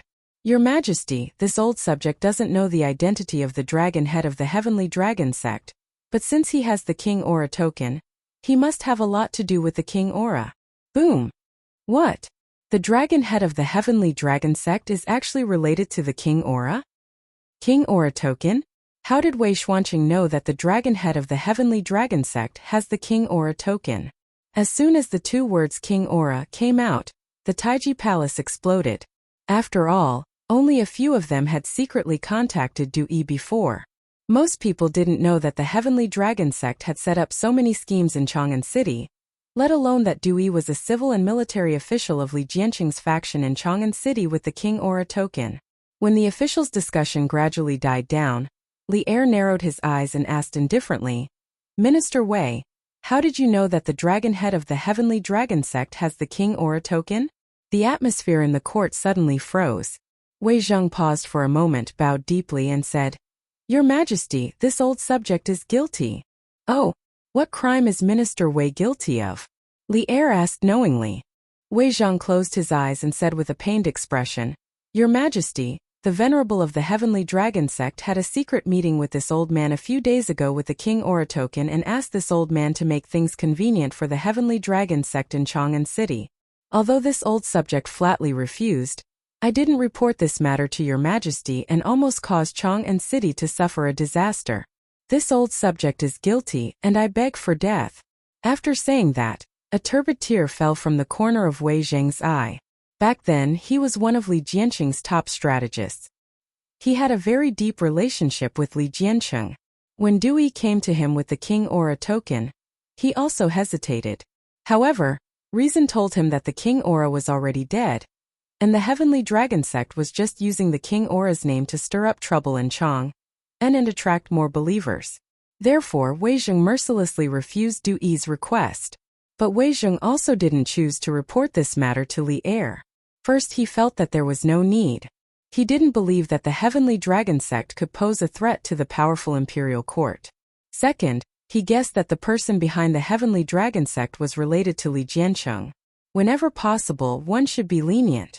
Letting the Heavenly Dragon Sect go could be considered repaying Li Jianqing's favor. Today, the Heavenly Dragon Sect had taken the initiative to besiege Chang'an. Only now did Wei Zheng understand that his moment of soft-heartedness had led to a grave mistake and almost brought immeasurable losses to the Great Tang. He, who had been upright all his life, had finally avenged himself with great difficulty, but it had resulted in such tragic consequences. At this moment, Wei Zheng felt that only death could atone for his sins. Li Er stared at Wei Zheng, his brow furrowed. He didn't say that he would punish Wei Zheng, but he also didn't say that he would let him go. Seeing this, the officials couldn't help but sigh in their hearts. Because the more Li Er remained silent, the more likely Wei Zheng would be to die. Although Wei Zheng often liked to criticize the heavens, earth and air, and almost everyone in the court was annoyed by him, but the officials in the hall asked themselves honestly, Wei Zheng had contributed a lot to the Great Tang. At the very least, when Li Er, as the emperor, did something inappropriate, Wei Zheng would replace them to criticize Li Er and regulate Li Er's behavior. If Wei Zheng wasn't there, then the next time Li Er did something foolish, these virtuous officials would have to reprimand and face Li Er's anger. Now that they saw that Wei Zheng might lose his life, the officials in the hall couldn't help but feel a trace of sympathy for the death of the rabbit. Your Majesty! Just as the atmosphere in the hall became more and more oppressive, more and more oppressive, Li Zishuan finally stood up. He bowed towards Li Er and said, "Your Majesty, although Left Minister Wei is guilty, his crime definitely does not warrant death. If he knew in advance that the dragon sect would attack the city today, this official believes that he would have told Your Majesty about the due secret meeting no matter what. With bronze as a mirror, one can straighten one's clothes. With history as a mirror, one can know the rise and fall. With people as a mirror, one can know the gains and losses. Left Minister Wei is upright and plain-spoken. He is loyal to the Great Tang and is sincere to Your Majesty. He always dares to reprimand. Such a virtuous official is not only a role model for all the officials in the court, but also a mirror for Your Majesty. If Your Majesty kills Left Minister Wei today, it will be the same as destroying a mirror. In the future, it will be difficult to meet a mirror that can protect you. Your Majesty, please reconsider." Wei Zheng, who was already prepared to die, was surprised to see Li Zishuan pleading for him. But after listening to Li Zishuan's words, his face was filled with complex emotions. Li Er, who was sitting at the head of the table, couldn't help but recall Li Zishuan's words in his mind. With bronze as a mirror, one can straighten one's clothes. With history as a mirror, one can know the rise and fall. With people as a mirror, one can know the gains and losses. This sentence was inexplicably familiar to Li Er, but after thinking about it, he couldn't think of a reason and could only give up in the end. Isn't this nonsense? This sentence was said by him, of course he was familiar with it. According to the historical records, in the 17th year of Zhengguan, Wei Zheng died of illness. Li Er couldn't help but cry bitterly and said to the people around him, "If a man uses bronze as a mirror, one can straighten one's clothes. With history as a mirror, one can know the rise and fall. With people as a mirror, one can know the gains and losses. I have always protected these three mirrors to prevent myself from going overboard. Today Wei Zheng has died, thus one mirror is gone." "Humph! Wei Zuocheng, I'll put aside the matter of you concealing it for now. I'll deal with you later." In the end, Li Er let Wei Zheng go. Although he didn't say it out loud, Wei Zheng was touched and said, "Thank you, Your Majesty, for not killing me." Li Er snorted and then looked at another person in the hall. "Wei Ting, do you know the identity of the dragon head of the Heavenly Dragon Sect?" As soon as he finished speaking, an old and decrepit official stepped forward. Taking a closer look at his appearance, it was the old man who was about to open the city gates for the Heavenly Dragon Sect. But in the end, he stopped at the precipice. Walking to the front of the officials, Wei Ting cupped his hands and said with a pained expression, "Your Majesty, this old minister also knows the crime of not reporting it. Please punish me." Li Er said indifferently, "First, tell me the identity of the dragon head of the Heavenly Dragon Sect. As for your crime of not reporting it, we'll deal with it later." Chapter 1613. In the Taiji Palace, the officials were still in shock from Li Chengzong smashing his head against the coiling dragon pillar. When they heard Li Er call out Wei Ting's name, they all focused their gazes on Wei Ting. Seeing Li Chengzong die in front of her with her own eyes, Wei Ting was in a state of extreme shock at this moment. Hearing Li Er call her, Wei Ting walked forward shakily and cupped her hands. Replying to Your Majesty, this old subject had indeed guessed that the dragon head of the Heavenly Dragon Sect might be the son of King Shi. Because King Shi's token is so noble, it's impossible for it to wander among the common people for no reason other than King Shi's direct bloodline. But I didn't guess that the dragon head was Li Chengzong, let alone how he came back to life. I'm afraid I can only ask Princess Shi about this. Wei Ting was born in the Xiaoyao branch of the Wei family. She had a good relationship with the hidden crown Prince Li Jianqing when she was young. Emperor Gao pacified the capital and appointed Li Jianqing as the chancellor of the Longxi Duke residence. He moved the crown prince's left guard and inspected the crown prince's left guard. The hidden crown Prince Li Jianqing was very lucky. In the 7th year of Wuda, because of the Yangwanggan incident, Shi Duyan and Wang He were exiled to Feng province. After the Xuanwu Gate incident, Tang Taizong entered the East Palace and was appointed as the Lord of the Ministry of Personnel. Li Er looked at Wei Ting. After confirming that she wasn't lying, he said, "Men, summon Zheng Guanyin." "Yes, sir." A small eunuch immediately went to carry out the order. Zheng Guanyin was born in the 19th year of Emperor Wen of Sui. In the 10th year, the 16-year-old Zheng Guanyin married Duke Tang's son, Li Jianqing. In the 5th month of the 2nd year of Yining, after the Tang dynasty was established, Li Jianqing was made the crown prince, and Zheng Guanyin became the crown princess. Zheng Guanyin was in her youth and was extremely noble. She was close to the position of the empress, who knew that on the 4th day of the 6th month of the 9th year of Wuda, the Qin king Li Shimin suddenly started the Xuanwu Gate incident and killed Li Jianqing and his sons. In one day, Zheng Guanyin suffered a huge change. Her husband died, her sons died, and her family was wiped out. Zheng Guanyin was only 28 years old, and the oldest son was only 11 years old. After Li Jianqing's death, Madame Zheng spent her days mourning her late husband and raising her children. At this time, Zheng Guanyin was still living in the imperial palace. Therefore, not long after, a young eunuch came in with a woman with a weathered face but very regular facial features. Many officials looked at the woman and sighed. This woman was Li Jianqing's former wife, Zheng Guanyin. "Greetings, Your Majesty." Zheng Guanyin walked to the front of the officials and bowed. She said expressionlessly. Even though she hated the man in front of her, she knew that she couldn't do anything to him because he was the supreme being of the world. When she heard that Li Erchuan had come to the Taiji Palace, she was a little puzzled at first. However, she inadvertently saw the coiling dragon pillar on the right. Within Taiji Palace, the officials were still in shock when Li Chengzong killed himself on the coiling dragon pillar. When they heard Li Erchuan call out Wei Ting's name, they all focused their attention on Wei Ting. Seeing Li Chengzong die in front of her, Wei Ting was also in a state of extreme shock. Hearing Li Erchuan call her, Wei Ting walked forward shakily and cupped his hands. "Your Majesty," this old official did guess that the dragon head of Heavenly Dragon sect might be the son of King Shi. Because King Shi's token is so noble, it can't be in the hands of the people for no reason except for the direct bloodline of King Shi.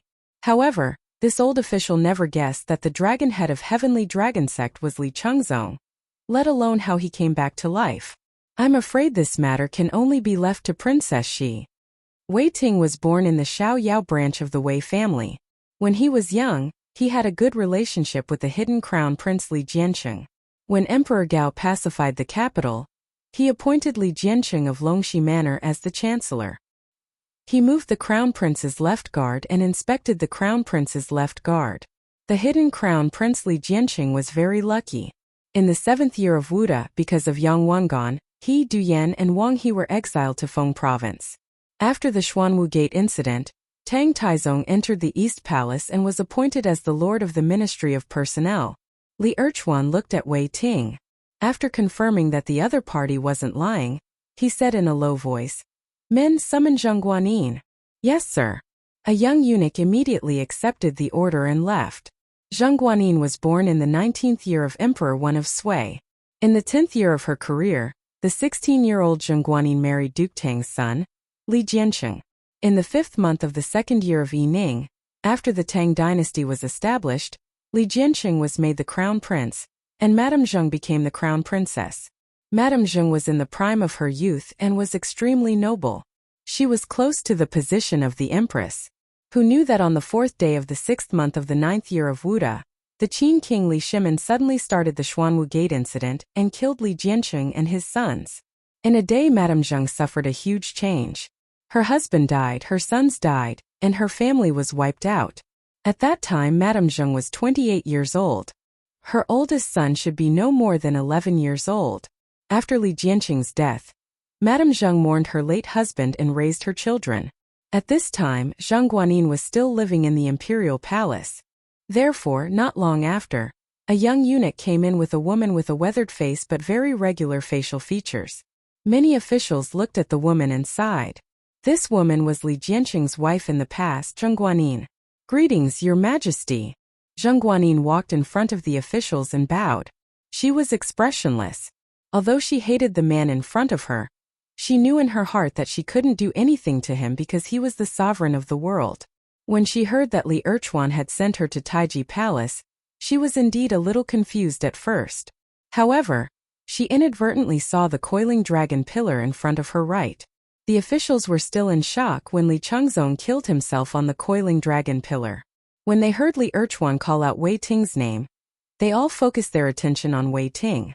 Seeing Li Chengzong die in front of her, Wei Ting was also in a state of extreme shock. Hearing Li Erchuan call her, Wei Ting walked forward shakily and cupped his hands.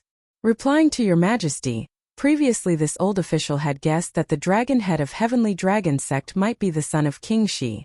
Because King Shi's token is so noble, other than King Shi's direct descendant, it can't be lost among the common people for no reason. However, this old official had never guessed that the dragon head of Heavenly Dragon sect was Li Chengzong, let alone how he came back from the dead. I'm afraid this matter can only be left to Princess Shi. Wei Ting was born in the Xiaoyao branch of the Wei clan. When he was young, he had a good relationship with the hidden crown prince Li Jianqing. When Emperor Gao pacified the capital, he appointed Li Jianqing of Longxi Manor as the chancellor. He moved the crown prince's left guard and inspected the crown prince's left guard. The hidden crown prince Li Jianqing was very lucky. In the 7th year of Wuda, because of the Yangwanggan incident, he, Du Yan and Wang He were exiled to Peng Prefecture. After the Xuanwu Gate incident, Tang Taizong entered the East Palace and was appointed as the Lord of the Ministry of Personnel. Li Erchuan looked at Wei Ting steadily. After confirming that the other party was not lying, he said in a low voice, Men summon Zheng Guanyin. Yes. A small eunuch immediately received the order and left. Zheng Guanyin was born in the 19th year of Emperor Wen of Sui. In the 10th year of her career, the 16-year-old Zheng Guanyin married Duke Tang's son, Li Jianqing. In the 5th month of the 2nd year of Yi Ning, after the Tang dynasty was established, Li Jianqing was appointed as the crown prince, and Madame Zheng became the crown princess. Madame Zheng was in the prime of her youth and was extremely noble. She was very close to the position of the empress, who knew that on the 4th day of the 6th month of the 9th year of Wuda, the Qin king Li Shimin suddenly started the Xuanwu Gate incident and killed Li Jianqing and his sons. In a day Madame Zheng suffered a huge change. Her husband died, her sons died, and her family was wiped out. At that time, Madame Zheng was 28 years old, and the oldest of her sons should be no more than 11 years old. After Li Jianqing's death, Madame Zheng mourned her late husband and raised her children. At this time, Zheng Guanyin was still living in the imperial palace. Therefore, not long after, a young eunuch came in with a woman with a weathered face but very regular facial features. Many officials looked at the woman and sighed. This woman was Li Jianqing's wife in the past, Zheng Guanyin. Greetings, Your Majesty. Walking in front of the officials, Zheng Guanyin bowed and said expressionlessly. Although she hated the man in front of her, she knew in her heart that she could not do anything to him because he was the supreme ruler of the world. This time, when she heard that Li Erchuan had sent her to Taiji Palace, she was indeed a little confused at first. However, she inadvertently saw the coiling dragon pillar in front of her right. The officials were still in shock when Li Chengzong killed himself on the coiling dragon pillar. When they heard Li Erchuan call out Wei Ting's name, they all focused their attention on Wei Ting. Seeing Li Chengzong die in front of her with her own eyes, Wei Ting was also in a state of extreme shock. Hearing Li Erchuan call her, Wei Ting walked forward shakily and cupped his hands. Replying to Your Majesty, previously this old official had indeed guessed that the dragon head of Heavenly Dragon sect might be the son of King Shi. Because of how noble King Shi's token is, other than King Shi's direct descendant, it is impossible for it to wander among the common people for no reason. However, this old official had never guessed that the dragon head of Heavenly Dragon sect was Li Chengzong, let alone how he came back from the dead. I'm afraid this matter can only be left to Princess Shi. Wei Ting was born in the Xiaoyao branch of the capital's Wei clan. When he was young, he had a good relationship with the hidden crown prince Li Jianqing. When Emperor Gao pacified the capital, he appointed Li Jianqing of Longxi Gongfu as the chancellor. He moved the crown prince's left guard and inspected the crown prince's left guard. The hidden crown prince Li Jianqing was very lucky. In the 7th year of Wuda, because of the Yangwanggan incident, he, Du Yan and Wang He were exiled to Peng Prefecture. After the Xuanwu Gate incident, Tang Taizong entered the East Palace and was appointed as the head of the Ministry of Personnel. Li Er looked at Wei Ting calmly. After confirming that the other party was not lying, he said in a low voice, Men summon Zheng Guanyin. Yes, sir. A small eunuch immediately received the order and left. Zheng Guanyin was born in the 19th year of Emperor Wen of Sui.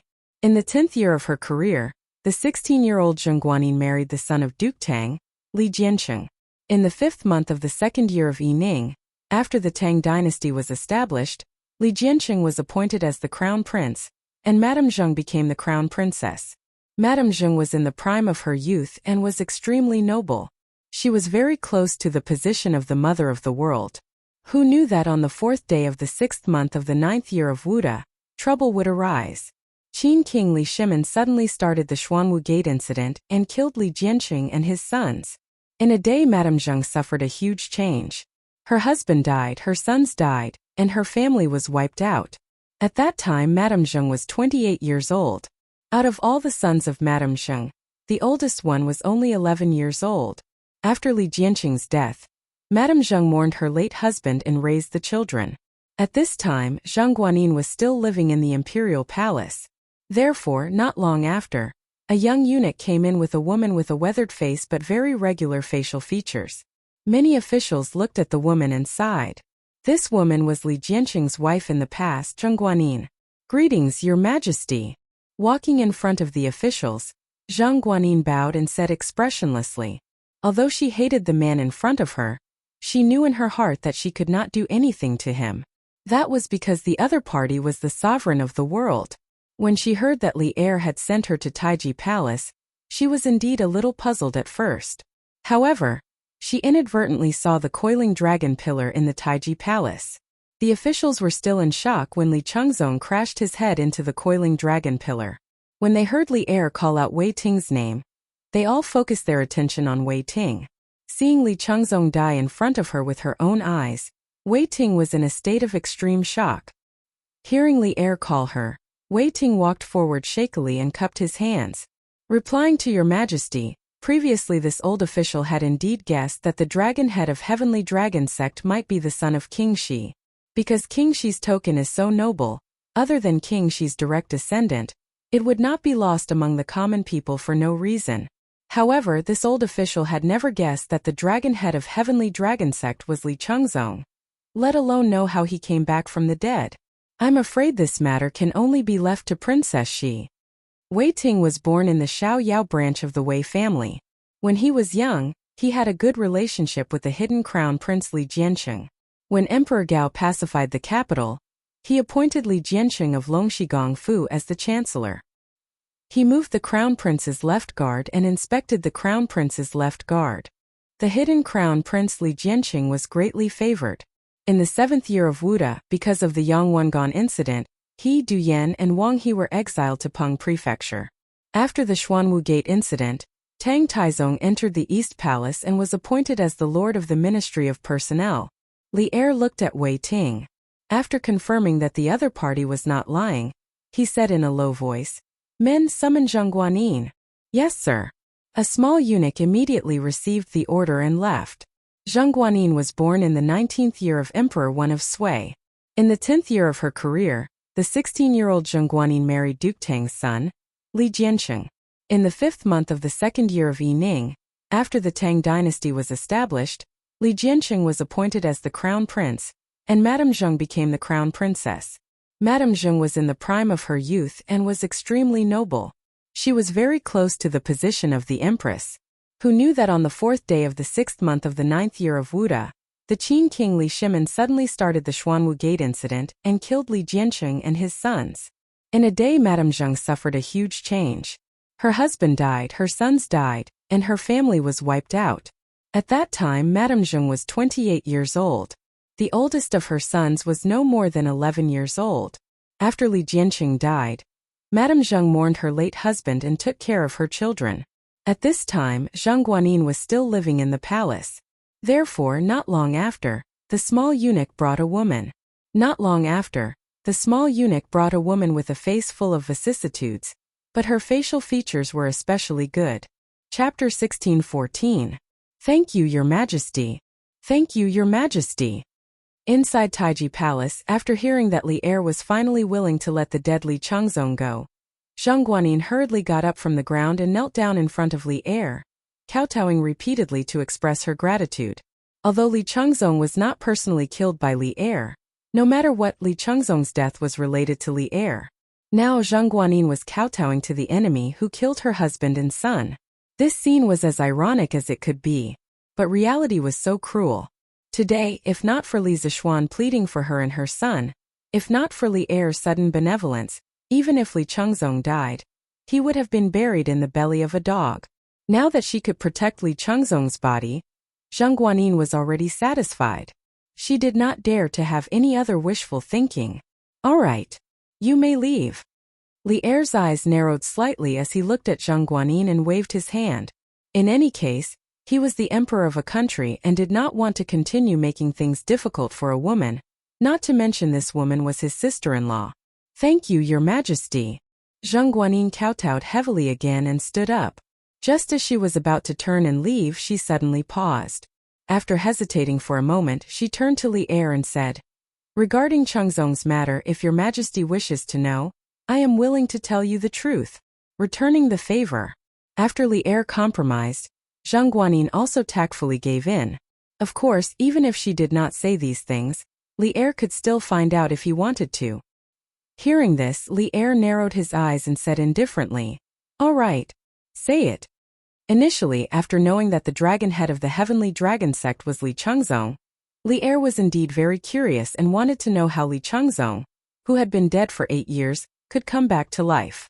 However, after Zheng Guanyin's crying in Taiji Palace, his curiosity was not as strong as before.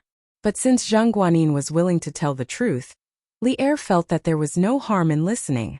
Zheng Guanyin pondered for a moment and then said slowly, "In the 3rd year and 6th month of Wuda, Chengzong was conferred the title of Taiyuan County Prince by the retired emperor. However, in the same year, Chengzong contracted a strange illness. Not only did he suffer from chest tightness and wheezing, but his eyes were also dull. His Highness, Jianqing invited famous doctors to treat Chengzong on the surface, but he also sent people to search for Jianghu sorcerers. By chance at that time Longxi Gongfu's Chancellor Wei knew that we were looking for a Jianghu practitioner, so he recommended a Taoist named Yuan Tiangang to Chunxia and Jiancheng.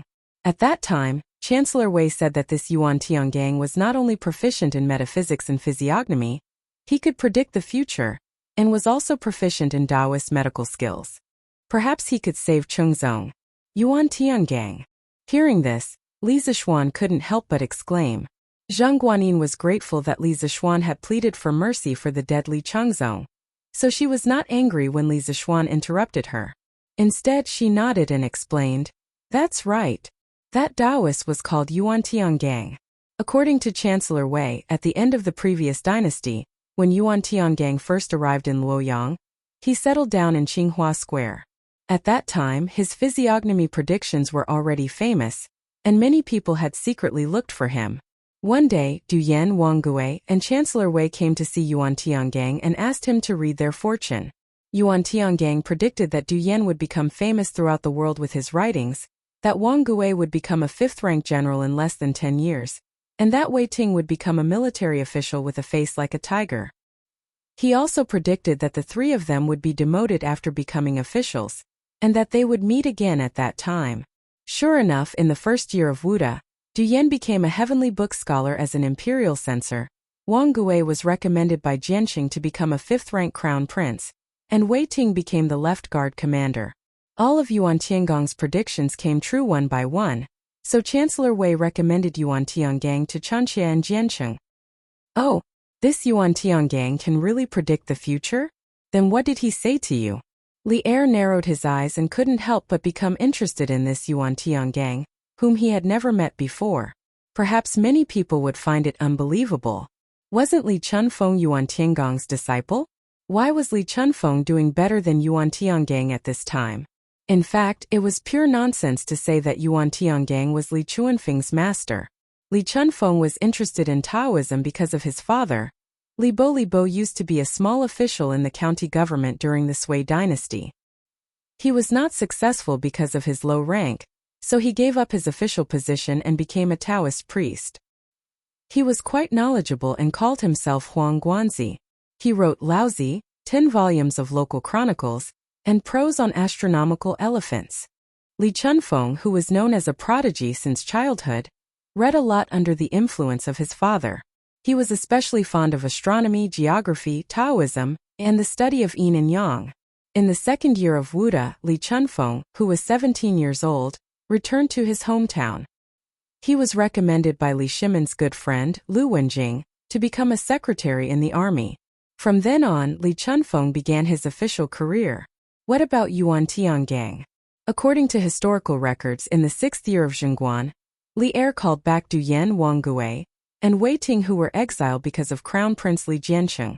He learned from them that Yuan Tiangang was an unprecedented genius in Shu's divination, so he issued an edict to invite Yuan Tiangang to Chang'an. In other words, Yuan Tiangang began to enter the imperial court in the 6th year of Zhengguan, which was more than 10 years later than Li Chunfeng. At this time in the hall, Zhang Guanyin answered truthfully. After Yuan Tiangang saw Changzong, he said that my son's illness was easy to cure, but after the disease was cured, he would encounter a man-made disaster, and his life would be short. The only way to cure it was to let Changzong fake his death, and then secretly send him overseas to cultivate Taoism and avoid disaster. He was never allowed to step into the Central Plains, or there would be a bloody disaster. At that time, Qinxie and Jianqing didn't believe Yuan Tiangong's words. However, Yuan Tiangong's prophecies about Du Yan Wanggui and Chancellor Wei still rang in our ears. In addition, even the palace's imperial physicians were helpless against Changzong's illness, yet Yuan Tiangang could easily cure Changzong. We didn't dare to doubt his words. After thinking about it again and again, we decided to secretly send Changzong to Qingzhou as Yuan Tiangang said, and let Changzong go out to sea in Qingzhou. We also ordered the guards who took care of him to never let him return to the Central Plains. But who would have thought that man's plans were not as good as God's? Changzong finally. In the end, Zhang Guanyin couldn't help crying in a low voice again. Hearing this, the officials in the hall couldn't help but be shocked. No one would have thought that Li Jianqing's eldest son didn't really die of illness, but came back to life by faking his death and was sent overseas to avoid disaster. Thinking of the change in the Xuanwu Gate 2 years ago, it seemed that Yuan Tiangong's prophecy about Li Changzong was not false at all. If Li Jianqing and Zheng Guanyin hadn't sent Li Changzong overseas, Li Changzong would definitely have been like Li Chengqian's other 5 sons, dying under Li Er's sword in the 9th year of Wuda. Li Er's heart was also in turmoil. He wasn't surprised by the plan that Li Jianqing had arranged for Li Changzong to fake his death. He was shocked by Yuan Tiangong's ability to predict good and bad luck. Think about it, if Yuan Tiangang had read Li Jianqing's fortune, would he have seen that Li Jianqing would suffer a bloody disaster in the 9th year of Wuda? If so, would the mutiny he started in the 9th year of Wuda still succeed? Fortune-tellers could predict good and bad luck, but they couldn't change history. But if fortune-tellers changed the fate of some key people, wouldn't that be the same as changing history? Thinking of this at the same time that Li Er was shocked, he also felt a trace of lingering fear. At the same time, he also felt a trace of vigilance toward a Jianghu fortune-teller like Yuan Tiangang, who could predict good and bad luck in the future. He thought to himself that if such a person couldn't be used by him, it would be best to kill him. So that's how it is. I already know about this matter. You can leave. Although Li Changzong had committed a heinous crime, he was also a member of the royal family anyway. I will let the Imperial Order Temple bury him as a prince. After a moment of silence, Li Er waved his hand and said to Zheng Guanyin. Things had developed to this point.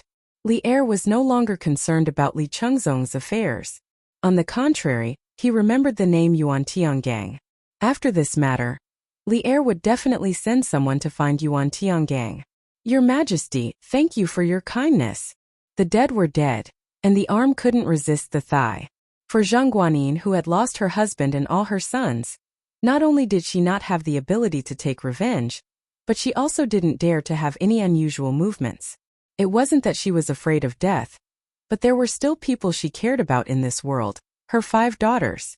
She wanted to raise all her 5 daughters and see them get married before she could leave with peace of mind. She couldn't bear to let her daughters lose their father and then their mother. After Zhang Guanyin expressed her gratitude, she got up and slowly left Taiji Palace. At this time, Li Er recovered from the matter of Li Changzong. His tiger-like eyes focused and he said in a deep voice, although Li Changzong was the mastermind of this rebellion, there were many accomplices. As far as I know from the 4th-rank officials in the imperial court, the third-rank eunuchs in the imperial palace, the guards at the city gates, and the merchants. They more or less facilitated the dragon sect's attack on Chang'an City. This morning, when the dragon sect besieged the city, there were 18 courtiers who tried to lead their servants to open the city gates or create chaos in the city. There were also 24 guards who tried to bewitch the rest of the soldiers into a mutiny. Unfortunately, I didn't let these people get what they wanted. Before they started the rebellion, they were all captured by the cavalry and the soldiers of the left and right guards. They are now all locked up in the Supreme Court's death row prison. Humph! I have said before, meritorious deeds should be rewarded and wrongdoings should be punished. These people colluded with the rebels and tried to subvert the country. They are guilty of the most heinous crimes. Kill them all. None. Amnesty. Zhao Song. Read out the list of criminals to the officials. It was said that being in the king's company was like being in the company of a tiger. Just a moment ago, Li Er was like a sharp sword with a restrained edge. At this moment, this sharp sword's edge was exposed. The sword's edge was pointed directly at the officials and generals who had provided assistance to the rebels in this rebellion. The imperial court fell into a dead silence. Only now did the officials know why there were so many empty seats in the imperial court today. It turned out that those people were all sent to the death row prison by Li Er. Logically speaking, in a time of prosperity, a prison was absolutely not advisable. Especially when so many courtiers were arrested at once, it was bound to cause a great commotion. Usually, when faced with such a situation, the officials would try their best to persuade the emperor to think twice before acting. But this time, no one stood up to dissuade the emperor because this matter involved the emperor and rebellion. Moreover, from what Li Er said, those arrested officials were all caught red-handed. There was no room for quibbling and escape punishment. There was only the death penalty. Yes, sir. Zhao Song bowed and accepted the order. Then he turned around and took out a roll of silk from his sleeve. He read out loud, after investigation, the Imperial Ancestral Temple Supervisor in Dazhong, the Yellow Door Assistant Minister Shan Wenhua, the Imperial Magistrate Junior Overseer Hong Shang, the Imperial Censor Assistant Minister Qiu Jiaming, the Imperial Censor Xian Mu. Every time Zhao Song read out a name, the hearts of the officials could not help but tremble.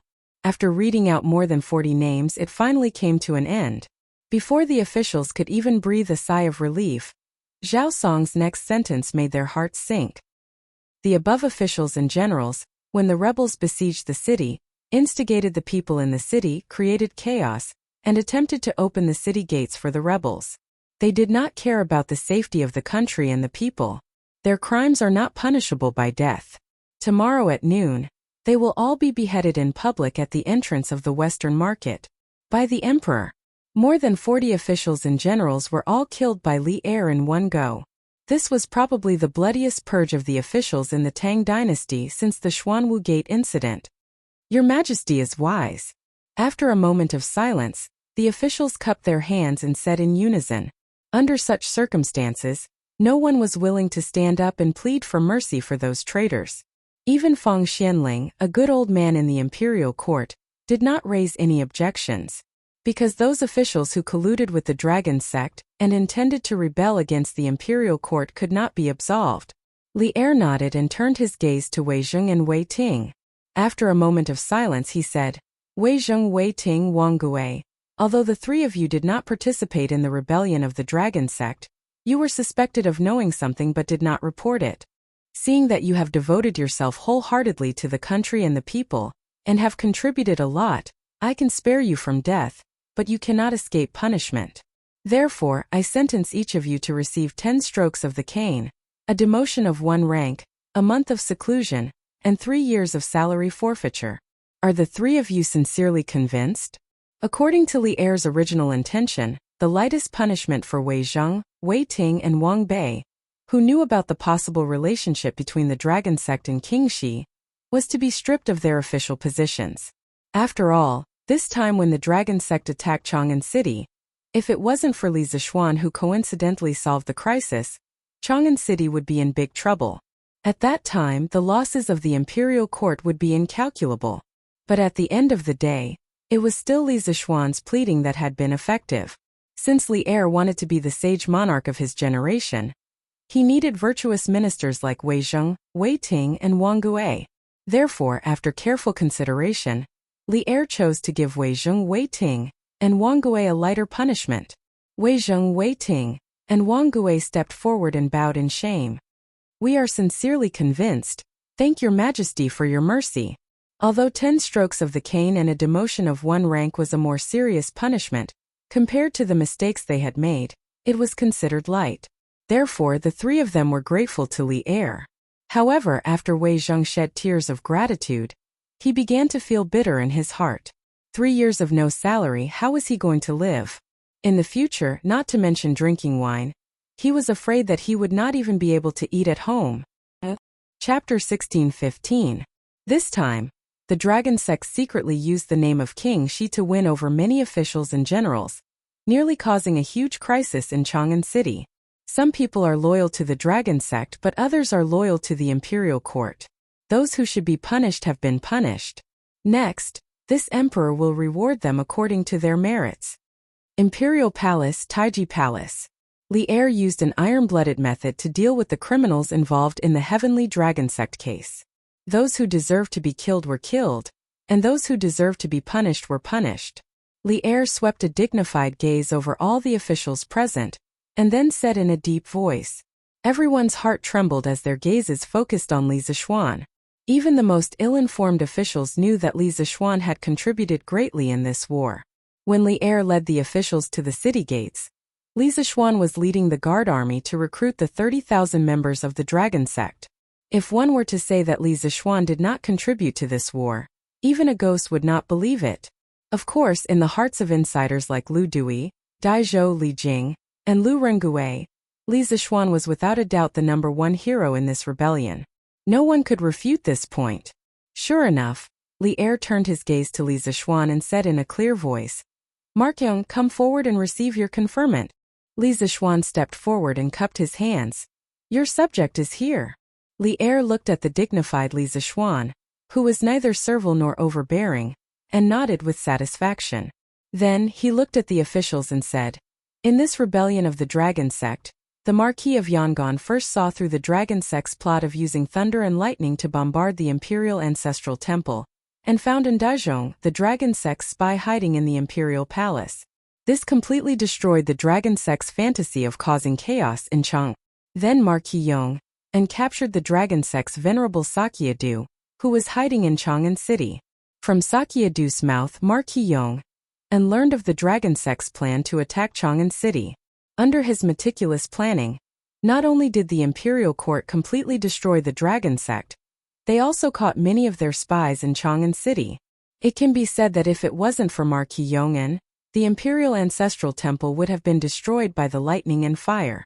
Even if the imperial court could resist the dragon sect's attack, they would have lost their dignity.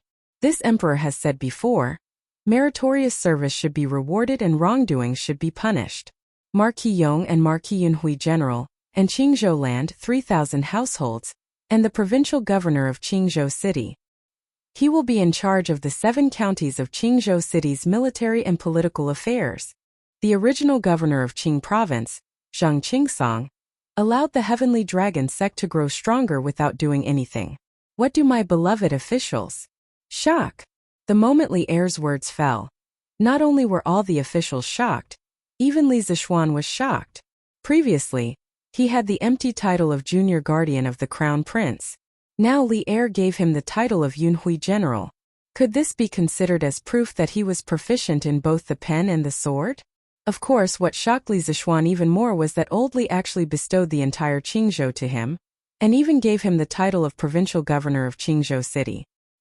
He would be in charge of the 7 counties' military and political affairs. What was this? This was basically equivalent to being a governor of the border. This kind of treatment could only be enjoyed by a prince. Even old generals like Chang Yaojin and Qin Qiong couldn't compare to it. For example, Chang Yaojin, other than the title of Lu Guogong and the position of the right Wuwei general, he also received the position of provincial governor of Luzhou City. However, the entire Luzhou City wasn't Chang Yaojin's fief. For someone like Li Zishuan who directly received the title of provincial governor of Luzhou City, it was definitely far beyond the status of a marquis. The main reason was that Li Zishuan had made too many contributions, and Li Er had deliberately suppressed Li Zishuan's title, not wanting him to rise too quickly. At this moment, the civil and military officials in the main hall looked at each other. On the one hand, they were shocked that there were so many hidden dangers in the seemingly peaceful Chang, and over the past 2 days, if the imperial court was careless, it would be in danger of being breached. On the other hand, they were shocked by Li Er's reward for Li Zishuan. Not to mention the establishment of the Tang Empire. Even since the establishment of the position of provincial governor in the Qin dynasty, there had never been a provincial governor as young as Li Zishuan. Of course, the princes of the previous dynasties were an exception. Your Majesty, the Marquis of Yong, and has indeed contributed greatly to the rebellion of the Heavenly Dragon sect. However, the Marquis of Yong'an is still young. Wouldn't the military affairs of a province be too heavy for him? The hall was silent for a moment. Then Fang Xianling stepped forward and cupped his hands. Of course, old Fang didn't have a problem with Li Zishuan and didn't want to see Li Zishuan promoted. On the contrary, old Fang admired Li Zishuan, who was capable and not arrogant. He stood up to stop Li Er's reward just to protect Li Zishuan. The tallest tree in the forest would be destroyed by the wind. In Fang Xuanling's view, Li Zishuan was still too young, and climbing too high was not a good thing. Your Majesty, Prime Minister Fang is right. Marquis Yong, and has indeed made great contributions, but Your Majesty, please reconsider the matter of promoting him to provincial governor of Qing.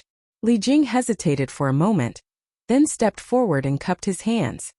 His thoughts were actually the same as Fang Xuanling's. Li Zishuan was still too young, and too high of an official position would be detrimental to his future growth. Li Er's eyes flashed as he looked at the 2 officials who had stepped forward. After a moment of silence, he firmly said, "My 2 beloved officials' concerns are reasonable, but we have our own considerations. Marquis Yong, and is the most suitable candidate for the position of provincial governor of Qingzhou.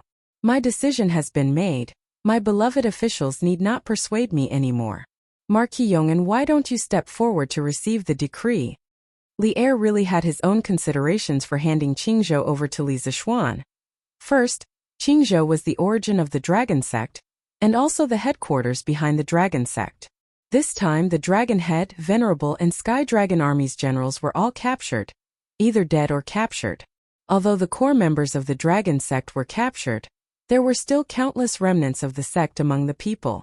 As Qingzhou was the origin of the Dragon Sect, this situation would be even more serious. Placing Li Zishuan in the position of provincial governor of Qingzhou would more or less serve as a powerful deterrent to the remnants of the Dragon Sect. Secondly, Qingzhou was located along the eastern coast of the Great Tang. Most of the land was saline and not suitable for growing crops. The people there were many times poorer than those in Guangzhou. Li Zishuan had only been in charge of Lantian County for less than a year, but he had already built the county up. Now, the prosperity of Lantian County's commerce was almost on par with Chang. Li Er valued Li Zishuan's ability to make a fortune, which was why he gave Li Zishuan the important task of provincial governor of Qingzhou. After all, the rebellion of the Dragon Sect had given Li Er a great warning. Although the Great Tang was at peace now, in remote places like Qingzhou, there were still many people who did not have enough to eat and had illnesses that were difficult to treat. This gave the Dragon Sect, who wanted to bewitch the people, an opportunity to take advantage of. Li Er deeply understood that in order to truly prevent rebellious sects like the Dragon Sect from appearing in the Great Tang in the future, he only needed to let the poor people live a good life. Think about it, if the people of the Great Tang were as wealthy as the people of Lantian County, who would be willing to risk their lives for the Dragon Sect to rebel? It had to be said that Li Er, as an emperor, had a different mindset from ordinary people. His foresight was even further than ordinary people. Of course, there was no need to doubt that Qingzhou was a barren land. Although Qingzhou was located along the coast, the ancient coastal areas were not the same as the modern coastal areas. In ancient times, it was dominated by agricultural or nomadic societies. The soil environment of the coastal areas was not suitable for growing crops. Even if it could be grown, the grain yield was not as good as the inland areas. Therefore, in ancient times, the grain-producing areas were mostly located in the Central Plains. Secondly, the ancient people's understanding and use of the sea was basically zero. In the Tang dynasty, people would not use the sea to refine salt, much less use some marine products to make money. Moreover, the waterway trade in this era generally referred to the transportation of water. Wherever large rivers were suitable for trade, especially where two rivers intersected, it was often a strategic location. In comparison, the use of sea transportation was relatively less. Therefore, in the past dynasties, the degree of wealth of the inland cities was far greater than that of the coastal areas. There were even many coastal counties that became the place of exile for the imperial court's prisoners.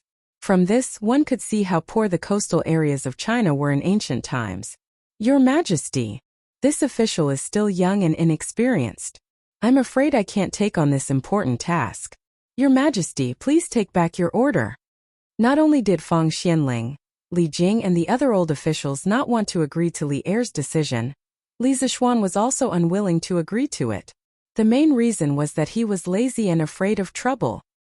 Hearing this, Li Er's eyes narrowed and said in a tone that did not allow for refusal, "You don't have to refuse. I've always been very good at judging people. If I say you can do it, you can definitely do it. The position of governor of Qingzhou belongs to you." Finally, Li Er paused for a moment before finally revealing his true goal. "We hope that you can turn Qingzhou into a fertile land like Lantian County. In the entire Great Tang, other than you, we really can't think of anyone else who has the ability to do so."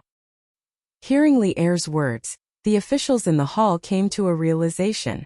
Fang Xianling, Zhang Sunwuji, Li Jing and the other insightful officials could see Li Er's far-reaching intentions. Suddenly, no one raised any objections. Because in the entire imperial court, no one was not convinced by Li Zishuan's ability to create wealth. Li Zishuan felt bitter in his heart. Building Lantian County was already tiring enough for him, and now Old Li had arranged for him to build the entire Qingzhou. He wanted him to govern Qingzhou well. Was he treating him as a money-printing machine?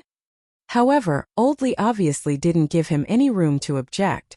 He had to accept this task even if he didn't want to. Therefore, after complaining in his heart for a while, Li Zishuan could only cup his hands and say, "This official Li Zishuan accepts the decree. Thank you, Your Majesty, for your grace." This acceptance of the decree meant that from now on, he would be a high-ranking official of the border. The Li family could be considered as having some background as a wealthy family. Chapter 16:16. Marquis, please wait. His Majesty has summoned you. Please go to the Sweet Dew Hall. In the imperial palace, Li Zishuan had just exited the gate of heaven influence when a young eunuch ran up from behind him to block his path and hurriedly said, "You're not allowed to leave." Li Zishuan was speechless. Since he entered Chang'an City yesterday, he had been busy until now. He was mentally and physically exhausted. Now that the morning court was finally over, he was planning to take the carriage back to Cloud Mountain. He did not expect Old Li to make him stay alone. This was really disappointing. "All right, I'll go with you to the Sweet Dew Hall." As the saying goes, the arm can't go against the thigh. Although he complained, he couldn't miss Old Li's summons. After answering the eunuch, Li Zishuan turned to the elders around him, including Chang Yaojin, Qin Qiong, Yu Qijingda, Niu Jinda, and Li Jing. "Uncles, you can go back first. I still have to return. After that, I will return to Cloud Mountain directly. Tomorrow, I'll come to Chang'an to visit all of you." He had chosen to go up north to kill the locusts and had been gone for half a month. So many things had happened in between. Logically speaking, he should have gone to visit Qin Qiong and the others as soon as he returned to Chang'an. Unfortunately, the dragon sect had rebelled. He could only choose to visit another day. The saint's fate is important. Xiao Xian, go quickly. Qin Qiong smiled and said, "That's right. Go quickly." The others nodded in agreement. Seeing Li Zishuan become a governor today, they were all happy for Li Zishuan. Firstly, they all saw Li Zishuan as their own junior. Secondly, Li Zishuan's career as an official and the emperor's favor was getting better and better. This was good for their descendants. After all, they would also die of old age.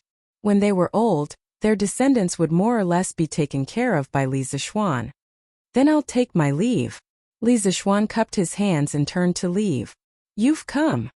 A quarter of an hour later, Li Zixuan arrived at the Sweet Dew Hall. Without waiting for him to bow, Li Er, who was sitting at the front reading memorials, raised his head and took the initiative to speak. "Greetings, Your Majesty." Li Zixuan bowed, then cupped his hands and asked, "May I know why Your Majesty has summoned me?" Hearing this, Li Er put down the memorial in his hand and raised his head to ask, "Marcone, do you know the deeper meaning behind this? I conferred you the position of provincial governor of Qing province?" Li Zixuan pondered for a moment, then cupped his fists and replied, "Your Majesty wants me to bring prosperity to the people and stabilize the eastern part of the Tang Empire. This is to prevent future rebellions and torment living beings." Haha, you brat.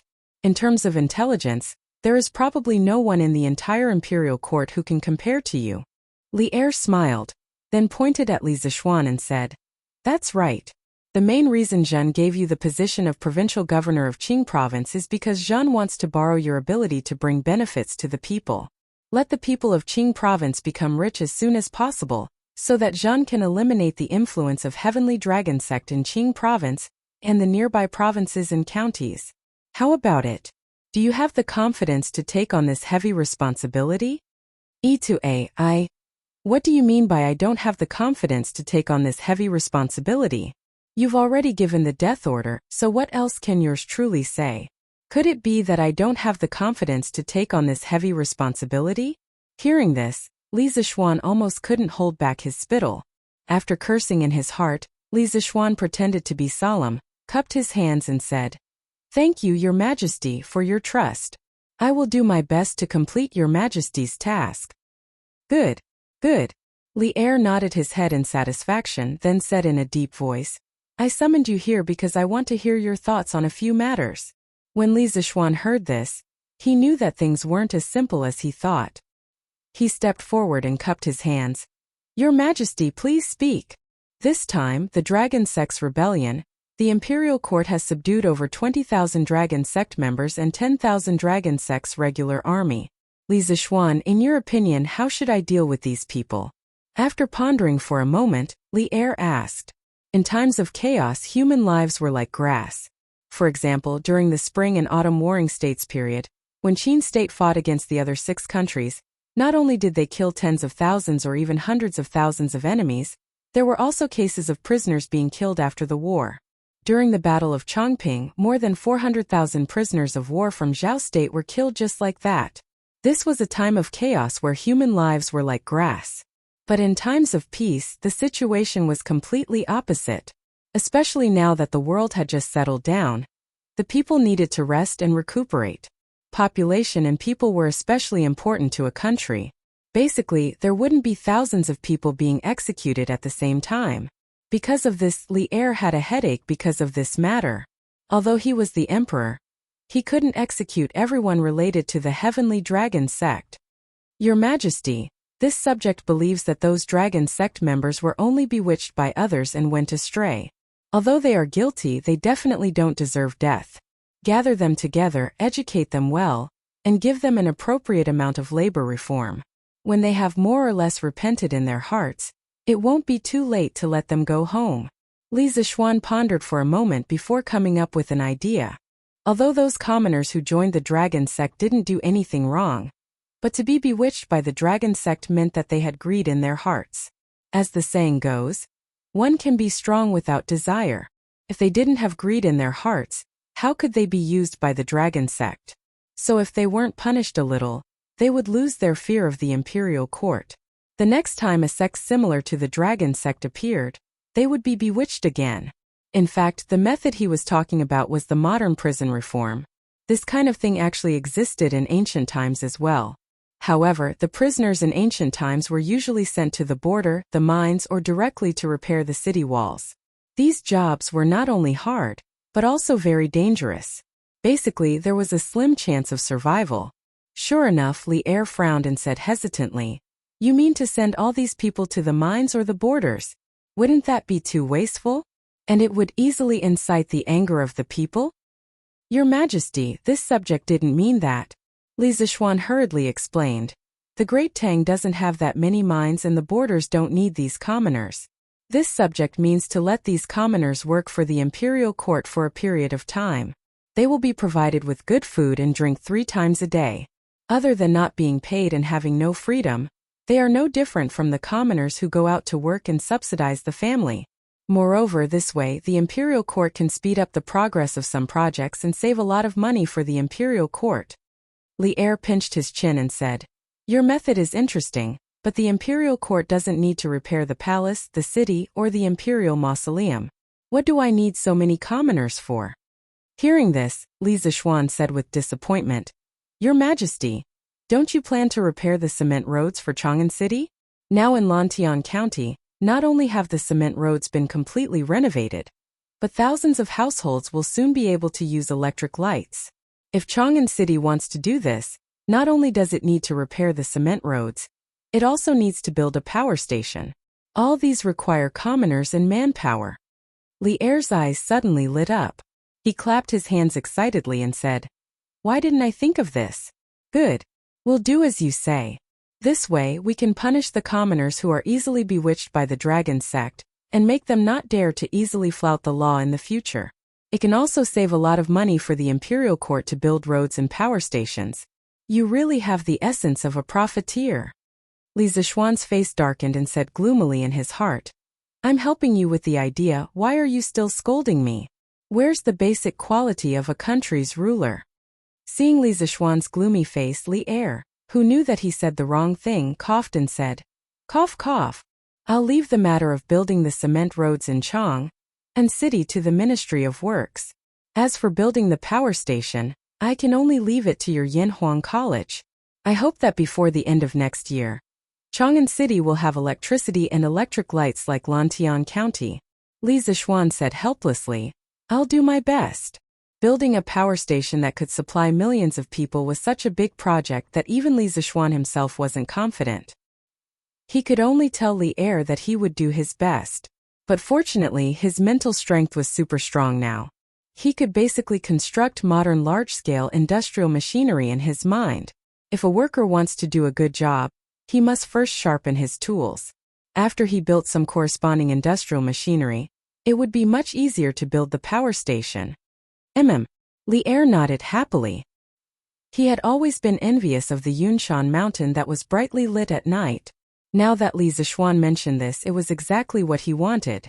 After a pause, he asked again, "In your opinion, how should I deal with Du Yi and the Sky Dragon army?" Li Zishuan's heart skipped a beat.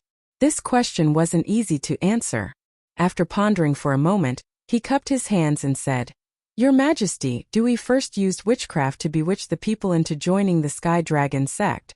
Then, he tried to kidnap the crown prince and the princess in Shi City. This is a heinous crime and should be cut into pieces. However, after he was captured, he actively cooperated with the court to deal with the Sky Dragon sect. As for how to deal with him, I'm sure your Majesty already has a conclusion. Why ask me?" "Ha! You sly little guy." Li'er was stunned when he heard this. He couldn't help but point at Li Zishuan and scold him with a smile. Li Zishuan pursed his lips and didn't say anything. After a pause, Li'er said, "As you said, this Du Yi is indeed a heinous crime. However, without his active cooperation, the court wouldn't have been able to know the deployment of the Sky Dragon sect's troops in advance. However, if we let him go so easily, wouldn't we be giving him another chance to wreak havoc? Otherwise, I'll reduce him to a slave and bestow him to be your servant. With your ability, it shouldn't be a problem to control a small Du Yi, right?" Li Zishuan, who thought that this matter had nothing to do with him and was unconcerned, widened his eyes in surprise. He never thought that Li'er's method would be so wild that he actually wanted to bestow Du Yi to him as a servant. Wasn't this a joke? "Your Majesty, you can't do that." Li Zishuan, who came back to his senses, quickly waved his hand and said, "My house is small. It can't accommodate a servant like Du Yi. Besides, I'm worried that the servant will take advantage of the master." Li'er smiled and said, "Haha, since that's the case, I'll kill him." A light sentence could decide a person's life and death. This was Li'er, this was the imperial power. Kill. Li Zishuan was stunned. Logically speaking, although Du Yi was a heinous crime, no one could deny that he had skills. For such a person who wasn't so bad that he couldn't be saved and had skills, wouldn't it be a pity to kill him so casually? That's right, it was a pity. This was Li Zishuan's subconscious thought.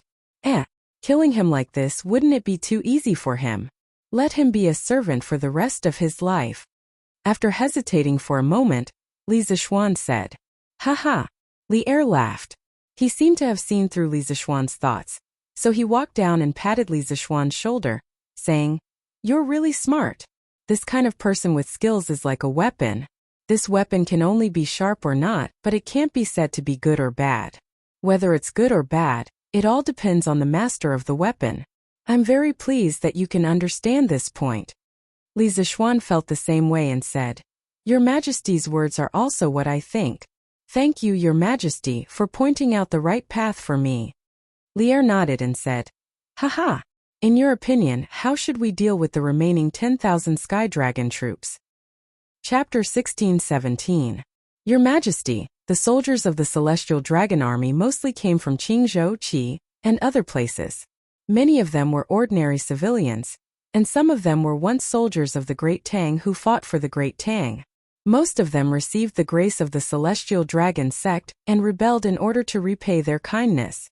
This subject does not dare to say how Your Majesty will deal with them, but this subject earnestly requests that Your Majesty not generalize and condemn all of them to death. The people of Qingzhou live in hardships, and this is the true reason why the Celestial Dragon sect was able to lead so many people to rebel. Within the Sweet Dew Hall, Li Zishuan bowed towards Li Er.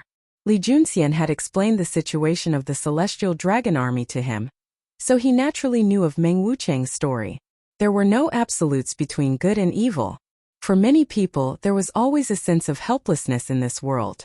In order to fulfill his filial duty and repay his mother's kindness, Meng Wucheng had ultimately given up his loyalty to the sovereign.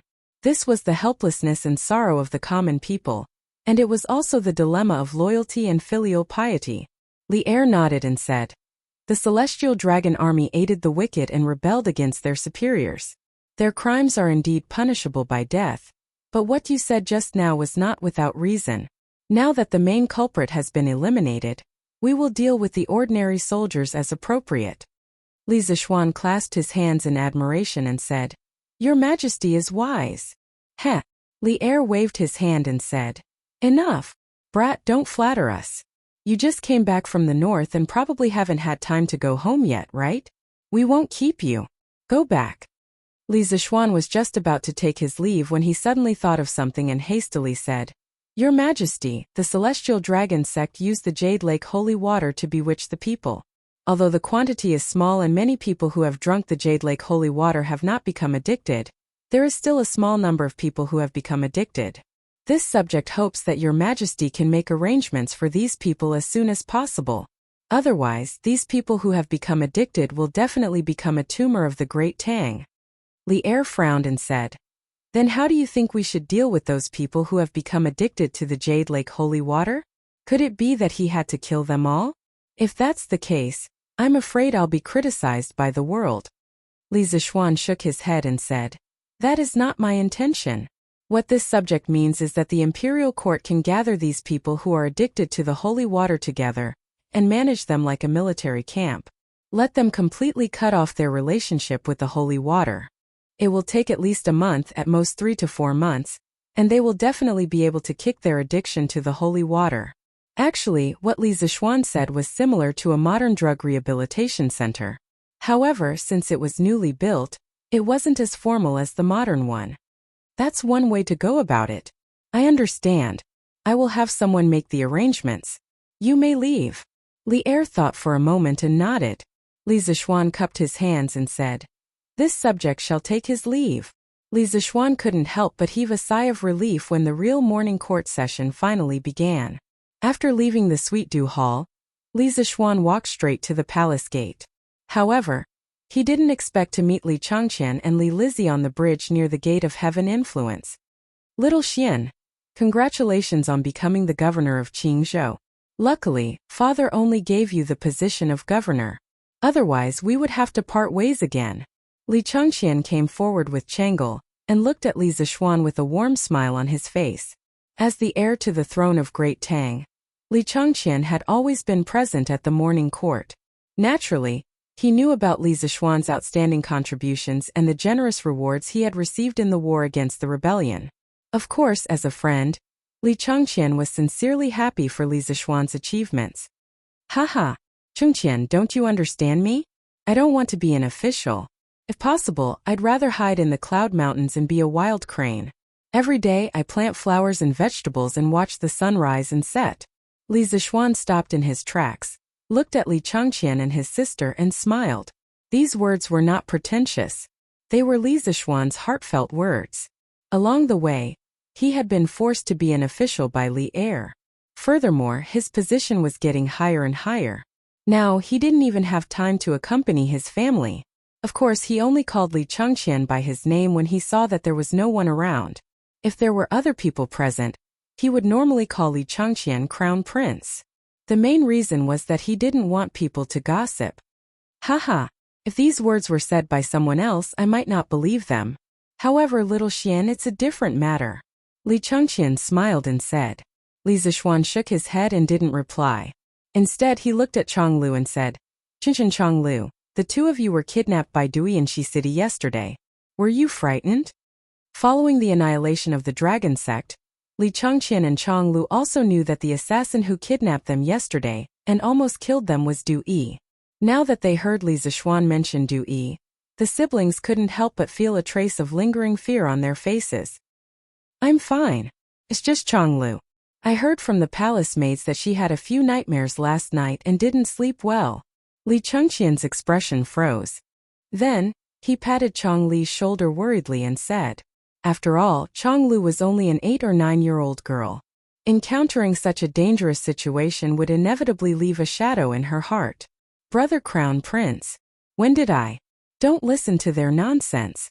Changel was embarrassed when she heard this, and her face instantly flushed red. After that, she raised her head to gaze at Li Zishuan and said, Big brother little Xian, don't worry. Changel was just slightly terrified. I'm fine now. It's good that you're fine. Li Zishuan nodded thoughtfully and said, since the matter has already passed, Chonglu and Changqian don't think too much about it. If you have time, go out of the palace more often. After a few days, you'll completely forget about it. But the next time you go out of the palace, remember to bring more guards. Before Li Changqian could say anything, Chonglu hurriedly nodded in response. Li Changqian could only helplessly shake his head. Just as he was about to speak, a group of people suddenly arrived. 2 soldiers wearing armor and a prisoner wearing a white prison uniform with his head lowered. Greetings to Your Highness the Crown Prince, Your Highness the Princess, and greetings to Marquis. As they approached, the 2 soldiers hurriedly bowed and saluted. What's the matter? Li Changqian couldn't help but frown when he saw the strange formation of this group of people and asked, Your Highness, I'm here to deliver a servant for the Marquis of Yong. The soldier cupped his fists and bowed as he replied, Deliver a servant? Hearing this, Li Changqian raised his eyebrows in surprise. He turned to look at Li Zishuan and asked with a smile, Xiao Xian, did you have a servant in your family who was captured and brought into the palace? Why haven't I heard anyone mention it? Haha, let me see if I know this servant. As he spoke, Li Changqian bent down slightly and looked at the prisoner with his head lowered. Just one look and he almost pissed his pants. Du Yi? How could it be the venerable Du Yi of the Heavenly Dragon sect? After seeing the prisoner's appearance clearly, Li Changqian was shocked and hurriedly took 2 steps back. His voice was trembling. After all, just yesterday, he almost died in the hands of this prisoner in front of him. Brother Xiao Xian, he really is Du Yi. Changel was much shorter than Li Changqian. The little girl didn't need to bend down to see the prisoner's appearance clearly. Hearing Li Changqian's words, she couldn't help but look over. After seeing clearly, she couldn't help but take 2 steps closer to Li Zishuan and exclaimed. Li Zishuan hurriedly said, Changqian Changel, don't be afraid. Du Yi has already surrendered to the imperial court. He won't dare to harm you anymore. Prisoner Du Yi pays his respects to Your Highness the Crown Prince and Your Highness the Princess. I have offended Your Highnesses yesterday. Please forgive me. After Li Zishuan finished speaking, Dewey had already knelt down in front of Li Changqian and Changel, and performed a Buddhist greeting as he spoke in a deep voice. At this moment, Dewey was like a docile and obedient sheep. He didn't have any aggressiveness and was completely different from the fierce image he had in Shi City yesterday. In this short period of time, Li Changqian had already recovered from his initial panic. He straightened his face and said with a dignified expression, "Get up first." "Thank you, Your Highness the Crown Prince." Dewey raised his head and said gratefully. At this moment, Li Changqian looked at Li Zishuan and asked in surprise, "Xiaoxian, what's going on? How did Dewey become your domestic servant?" Li Zishuan rubbed between his eyebrows and said with a headache, "This is a gift from His Majesty. How would I dare to refuse?" Although having a master realm monk as a domestic servant seemed very impressive, and such a capable domestic servant could help his master do many things, it was tantamount to dancing on the edge of a knife. You had to be constantly on guard against the evil servant killing your master. The destructive power of a domestic servant was directly proportional to his ability. At first, Li Zishuan didn't want to let Dewey be his domestic servant. However, if he let Li Er kill Dewey just like that, he couldn't bear it. Firstly, the reason why this rebellion was so successful was because Dewey had played a role that couldn't be ignored. Secondly, it would be a pity if such a Master Realm expert was killed just like that. After all, there were only a few Master Realm experts in this world. They were considered rare animals. "What? Father? Father gave Dewey to you to be your domestic servant?" Hearing this, Li Changqian widened his eyes in shock. Although he was Li Er's son, he couldn't understand what was going on in Li Er's mind. Changel also opened her small mouth in surprise. She looked up at Li Zishuan in disbelief. Her bright and beautiful little face was very cute. Under the gaze of the siblings, Li Zishuan nodded and said, "His Majesty said that Dewey not only has martial arts, but also has superb illusory skills. He can't be let out easily and continue to harm the world. Either kill him or reduce his slave status to be my domestic servant. Changqian, what do you think I should choose?" In the end, Li Zishuan helplessly spread out his hands. He felt that he had been tricked by Li Er again. Hearing this, Dewey closed his eyes and performed a Buddhist ritual. He silently chanted Ba, with a complicated expression on his face. Li Changqian smacked his lips. After thinking for a moment, he said, "What's done can't be undone. It's too late for me to say anything. Everyone knows that Xiaoxian, you're famous for your kindness. However, only you, little Xian, can control such a servant."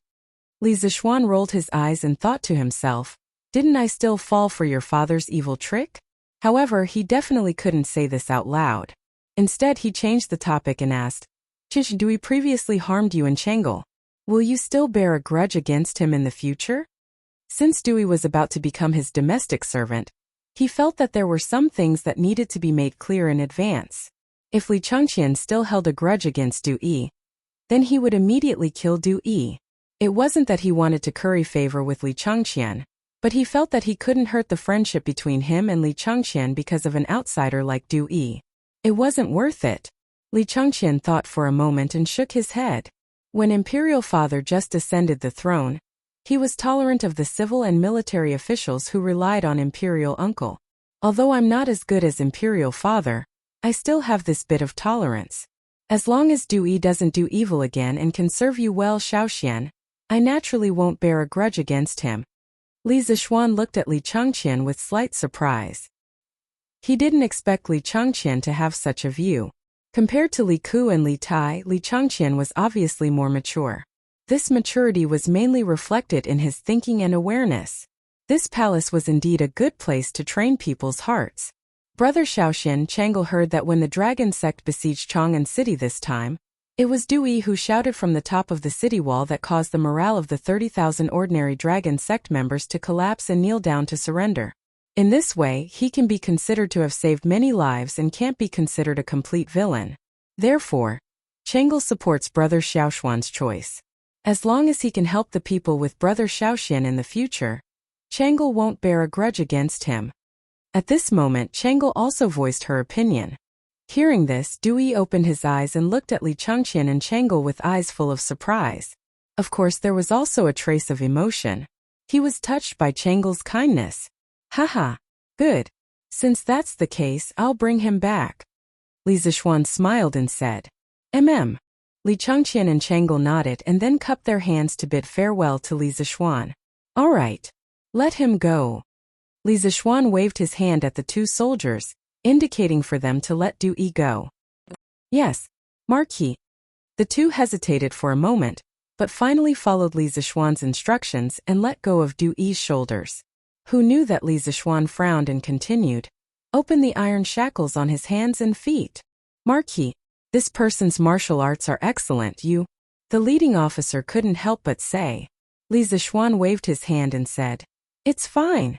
Do as I say and open the iron shackles. Yes.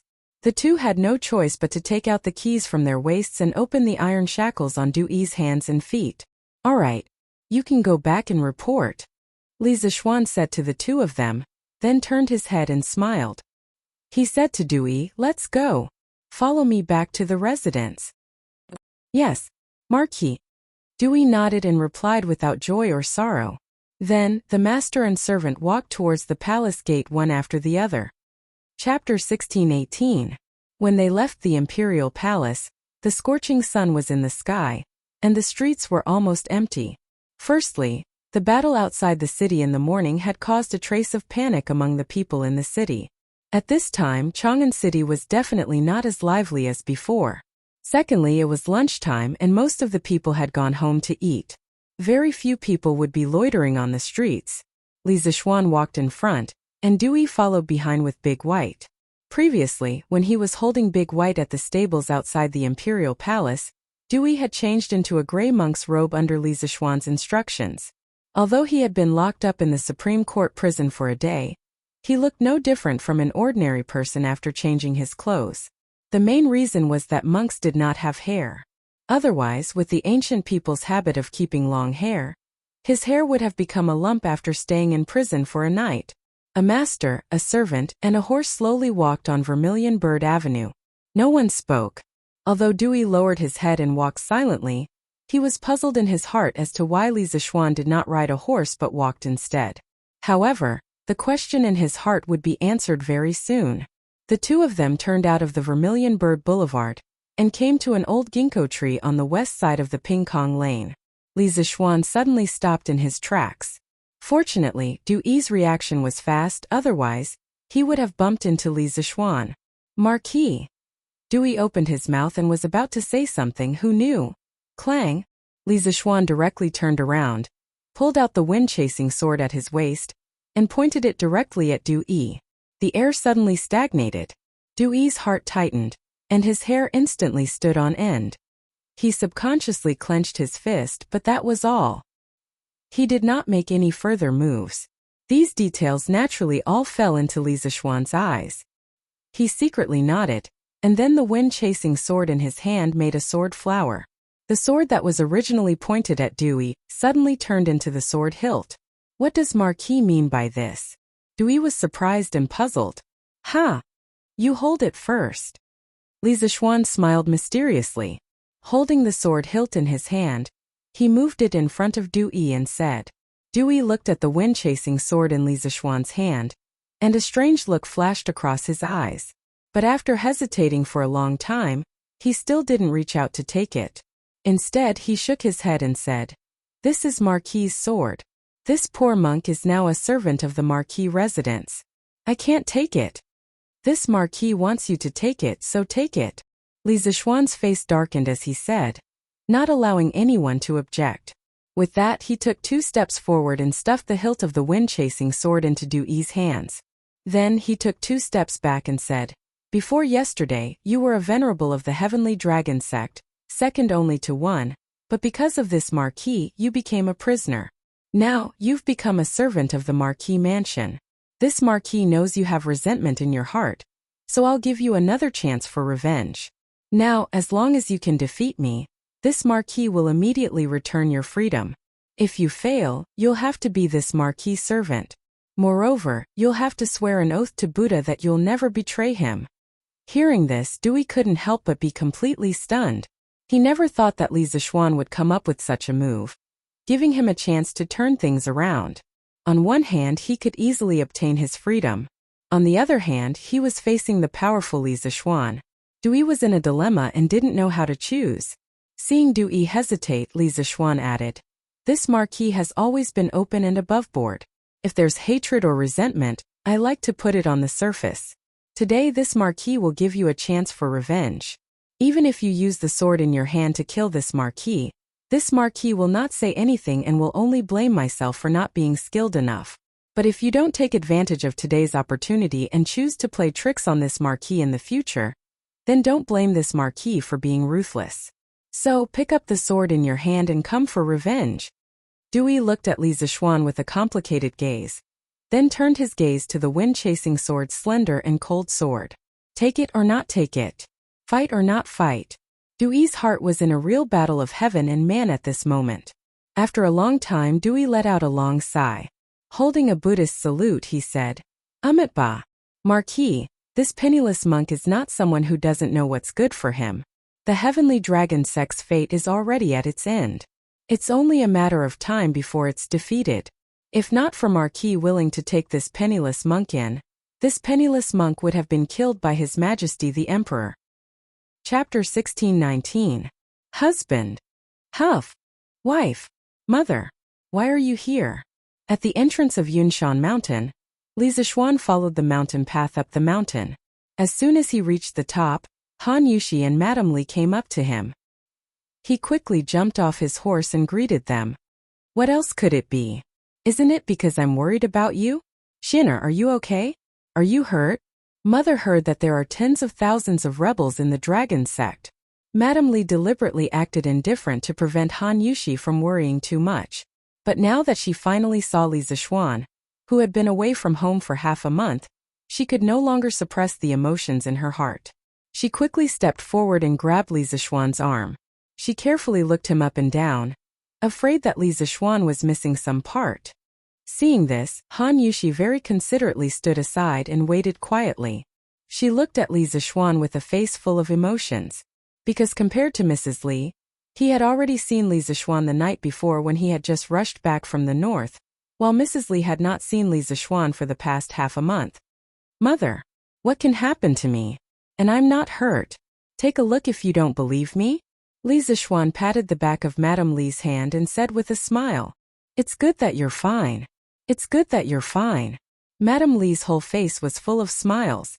She didn't ask Li Zixuan what contributions he had made this time, and whether he had received any rewards, because in her opinion, these empty titles were far less important than her son's safety. "Oh, Yushi has been waiting for you for a long time. You husband and wife must have a lot to talk about. Mother won't take up your time." Mrs. Li wiped the tears of excitement from the corner of her eyes. Then she suddenly reacted. She quickly moved aside and pulled Han Yushi in front of Li Zixuan. "Mother, how can we have a lot to talk about?" Han Yushi suddenly felt embarrassed and said with a slightly red face. She was shy.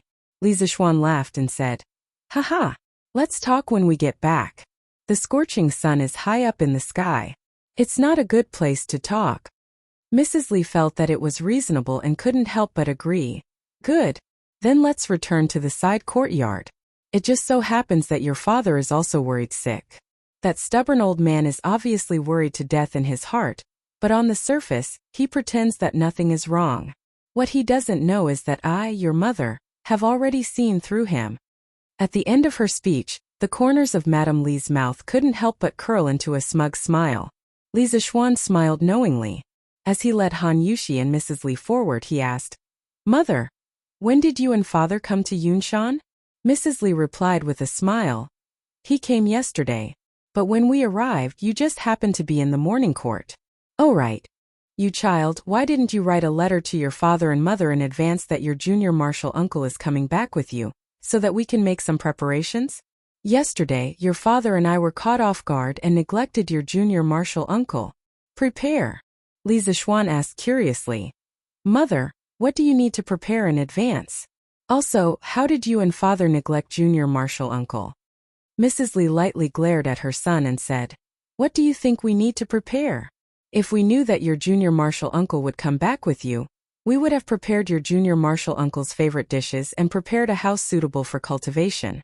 Yesterday, not only did Taoist priest Xianqing not eat in the side courtyard, he also didn't rest in the side courtyard. Your father went out to look for him for a long time but couldn't find him. In the end, we heard from Mr. Wenji that Taoist priest Xianqing was meditating on the academy's rooftop last night. Ah? There's such a thing? Li Zixuan opened his mouth, his face full of surprise. In his impression, although junior martial uncle was a little misophobic and a little arrogant, he was definitely not such an unreasonable person. Han Yushi interrupted. Mother, husband, don't think too much. I feel that it's not that Taoist priest Xianqing doesn't dislike mother's cooking or the environment of Yunshan side courtyard. He just doesn't like to interact with strangers. Yes. You're right, wife. Li Zixuan's eyes lit up. He quickly turned to Mrs. Li and explained, Mother, don't think too much. When junior martial uncle was in the sect, he spent most of his time in seclusion. Usually, he didn't even want to talk to the disciples in the sect, let alone the people outside of the sect.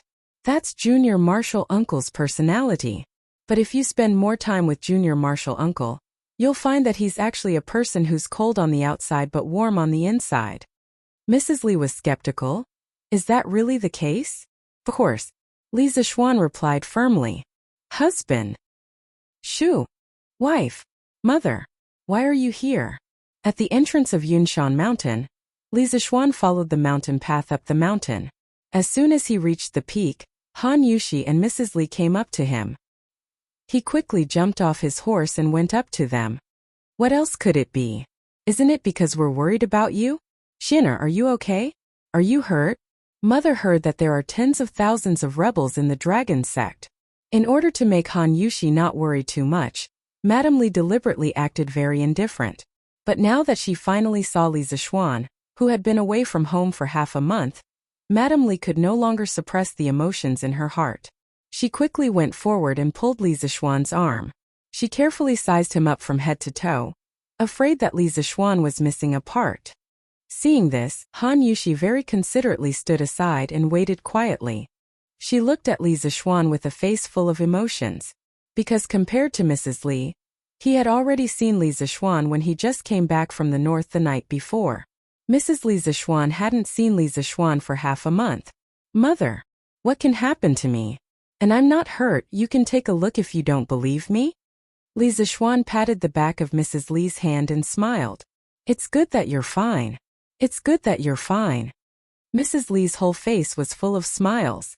She didn't ask Li Zixuan what merit he had done this time and whether he had received any rewards, because in her opinion, these empty titles were far less important than her son's safety. Oh, Yushi has been waiting for you for a long time.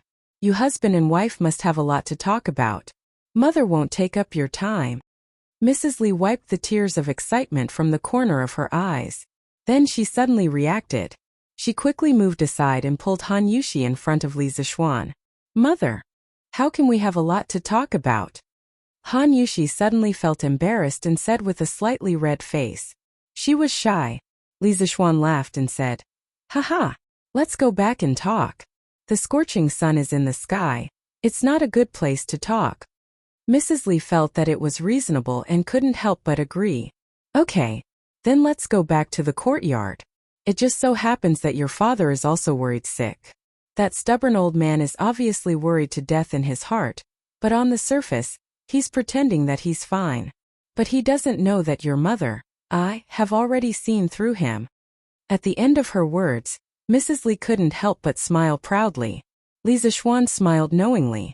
He led Han Yushi and Mrs. Li forward and asked, Mother, when did you and father come to Cloud Mountain? Mrs. Li smiled and replied, We came yesterday. But when we came, you just happened to go to the morning court. Oh right. You child, your sex little martial uncle came back with you this time. Why didn't you write a letter to your father and mother in advance so that we could prepare? Yesterday, your father and mother were unprepared and neglected your little martial uncle. Prepare? Li Zixuan asked curiously. Mother, what do you want to prepare in advance? Also, how did you and father neglect little martial uncle? Mrs. Li lightly glared at her son and said, What do you want to prepare? If we knew that your sex little martial uncle would come back with you, Your father and mother would prepare your little Marshall uncle's favorite dishes and a suitable room for meditation. Yesterday, not only did Taoist priest Xianqing not eat in the courtyard, he also didn't rest in the courtyard. Your father went out to look for him for a long time but couldn't find him. In the end, we heard from Mr. Wenji that Taoist priest Xianqing was meditating on the academy's rooftop last night. Ah? There's such a thing? Li Zixuan opened his mouth, his face full of surprise. In his impression, although little Marshall uncle was a bit of a neat freak and was also a bit arrogant, he was definitely not such an unreasonable person. Han Yushi interrupted. Mother, husband, don't think too much. I feel that it's not that Taoist priest Xianqing doesn't dislike mother's cooking or the environment of Cloud Mountain's courtyard. He just doesn't like to interact with strangers. Yes. You're right, wife. Li Zixuan's eyes lit up. He quickly turned to Mrs. Li and explained, Mother, please don't think too much. When little Marshall uncle was in the sect, he spent most of his time in seclusion. Usually, he didn't even want to talk to the disciples in the sect, let alone the people outside of the sect. That's little Marshall uncle's personality. However, after you spend more time with little Marshall uncle, you'll find that he's actually a person who's cold on the outside but warm on the inside. Mrs. Li was skeptical. Is that really the case? Of course. Li Zixuan replied firmly. Husband. Shu. Wife. Mother. Why are you here? At the entrance of Cloud Mountain, Li Zixuan followed the mountain path up the mountain. As soon as he reached the peak, Han Yushi and Mrs. Li came up to him. He quickly jumped off his horse and went up to them. What else could it be? Isn't it because we're worried about you? Shinner, are you okay? Are you hurt? Mother heard that there are tens of thousands of rebels in the dragon sect. In order to make Han Yushi not worry too much, Mrs. Li deliberately acted very indifferent. However, now that she finally saw Li Zixuan, who had been away from home for half a month, she could no longer suppress the emotions in her heart. She quickly went up to Li Zixuan's arm and carefully looked him up and down, afraid that Li Zixuan was missing some part. Seeing this, Han Yushi very considerately stood aside and waited quietly.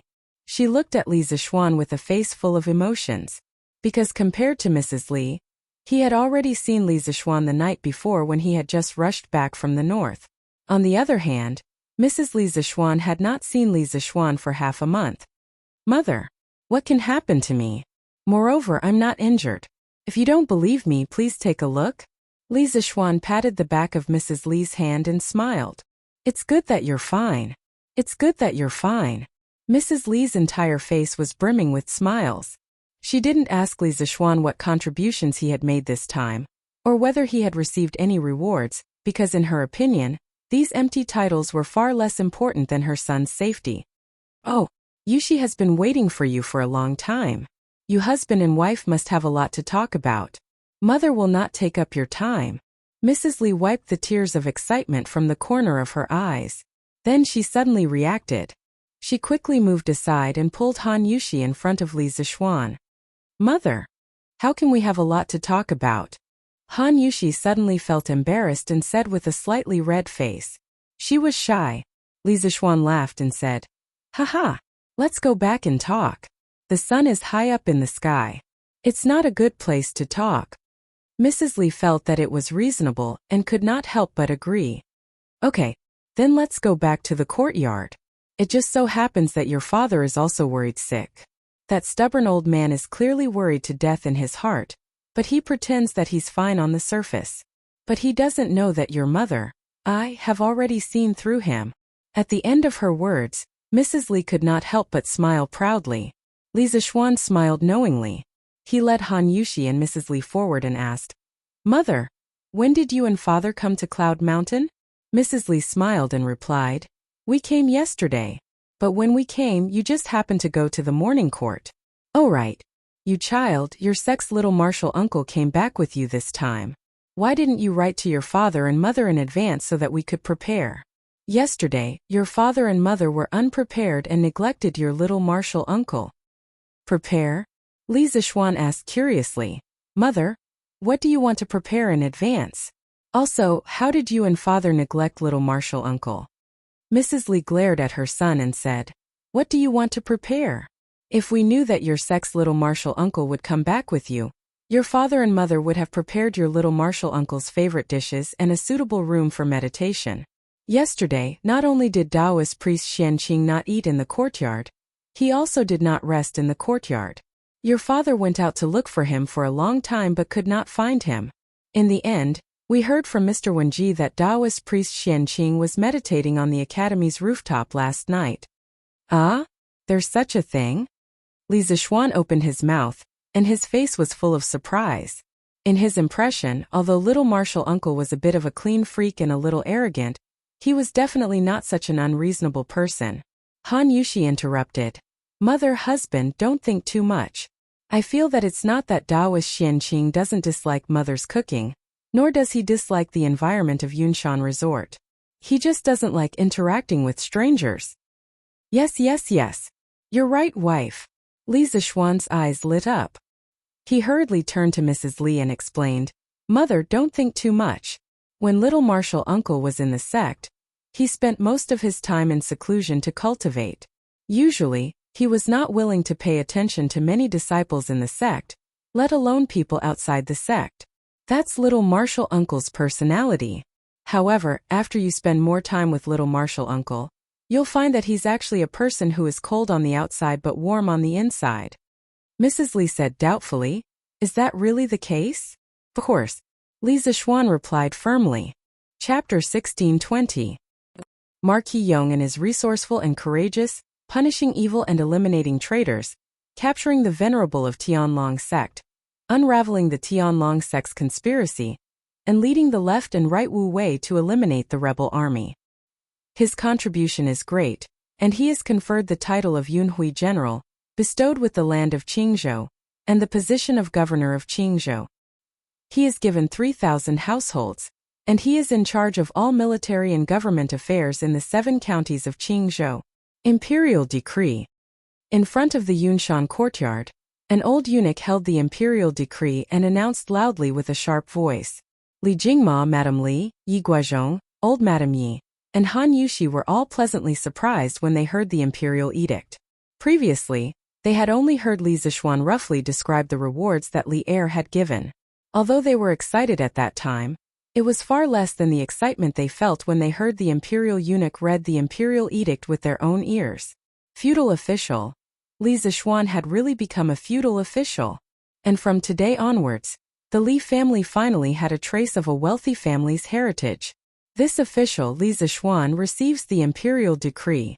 Thank you for your kindness. Li Zixuan bowed and received the imperial decree from the old eunuch. This time, the person who came from the palace was not Zhao Song, but an old eunuch that Li Zixuan had never seen before. Li Zixuan did not put on airs but politely said, Eunuch, please come in and have some tea. The old eunuch smiled and said, Marquis is too courteous, but let's finish reading the imperial decree first. Li Zixuan was slightly taken aback, but quickly regained his senses. He knew that the old eunuch should have other imperial decrees to reward his parents and daughter-in-law, so he nodded and smiled. That's good. Thank you, eunuch. After saying that, he withdrew his body and returned to his original position. As expected, the old eunuch took out an imperial edict from the hands of the junior eunuch behind him and began to read. Marquis Yong'an's mother Yi is virtuous and prudent by nature, diligent and gentle by nature, harmonious and pure by nature, gentle and kind by nature, adheres to the rules within and educates her son well. He is conferred the title of a second-rank honorary lady.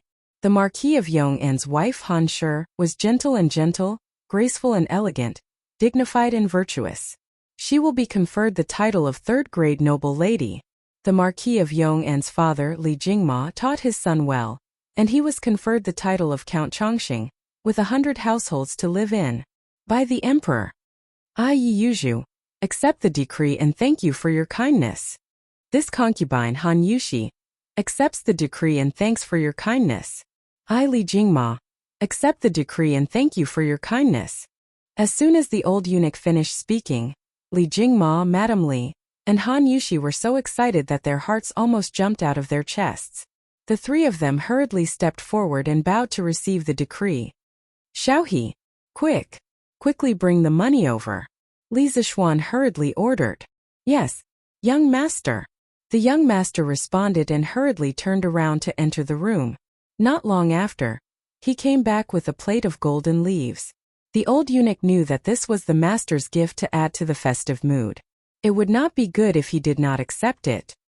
He smiled and accepted it. Marquis is too polite. Haha. Eunuch, you must have had a long journey. Why don't you come in and have a cup of tea? Li Zixuan said with a smile. The old eunuch shook his head and said, Marquis, you are too polite.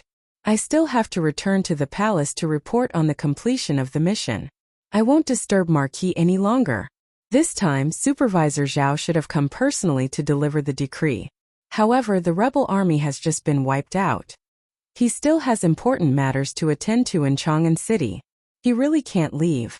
Supervisor Zhao asked me to congratulate Marquis. I hope Marquis won't take offense. So that's how it is. Li Zixuan suddenly understood.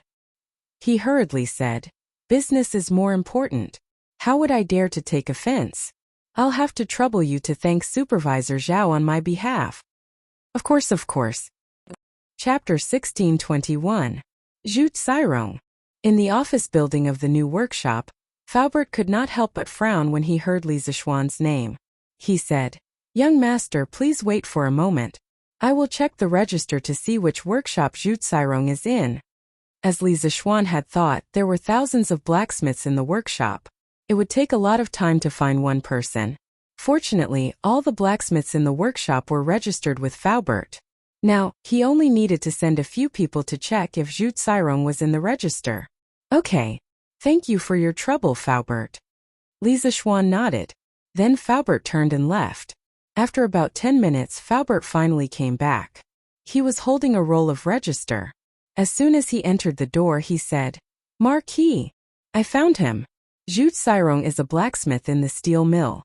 He joined the workshop in March this year. He is very diligent. He has been rated A for 4 consecutive months. In order to ensure production efficiency, Li Zixuan had instructed the Curious Pavilion to implement performance evaluation management. Each craftsman's grade would be based on the results of their labor every month. An A grade was naturally the best, and the craftsman could receive more than 2 strings of money as a reward. Steel mill. Li Zixuan's eyes flashed. He then stood up and said, Let's go. To the steel mill. Young master. Wait for me. I will go with you.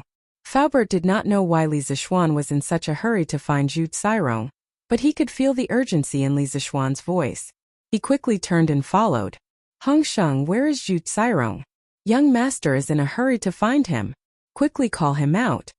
It didn't take long for Li Zixuan and his group to arrive at the steel mill.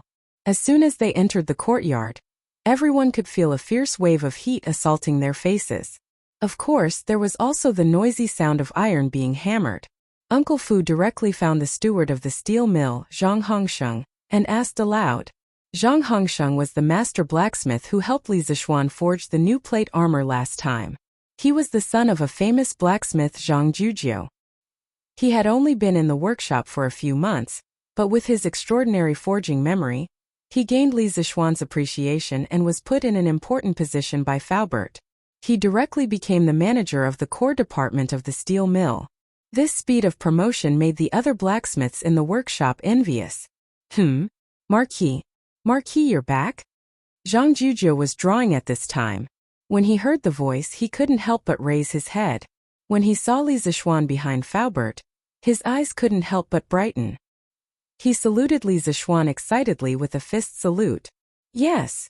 Li Zixuan nodded, then asked directly, Hong Sheng, is there a person called Zhu Cairong here? Where is he now? Oh, Marquis, you and Manager Fu are here to look for Kai Cairong. Zhang Hongsheng scratched his head, then remembered that Faubert had asked him the same question just now. He thought about it and quickly replied. Kai Cairong said he was not feeling well at noon, so he asked for a leave of absence. Then he went back to the blacksmith's dormitory to take some clothes home. Marquis, Manager Fu, if you are in a hurry to find him, you can only look for him at his home. What? He went home? Li Zixuan's brows furrowed as an ominous premonition suddenly arose in his heart. Chapter 1622. Mother, your son is unfilial. Not only did I fail to save you, I even betrayed Marquis. A few months ago, you told me that Marquis was a good person and that it was my good fortune to be able to work for Marquis. You told your son to be diligent in the workshop and not cheat. And your son did all of that. Manager Fu and Brother Zhang both praised your son. Mother, you told me to be loyal to Marquis for the rest of my life, and not do anything to betray Marquis. Your son wants that too, but your son can't ignore your life and death. Your son is useless. Mother, your son didn't do what you told me to do. And your son also couldn't save you. I heard that the Dragon God sect was annihilated by Marquis, and the Dragon God sect's head committed suicide in the palace. Mother, your son doesn't have the face to see Marquis again, let alone you. Your son will come down to find that bastard to avenge you. Your son won't let him off even if I become a ghost. On the hill by the Feng River to the west of the Zhu family village, there were dozens of graves. Among them, there was a relatively new grave. In front of the grave, a middle-aged man in coarse short clothes knelt sobbing. After he finished speaking, a trace of determination flashed in his eyes. He directly picked up a dagger from the ground beside him and ruthlessly stabbed it into the left side of his chest. Pfft! The man spat out a mouthful of blood. His eyes quickly became unfocused, and his head drooped. His whole body involuntarily leaned forward, but when he leaned forward to a certain angle, he stopped. His body was still in a kneeling position, as if he was apologizing for his sins, but also as if he was repenting. Caw caw caw. A few crows flew across the sky, and their low voices echoed in the mass grave, sounding inexplicably desolate. Giddy giddy giddy. At this moment, a group of knights appeared on the side of the path and rushed towards the hill. There's someone at the grave. Quick! This pair of people was Li Zixuan and Zhang Hongsheng. Li Zixuan's eyesight was very good. He could see clearly from afar that there was a person in gray kneeling in front of a grave. His heart tightened and he hurriedly said, "It must be Zhu Cairong. That brat was about to do something stupid. Giddy up."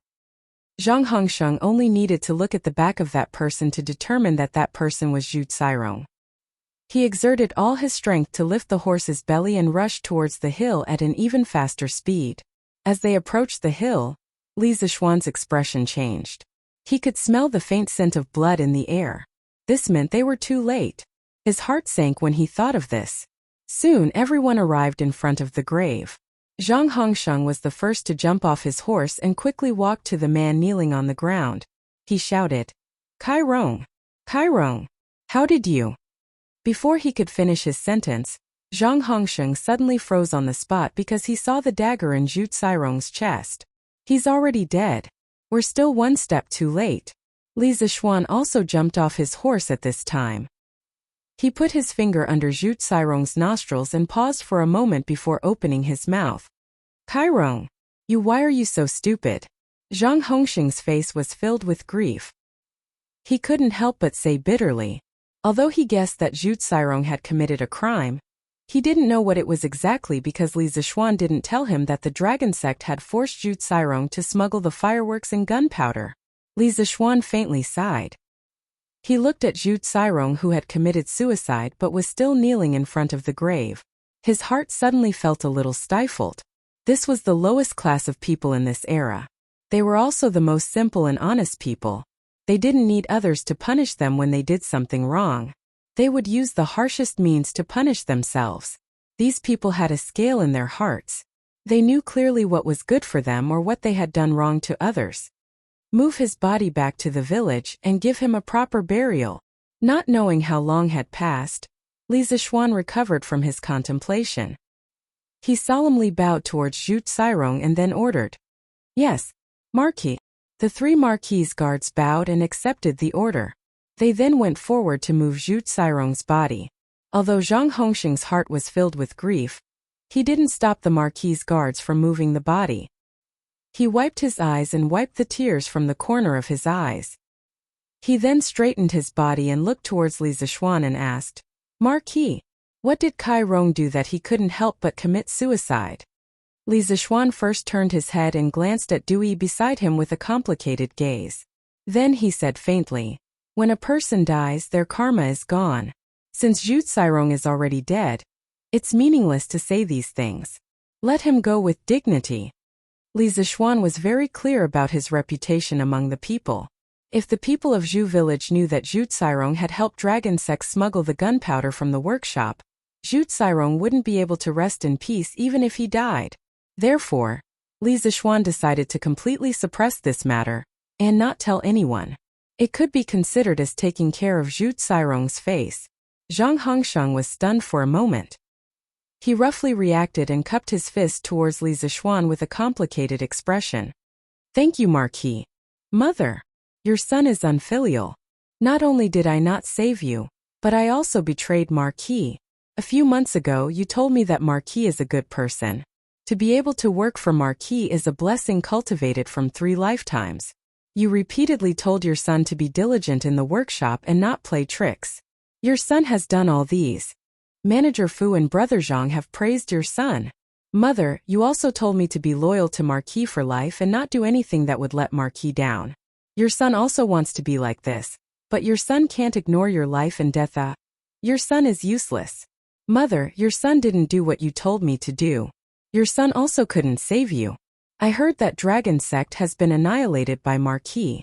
The head of Dragon Sect committed suicide in the palace. Mother, your son doesn't have the face to see Marquis again. Your son is going to find that bastard to avenge you. Your son won't let him off even if I become a ghost. On the hill by the Feng River to the west of the Zhu family village, there were dozens of graves. Among them, there was a relatively new grave. In front of the grave, a middle-aged man in coarse short clothes knelt sobbing. After he finished speaking, a trace of determination flashed in his eyes. He directly picked up a dagger from the ground beside him and ruthlessly stabbed it into the left side of his chest. The man spat out a mouthful of blood. His eyes quickly became unfocused, and his head drooped. His whole body involuntarily leaned forward, but when he leaned forward to a certain angle he stopped. His body was still in a kneeling position, as if he was apologizing for his sins, but also as if he was repenting. Caw! 2 or 3 crows flew across the sky, their low caws echoing in the mass grave, sounding inexplicably desolate. Giddy giddy giddy. At this moment, a group of knights appeared on the side of the path and rushed towards the hill. There's someone at the grave. Quick! This pair of people was Li Zishuan and Zhang Hongsheng. Li Zishuan's eyesight was excellent. From afar, he could clearly see a person in gray kneeling in front of a grave. His heart tightened as he hurriedly said, "That must be Zhu Cairong. That kid is going to do something stupid." Giddy. Zhang Hongsheng only saw the person's back and determined that it was Zhu Cairong. He exerted all his strength to lift the horse's belly and rush towards the hill at an even faster speed. When they were about to reach the hill, Li Zishuan couldn't help but change his expression. This was because he smelled a faint scent of blood in the air. This meant that they were too late. Thinking of this, his heart sank completely. Soon everyone arrived in front of the grave. Zhang Hongsheng was the first to jump off his horse and quickly walked to the man kneeling on the ground. He shouted, "Cairong! Cairong! Why are you?" Before he could finish speaking, Zhang Hongsheng suddenly froze on the spot. This was because he saw the dagger in Zhu Cairong's chest. He's already dead. We're still one step too late. Li Zishuan also jumped off his horse at this time. He put his finger under Zhu Cairong's nostrils and paused for a moment before opening his mouth. "Cairong, why are you so stupid?" Zhang Hongsheng's face was filled with grief. He couldn't help but say bitterly. Although he guessed that Zhu Cairong had committed a crime, he didn't know what crime he had committed. This was because Li Zishuan didn't tell him that the Dragon Sect had forced Zhu Cairong to smuggle the fireworks and gunpowder. Li Zishuan faintly sighed. Looking at Zhu Cairong, who had committed suicide but was still kneeling in front of the grave, his heart suddenly felt a little stifled. This was the lowest level of the common people in this era. They were also the most simple people. They didn't need others to punish them when they did something wrong. They would use the harshest means to punish themselves. These people had a scale in their hearts. If it was good for them or if they had wronged others, they would know it clearly in their hearts. Move his body back to the village and give him a proper burial. Not knowing how long had passed, Li Zixuan recovered from his contemplation. He solemnly bowed towards Zhu Cairong and then ordered, "Yes, Marquis." The three Marquis guards bowed and accepted the order. They then went forward to move Zhu Cairong's body. Although Zhang Hongxing's heart was filled with grief, he didn't stop the Marquis guards from moving the body. He wiped his eyes and wiped the tears from the corner of his eyes. He then straightened his body and looked towards Li Zixuan and asked, "Marquis, what crime did Kai Cairong commit that he couldn't help but commit suicide?" Li Zixuan first turned his head and glanced at Dewey beside him with a complicated gaze. Then he said faintly, "When a person dies, their karma is gone. Since Zhu Cairong is already dead, it's meaningless to say these things. Let him go with dignity." Li Zixuan was very clear about his reputation among the common people. If the people of Zhu village knew that Zhu Cairong had helped dragon sects smuggle gunpowder from the workshop, even if Zhu Cairong died, he wouldn't be able to rest in peace. Therefore, Li Zixuan decided to completely suppress this matter and not tell anyone. It could be considered as taking care of Zhu Cairong's face. Zhang Hongsheng was stunned for a moment. He roughly reacted and cupped his fists towards Li Zixuan with a complicated expression. "Many thanks to Marquis. Mother, your son is unfilial. Not only did I not save you, but I also betrayed Marquis. A few months ago you told me that Marquis is a good person. To be able to work for Marquis is a blessing cultivated from 3 lifetimes. You repeatedly told your son to be diligent in the workshop and not play tricks. Your son has done all these. Manager Fu and Brother Zhang have praised your son. Mother, you also told me to be loyal to Marquis for life and not do anything that would let Marquis down. Your son also wants to be like this, but your son can't ignore your life and death. Your son is useless. Mother, your son didn't do what you told me to do. Your son also couldn't save you. I heard that Dragon Sect has been annihilated by Marquis. The head of Dragon Sect committed suicide in the palace. Kakik, mother, your son doesn't have the face to see Marquis again. Your son is coming down to find that bastard to avenge you. Your son won't let him off even if he becomes a ghost." On the hill by the Feng River to the west of Zhu village, there were dozens of graves. Among them, there was a relatively new grave. A middle-aged man in coarse short clothes knelt in front of the grave and sobbed. After he finished speaking, a trace of determination flashed in his eyes. He directly picked up a dagger from the ground beside him and ruthlessly stabbed it into the left side of his chest. The man spat out a mouthful of blood. His eyes quickly became unfocused, and his head drooped. His whole body involuntarily leaned forward, but when he leaned forward to a certain angle he stopped. His body was still in a kneeling position, as if he was apologizing for his sins, but also as if he was repenting. Caw! 2 or 3 crows flew across the sky, their low caws echoing in the mass grave, sounding inexplicably desolate. Giddy giddy giddy. At this moment, a group of knights appeared on the side of the path and rushed towards the hill. "There's someone at the grave. Quick!" This pair of people was Li Zixuan and Zhang Hongsheng. Li Zixuan's eyesight was extremely good.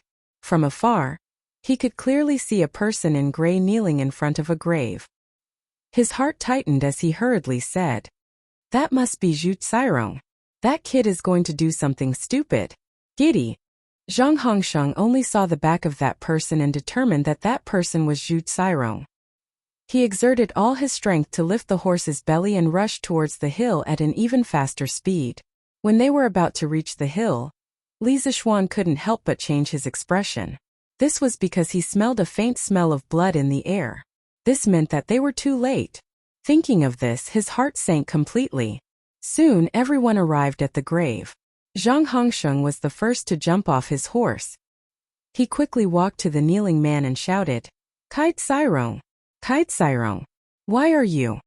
Before he could finish speaking, Zhang Hongsheng suddenly froze on the spot. This was because he saw the dagger in Zhu Cairong's chest. "He's not breathing anymore. We're still 1 step too late." Li Zixuan had also jumped off his horse. He put his finger under Zhu Cairong's nostrils and paused for a moment before speaking. "Kai Cairong, why are you so stupid?" Zhang Hongsheng's face was filled with grief. He couldn't help but say bitterly, although he guessed that Zhu Cairong had committed a crime, He didn't know what crime he had committed.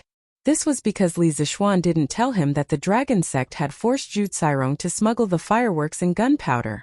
Chapter 1623. In fact, Li Zixuan had rushed back to Yunshan the night before. After saving Li Gang with the 13 ghastly needles, he had secretly made a trip to Yanhuang College. At that time, under the lead of Yan Shilu, some of the teachers in the college had met Li Zixuan. Moreover, Li Zixuan had also visited the students' dormitory. Students like Li Tai, Sun Zifan, and Yuchi Baolin all knew that he had returned from the north. However, that was not an official return because it was already late at night and many people were already asleep. Li Zixuan had only strolled around the college once before returning to rest. At that time, he had thought that he would officially return to the college the next day and make it in time for the first day of the college's final examination. He did not expect Li Er to urgently summon him to attend the imperial court meeting the next day. As a result, he left Chang'an for 2 whole days and 1 night. At this time, the college's final examination had already ended. For Li Zixuan, too many things had happened in these 2 days. For the Tang imperial court and the people of Chang'an, what had happened in these 2 days could be described as earth-shattering because the political situation of the Tang Empire had almost been overturned.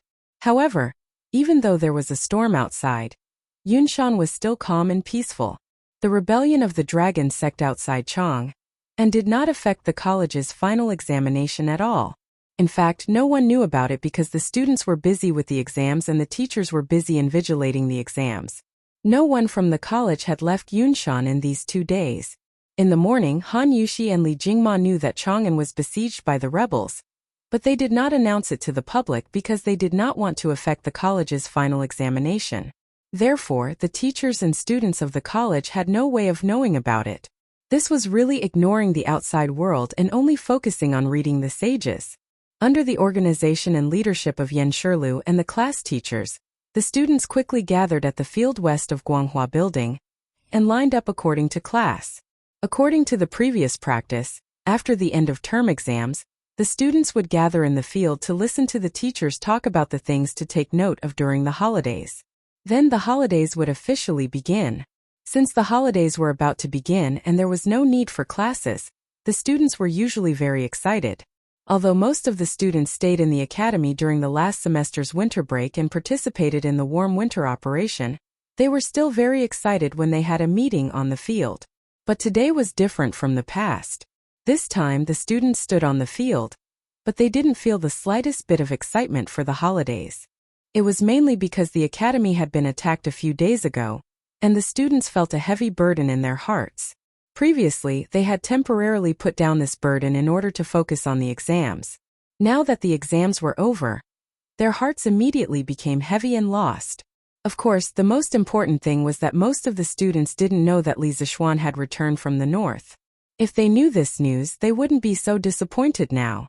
However, there were still some students who knew about Li Zixuan's return. Qingke, why haven't we seen Yamacho for the past 2 days? It's reasonable to say that Yamacho would definitely come to the academy for something as important as the end-of-term exams. In the team of Class 1, Sun Zifan poked Li Tai's back with his finger and asked in a low voice while the teams of the other classes were not completely organized yet. They had all seen Li Zixuan the night before. How would I know? But I think Yamacho must have something urgent these 2 days, right? Otherwise, he would have come to the academy. Li Tai rolled his eyes and said in a bad mood, "Something urgent? Is there anything more urgent than the end-of-term exams?" Sun Zifan pinched his chin and muttered to himself in bewilderment. Chapter 1624. On the sports field of Yanhuang College, Li Zixuan nodded his head in satisfaction as he listened to the waves of deafening cheers from the students. He secretly thought that this group of dispirited children had finally regained their vigor and fighting spirit. This was the effect he wanted. Good. As your Yamacho, I look forward to the day when you become heroes.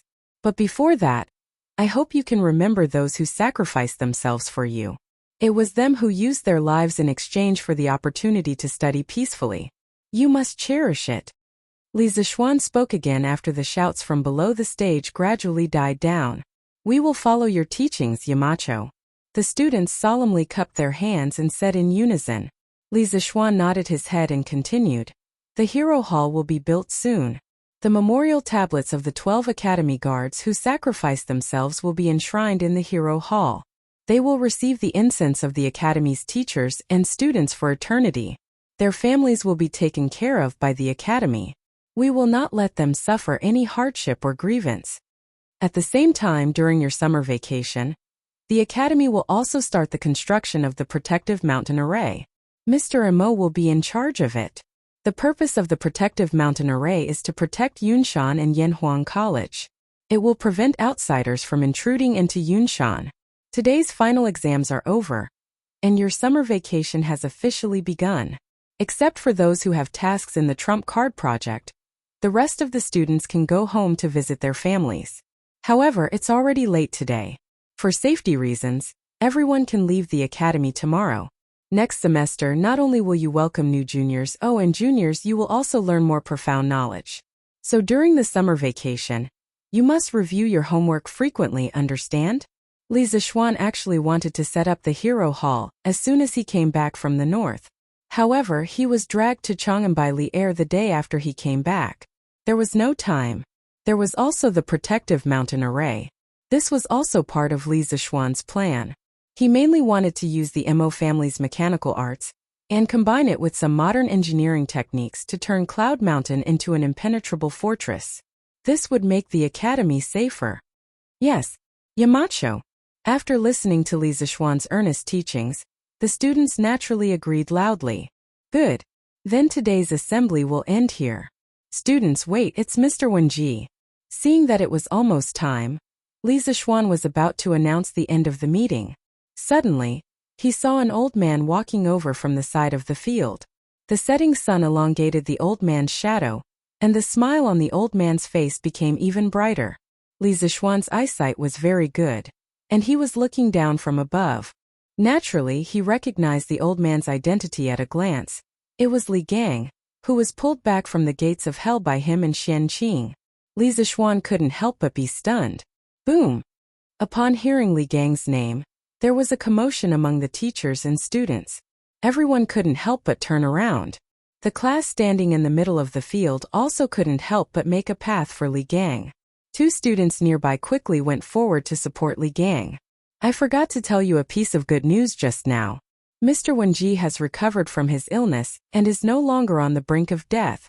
Next, let's invite Mr. Wenji to say a few words for you. Li Zishuan smiled knowingly and said to the crowd. Then, with a light tap of his feet, he jumped down from the rostrum, that was more than 3 meters high, and arrived in front of Li Gang. Chapter 1625. Come. Today is a joyous day. Jingma, come, have a drink with this old man. Obedience is no substitute for deference. Father-in-law, please. Come. Haha. I didn't expect you to become a count and use you to become a second-ranked noble. The world is truly unpredictable. Alright. Old man, don't drink so much. Haha. This old man is very happy today. Xian'er is becoming more and more promising. Yuzhu and Jingma, one is a mother because of her son, and the other is a father because of his son, haha. This old man is very happy. Lantian County Markyongan Manor. At this moment the mansion was brightly lit. Li Jingma, Yi Guozhong, and the others were holding a banquet, celebrating the Li family's collective promotion, with everyone in the mansion. That's right, it was a collective promotion. Not only was Li Zishuan promoted, but Li Er had also promoted Yi Yuzhu and Han Yushi to Madame Dowager, and given old man Li the status of a count. This was a case of one person achieving the Dao, and all his chickens and dogs ascending to the heavens. Of course, this was mainly Li Er's way of compensating Li Zishuan in disguise. Based on Li Zishuan's contributions this time, it wasn't a problem for him to be promoted by another nobility rank. However, Li Er suppressed Li Zishuan's current nobility rank in order to ensure that Li Changqian still had room to reward Li Zishuan. Since he couldn't promote Li Zishuan's nobility rank, Old Li could only share a portion of the reward with Li Zishuan's family. This way the opposition in the court would be much smaller. After all, a 15-year-old duke was too scary. Husband, what's wrong? While the Li family was celebrating, Our protagonist took the opportunity to pull his wife away from the table after drinking a few cups of wine. After they walked to a quiet corner, Han Yushi couldn't help but ask curiously. Li Zixuan looked around. After confirming that there was no one else around, he whispered into Han Yushi's ear. Yushi, your husband has something to do and needs to go out of the city. Father and mother will help me cover it up. Just say that I drank too much and went back to my room to rest. Husband, it's so late. What are you doing outside the city? Han Yushi asked in confusion. Wife, there's something urgent at the academy tonight, so I have to go. Teacher Wenji and the others are still waiting for your husband. Li Zixuan scratched his head and said vaguely. This was a man's dilemma.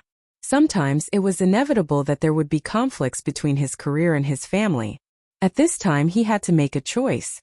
He liked the warmth and liveliness at home, but there were also many people in the academy who needed him. After all, he was the spiritual leader of the academy. The academy? Han Yushi was surprised, but she also felt Li Zixuan's anxiety, so she did not continue to ask. Instead she frowned and said, But husband, the city gate is closed now. How are you going to get out of the city? Hey, you little fool. Li Zixuan couldn't help but be amused when he heard this. After that, he flicked Han Yushi's forehead with his finger and said with a smile, Your husband is the lord of Lantian County. Isn't it easy to leave the city? Alright, let's not talk anymore. I have to go. I'll be back early tomorrow morning.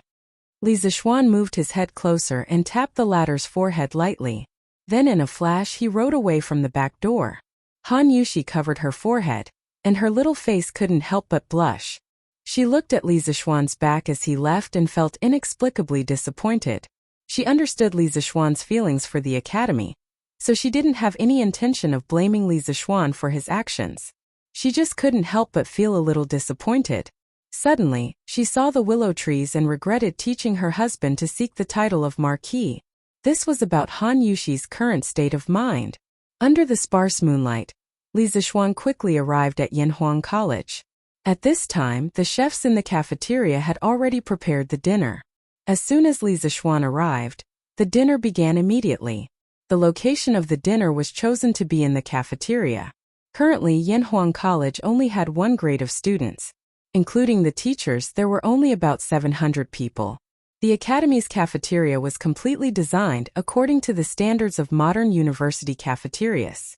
There was no problem at all in accommodating more than 700 people at the same time. Perhaps the only trouble was that the students had to share their own tables. Since it was a dinner, they definitely couldn't have one meal per person like they usually did in the cafeteria. The dishes had to be served table by table. Setting up a dinner in the cafeteria would definitely be mocked for being stingy in modern times. However, Li Zixuan wasn't stingy at all for this dinner. First of all, many of the chefs in the academy came from the Drunken Immortal restaurant. There was no need to talk about their culinary skills. The dishes they made were definitely more delicious than more than 80% of the restaurants in Chang'an City. Moreover, the variety of ingredients for this dinner was quite rich. There were all kinds of chicken, duck, and fish. There were more than 10 main dishes and more than 10 side dishes on each table. There was definitely enough variety and quantity. Come, let's toast to Teacher Wenji. To celebrate Teacher Wenji's recovery, Teacher Wenji, you can use tea instead of wine. The teachers of the academy were all sitting on the second floor of the cafeteria. This wasn't to divide the classes. If the teachers and students sat at the same table, the students wouldn't be able to eat freely. It was better to let the children have their fun on the first floor. During the dinner, Li Zixuan stood up and raised his cup. Good. Teacher Wenji has just recovered from a serious illness. It's time to celebrate.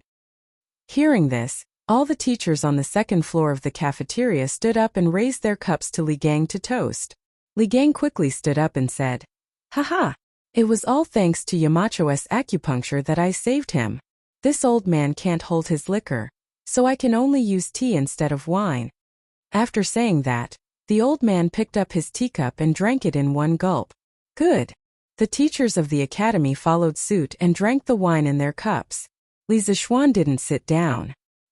He poured himself another cup of wine and raised his cup to the crowd. This second cup of wine is a toast to all of you gentlemen. During my absence, the Academy has relied on all of you for your efforts. After saying that, Li Zishuan raised his head and drank the wine in his cup. Haha, Yamacho's words are too serious.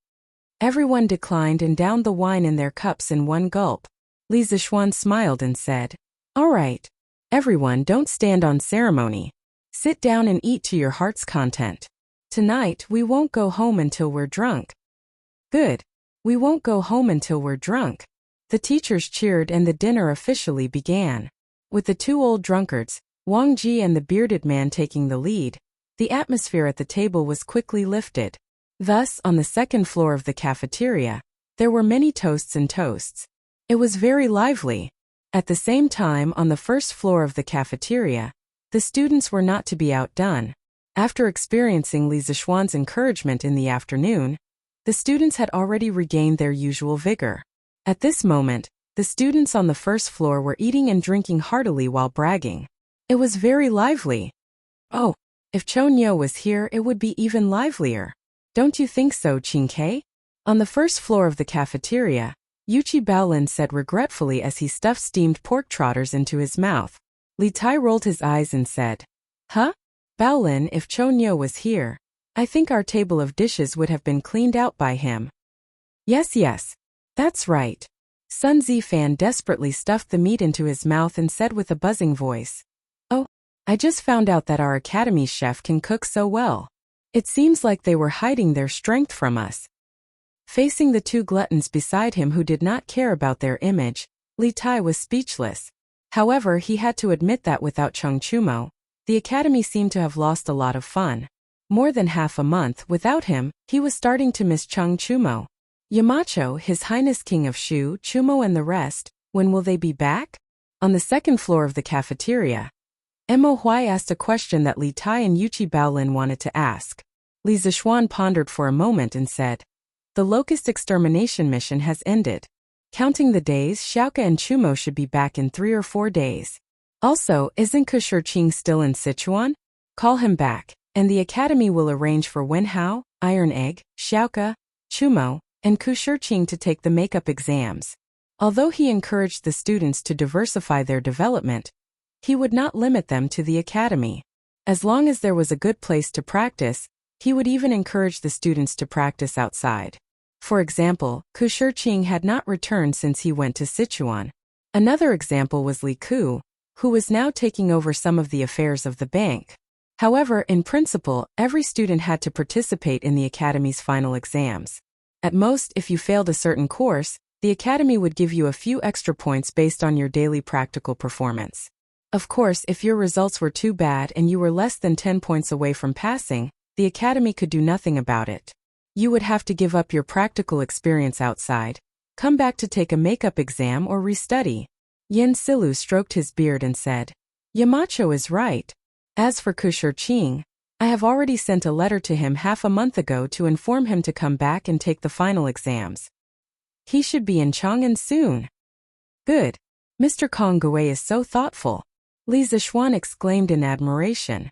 After a brief discussion of the academy's affairs, everyone continued to drink. The banquet continued until the moon was high in the sky. Naturally, the students and teachers returned to their own dormitories. Although some of the teachers were already dead drunk, their dormitories were not far from the cafeteria. In theory, there should not be any accidents. Li Zishuan accompanied Mo Huai to send Li Gang back to the courtyard. Although the old man did not drink, Li Zishuan was still worried about letting him go back alone. "Yamacho, now that you have returned to Cloud Mountain, let's bury the academy guards who were sacrificed in the previous battle tomorrow. The weather is hot now, so the questions cannot be left for too long." After sending Li Gang home, Mo Huai accompanied Li Zishuan on a small path in Cloud Mountain. Halfway there, Mo Huai suddenly spoke. Li Zishuan's heart ached when he heard this. He, who was still a little drunk, instantly sobered up. It had been 4 days since the deaths of the 12 academy guards. All the teachers in the academy were waiting for Li Zishuan to come back and bury the guards. In order to prevent the questions from rotting, Han Yushi specially ordered the craftsmen in the workshop to build 12 ice coffins to store the questions of the academy guards. The word shirti seemed to be a Chinese word now. To be safe, it could only be replaced with a homophone. Yes, let's do it sooner rather than later. We will open a morning hall in the academy tomorrow and bury them as soon as possible. After a moment of silence, Li Zixuan spoke. Although he spoke well when he persuaded the students to cheer up on the playground in the afternoon, he could not help but feel a dull pain in his heart when he thought of the 12 dead guards of the academy. This was probably what it meant to be able to save others but not oneself. That's right. When we have time tomorrow, Marshal Uncle and I will treat Mr. Mo's injuries together. This way you can recover faster. Li Zixuan suddenly thought of something and hurriedly said. The night he returned to Cloud Mountain, he had planned to treat Mo Huai's injuries the next day. However, he was called to Chang'an by Li Er the next day, and the matter had been delayed until now. Yamacho, there's no need to trouble you and Taoist Master Xian Qing. This old man will recover by himself after a few days of recuperation. Mo Huai hurriedly waved his hand. He was a martial artist and naturally was not as weak as Li Gang. Although he had been seriously injured that night, after Sun Simiao's treatment, his external injuries had basically healed. Although his internal injuries would take some time and effort, they would not affect his daily life. It was just that he could not easily use his vital qi now. Li Zixuan insisted.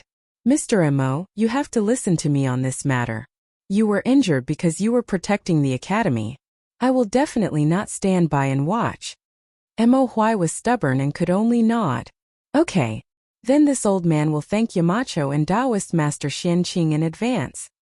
Chapter 1626. The moon slowly moved to the west. Obviously it was late at night, but there was a person lying in bed tossing and turning, unable to fall asleep. That person was Du Yi. Now that he was Li Zixuan's servant, he naturally followed wherever Li Zixuan went. Li Zixuan returned to Yunshan Villa to rest after attending the academy's banquet tonight. Naturally, Du Yi followed him to Yunshan Villa. Since the moment he set foot on Yunshan Villa, Du Yi was at a loss in the face of the novel buildings and unfamiliar environment. He did not know if he had come to the Immortal Palace, because he had never seen any of the buildings on Yunshan Villa. He could only call it the Immortal Palace. The reason why Du Yi could not fall asleep was that his mind kept replaying the scenes that he had encountered when he was with Li Zixuan, such as Zhu Cairong committing suicide in front of his mother's grave, Li Zixuan returning to Yanhuang College to speak to the students, and the academy's banquet tonight. Some of these events were directly related to Du Yi, while some had nothing to do with him. But it was through these events that Du Yi recognized himself, and had a deeper understanding of Li Zixuan. Du Yi used to be the second in command of the Dragon Sect, but now he had become Li Zixuan's servant. Of course, Du Yi had a lot of resistance in his heart at first. Even though he appeared to be happy to accept and enjoy it, he did not think so in his heart. Today, when he saw Zhu Cairong committing suicide in front of his mother's grave, on one hand, Du Yi was shocked by the Tang's staunchness. On the other hand, he could not help but feel guilty. To some extent, Zhu Cairong's experience was very similar to Du Yi's when he was young. Their parents were both killed by thieves, but they chose different paths because of this. Zhu Cairong committed suicide because of self-blame, while Du Yi became bloodthirsty and ruthless because of hatred. If victory was determined by life and death, Du Yi did win, but he did not feel any joy of victory at all. In the evening, Li Zixuan returned to Yunshan Villa and spoke to all the teachers and students of the academy on the sports ground. Du Yi heard every word clearly. He still clearly remembered the craziness and worship of more than 700 teachers and students on the sports ground when they shouted at Li Zixuan. Although he did not understand engineering, he had a hunch that Yanhuang College would definitely become an existence that the whole world would tremble in fear in less than 5 years. Of course, today's speech also made Du Yi have a clear understanding of Li Zixuan's personality charm. At night, Li Zixuan and all the teachers and students held a banquet in the academy's canteen. The lively and warm atmosphere made Du Yi envious.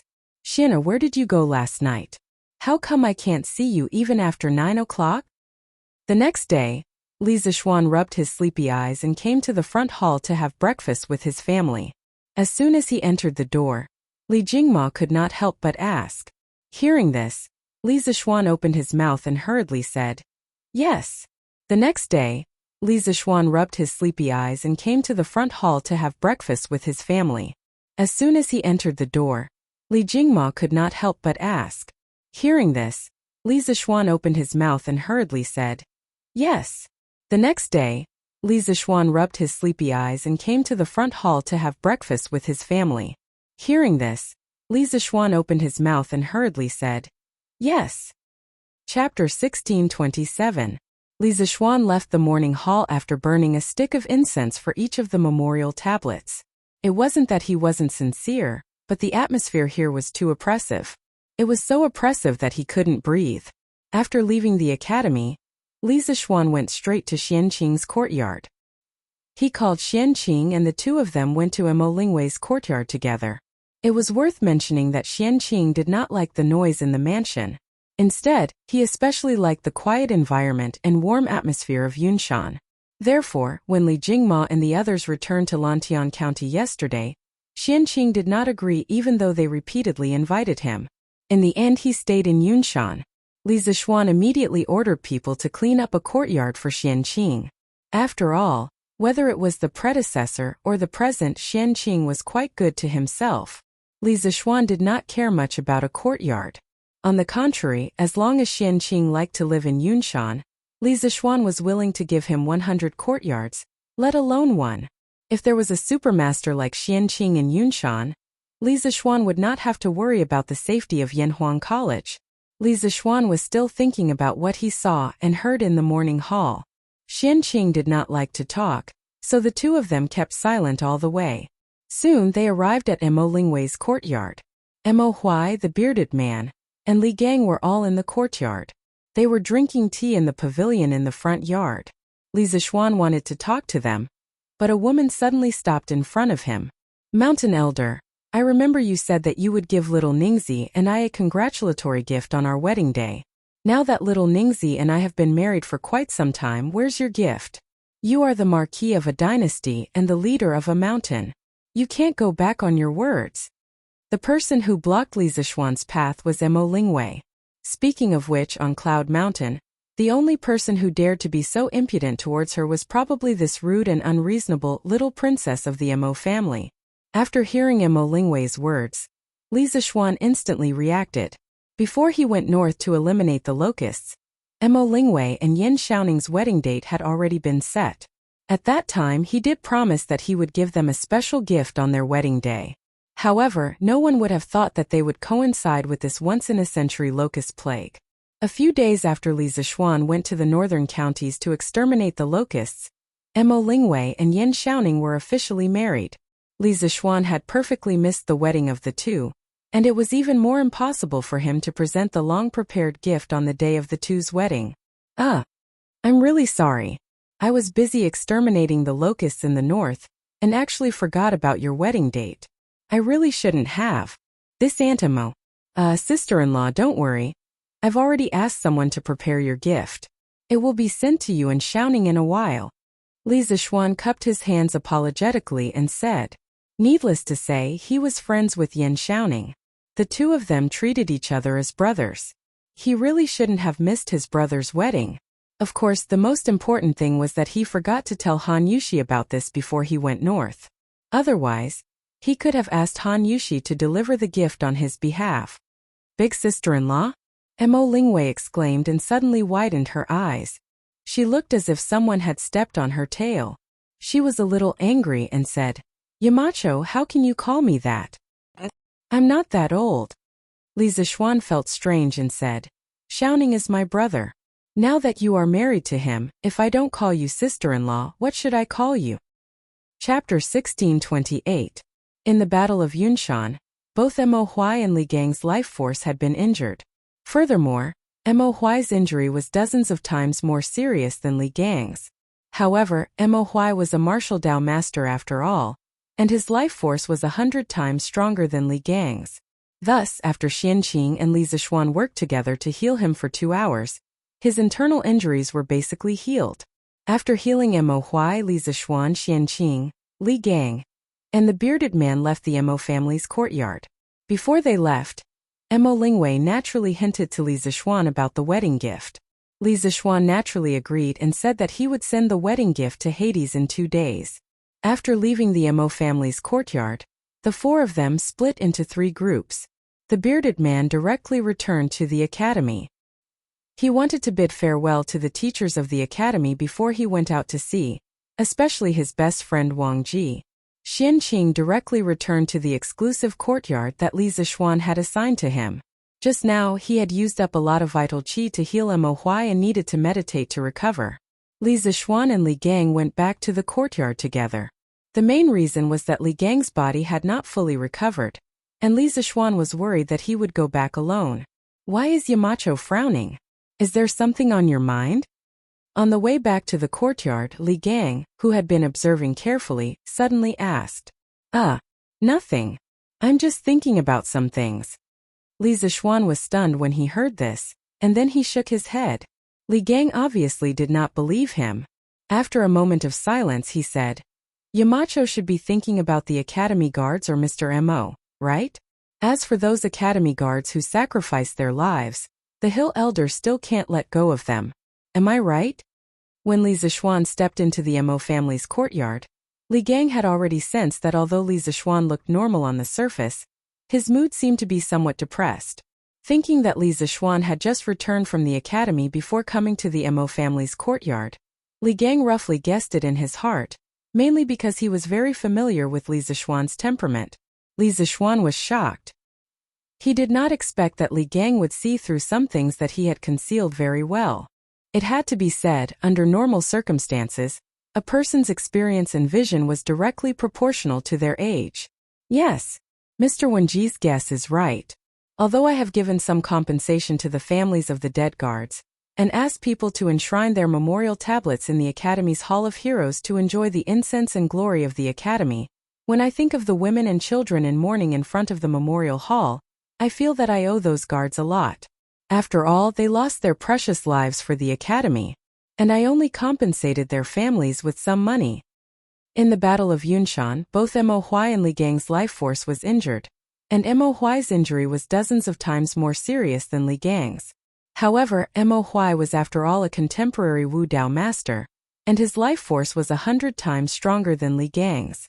Therefore, after being treated by Li Zixuan and Xianqing for 2 hours, his internal injuries were basically healed. After treating Mo Huai, Li Zixuan, Xianqing, Li Gang, and the bearded man left the Mo family's courtyard.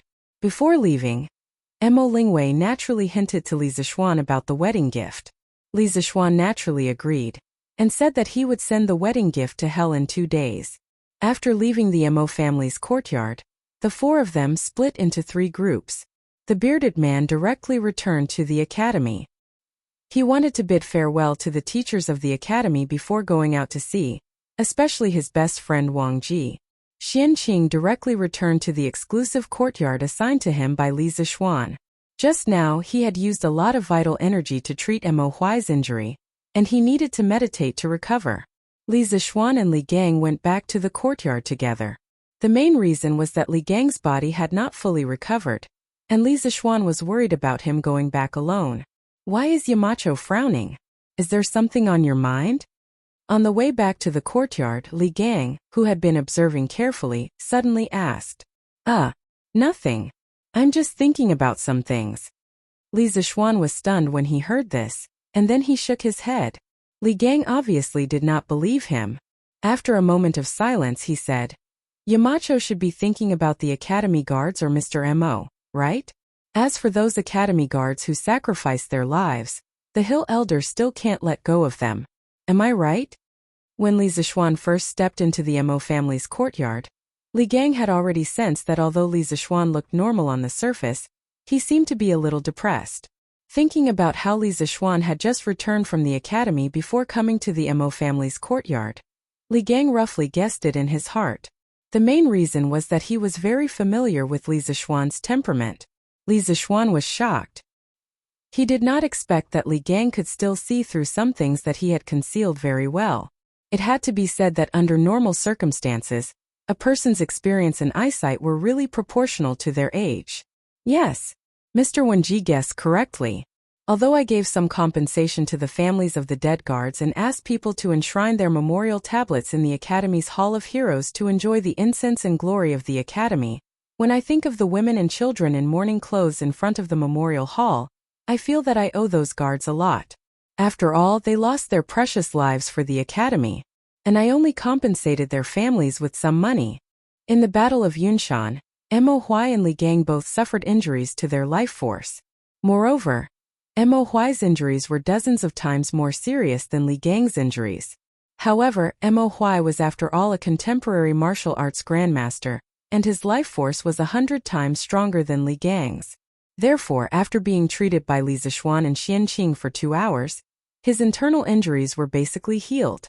After treating Mo Huai, Li Zixuan, Xianqing, Li Gang, and the bearded man left the Mo family's courtyard. Before leaving, Mo Lingwei naturally hinted to Li Zixuan about the wedding gift. Li Zixuan naturally agreed and said that he would send the wedding gift to Hell in 2 days. After leaving the Mo family's courtyard, the 4 of them split into 3 groups. The bearded man directly returned to the academy. He wanted to bid farewell to the teachers of the academy before going out to sea, especially his best friend Wang Ji. Xianqing directly returned to the exclusive courtyard that Li Zixuan assigned to him.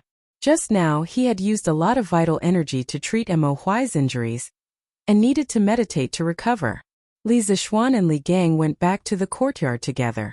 The main reason was that Li Gang's body had not fully recovered, and Li Zixuan was worried that he would go back alone. Why is Yamacho frowning? Is there something on your mind?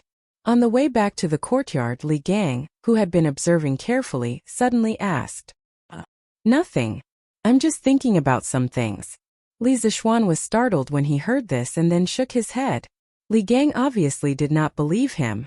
After a moment of silence, he said, Yamacho should be thinking about the academy guards or Mr. Mo, right? As for those academy guards who sacrificed their lives, the Hill Elder still can't let go of them. Am I right? When Li Zixuan first stepped into the Mo family's courtyard, Li Gang had already sensed that although Li Zixuan looked normal on the surface, his mood seemed to be somewhat depressed.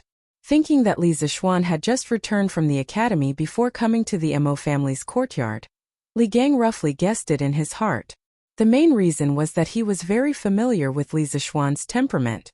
Li Zixuan was shocked. He did not expect that Li Gang could still see through some things that he had concealed very well. It had to be said that under normal circumstances, a person's experience and eyesight were really proportional to their age. Yes, Mr. Wenji's guess is right. Although I have given some compensation to the families of the dead guards and have arranged for their memorial tablets to be enshrined in the Academy's Hall of Heroes to enjoy the incense and glory of the Academy, when I think of those women and children wearing mourning clothes in front of the memorial hall, I feel that I owe those guards a lot. After all, they lost their precious lives for the Academy, and I only compensated their families with some money. In the Battle of Yunshan, Mo Huai and Li Gang both suffered injuries to their life force. Moreover, Mo Huai's injuries were dozens of times more serious than Li Gang's injuries. However, Mo Huai was after all a contemporary martial arts grandmaster, and his life force was 100 times stronger than Li Gang's. Therefore, after being treated by Li Zixuan and Xianqing for 2 hours, his internal injuries were basically healed. After treating Mo Huai, Li Zixuan, Xianqing, Li Gang, and the bearded man left the Mo family's courtyard. Before leaving, Mo Lingwei naturally hinted to Li Zixuan about the wedding gift. Li Zixuan naturally agreed and said that he would send the wedding gift to Hell in 2 days. After leaving the Mo family's courtyard, the 4 of them split into 3 groups. The bearded man directly returned to the academy. He wanted to bid farewell to the teachers of the academy before going out to sea, especially his best friend Wang Ji. Xianqing directly returned to the exclusive courtyard assigned to him by Li Zixuan. Just now, he had used a lot of vital energy to treat Mo Huai's injuries. He needed to meditate to recover. Li Zixuan and Li Gang went back to the courtyard together.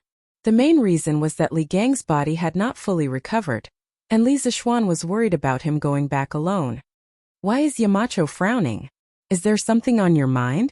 On the way back to the courtyard, Li Gang, who had been observing carefully, suddenly asked. Nothing. I'm just thinking about some things. Li Zixuan was stunned when he heard this, and then he shook his head. Li Gang obviously did not believe him. After a moment of silence, he said, Yamacho should be thinking about the academy guards or Mr. Mo, right? As for those academy guards who sacrificed their lives, The hill elder still can't let go of them. Am I right? When Li Zixuan first stepped into the Mo family's courtyard, Li Gang had already sensed that although Li Zixuan looked normal on the surface, he seemed to be a little depressed. Thinking that Li Zixuan had just returned from the academy before coming to the Mo family's courtyard, Li Gang could roughly guess it in his heart. The main reason was that he was very familiar with Li Zixuan's temperament. Li Zixuan was shocked. He did not expect that Li Gang would still see through some things that he had concealed very well. He had to admit that under normal circumstances, a person's experience and judgment were really proportional to their age. Yes, Mr. Wenji guessed correctly. Although I gave some compensation to the families of the dead guards and had their memorial tablets enshrined in the Academy's Hall of Heroes to enjoy the incense and glory of the Academy, when I think of those women and children in mourning clothes in front of the memorial hall, I feel that I owe those guards a lot. After all, they lost their precious lives for the Academy, and I only compensated their families with some money. In the Battle of Yunshan, Mo Huai and Li Gang both suffered injuries to their life force. Moreover, Mo Huai's injuries were dozens of times more serious than Li Gang's injuries. However, Mo Huai was after all a contemporary martial arts grandmaster, and his life force was 100 times stronger than Li Gang's. Therefore, after 2 hours of treatment by Li Zixuan and Xian Qing, his internal injuries were basically healed. After treating Mo Huai, Li Zixuan, Xian Qing, Li Gang, and the bearded man left the Mo family's courtyard. Before leaving, Mo Lingwei naturally hinted to Li Zixuan about the wedding gift. Li Zixuan naturally agreed and said that he would send the wedding gift to Hades in 2 days. After leaving the Mo family's courtyard, the 4 of them split into 3 groups. The bearded man directly returned to the academy.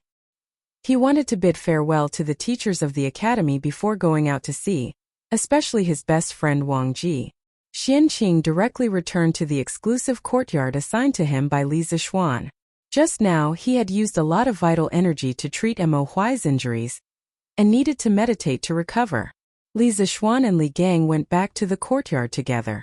The main reason was that Li Gang's body had not fully recovered, and Li Zixuan was worried about him going back alone. Why is Yamacho frowning? Is there something on your mind?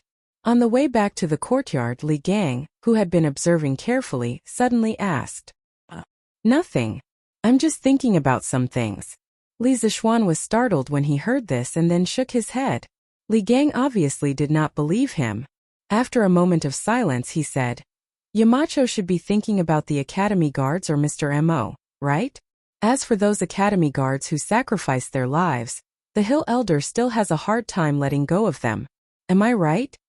When Li Zixuan first stepped into the Mo family's courtyard, Li Gang had already sensed that although Li Zixuan looked normal on the surface, his mood seemed to be somewhat depressed. Thinking about how Li Zixuan had just returned from the academy before coming to the Mo family's courtyard, Li Gang could roughly guess it in his heart. The main reason was that he was very familiar with Li Zixuan's temperament. Li Zixuan was shocked. He did not expect that Li Gang would still see through some things that he had concealed very well. He had to admit that under normal circumstances, a person's experience and eyesight were really proportional to their age. Yes, Mr. Wenji's guess is right. Although I have given some compensation to the families of the dead guards and had their memorial tablets enshrined in the Academy's Hall of Heroes to enjoy the incense and glory of the Academy, when I think of the women and children in mourning in front of the memorial hall, I feel that I owe those guards a lot. After all, they lost their precious lives for the Academy, and I only compensated their families with some money.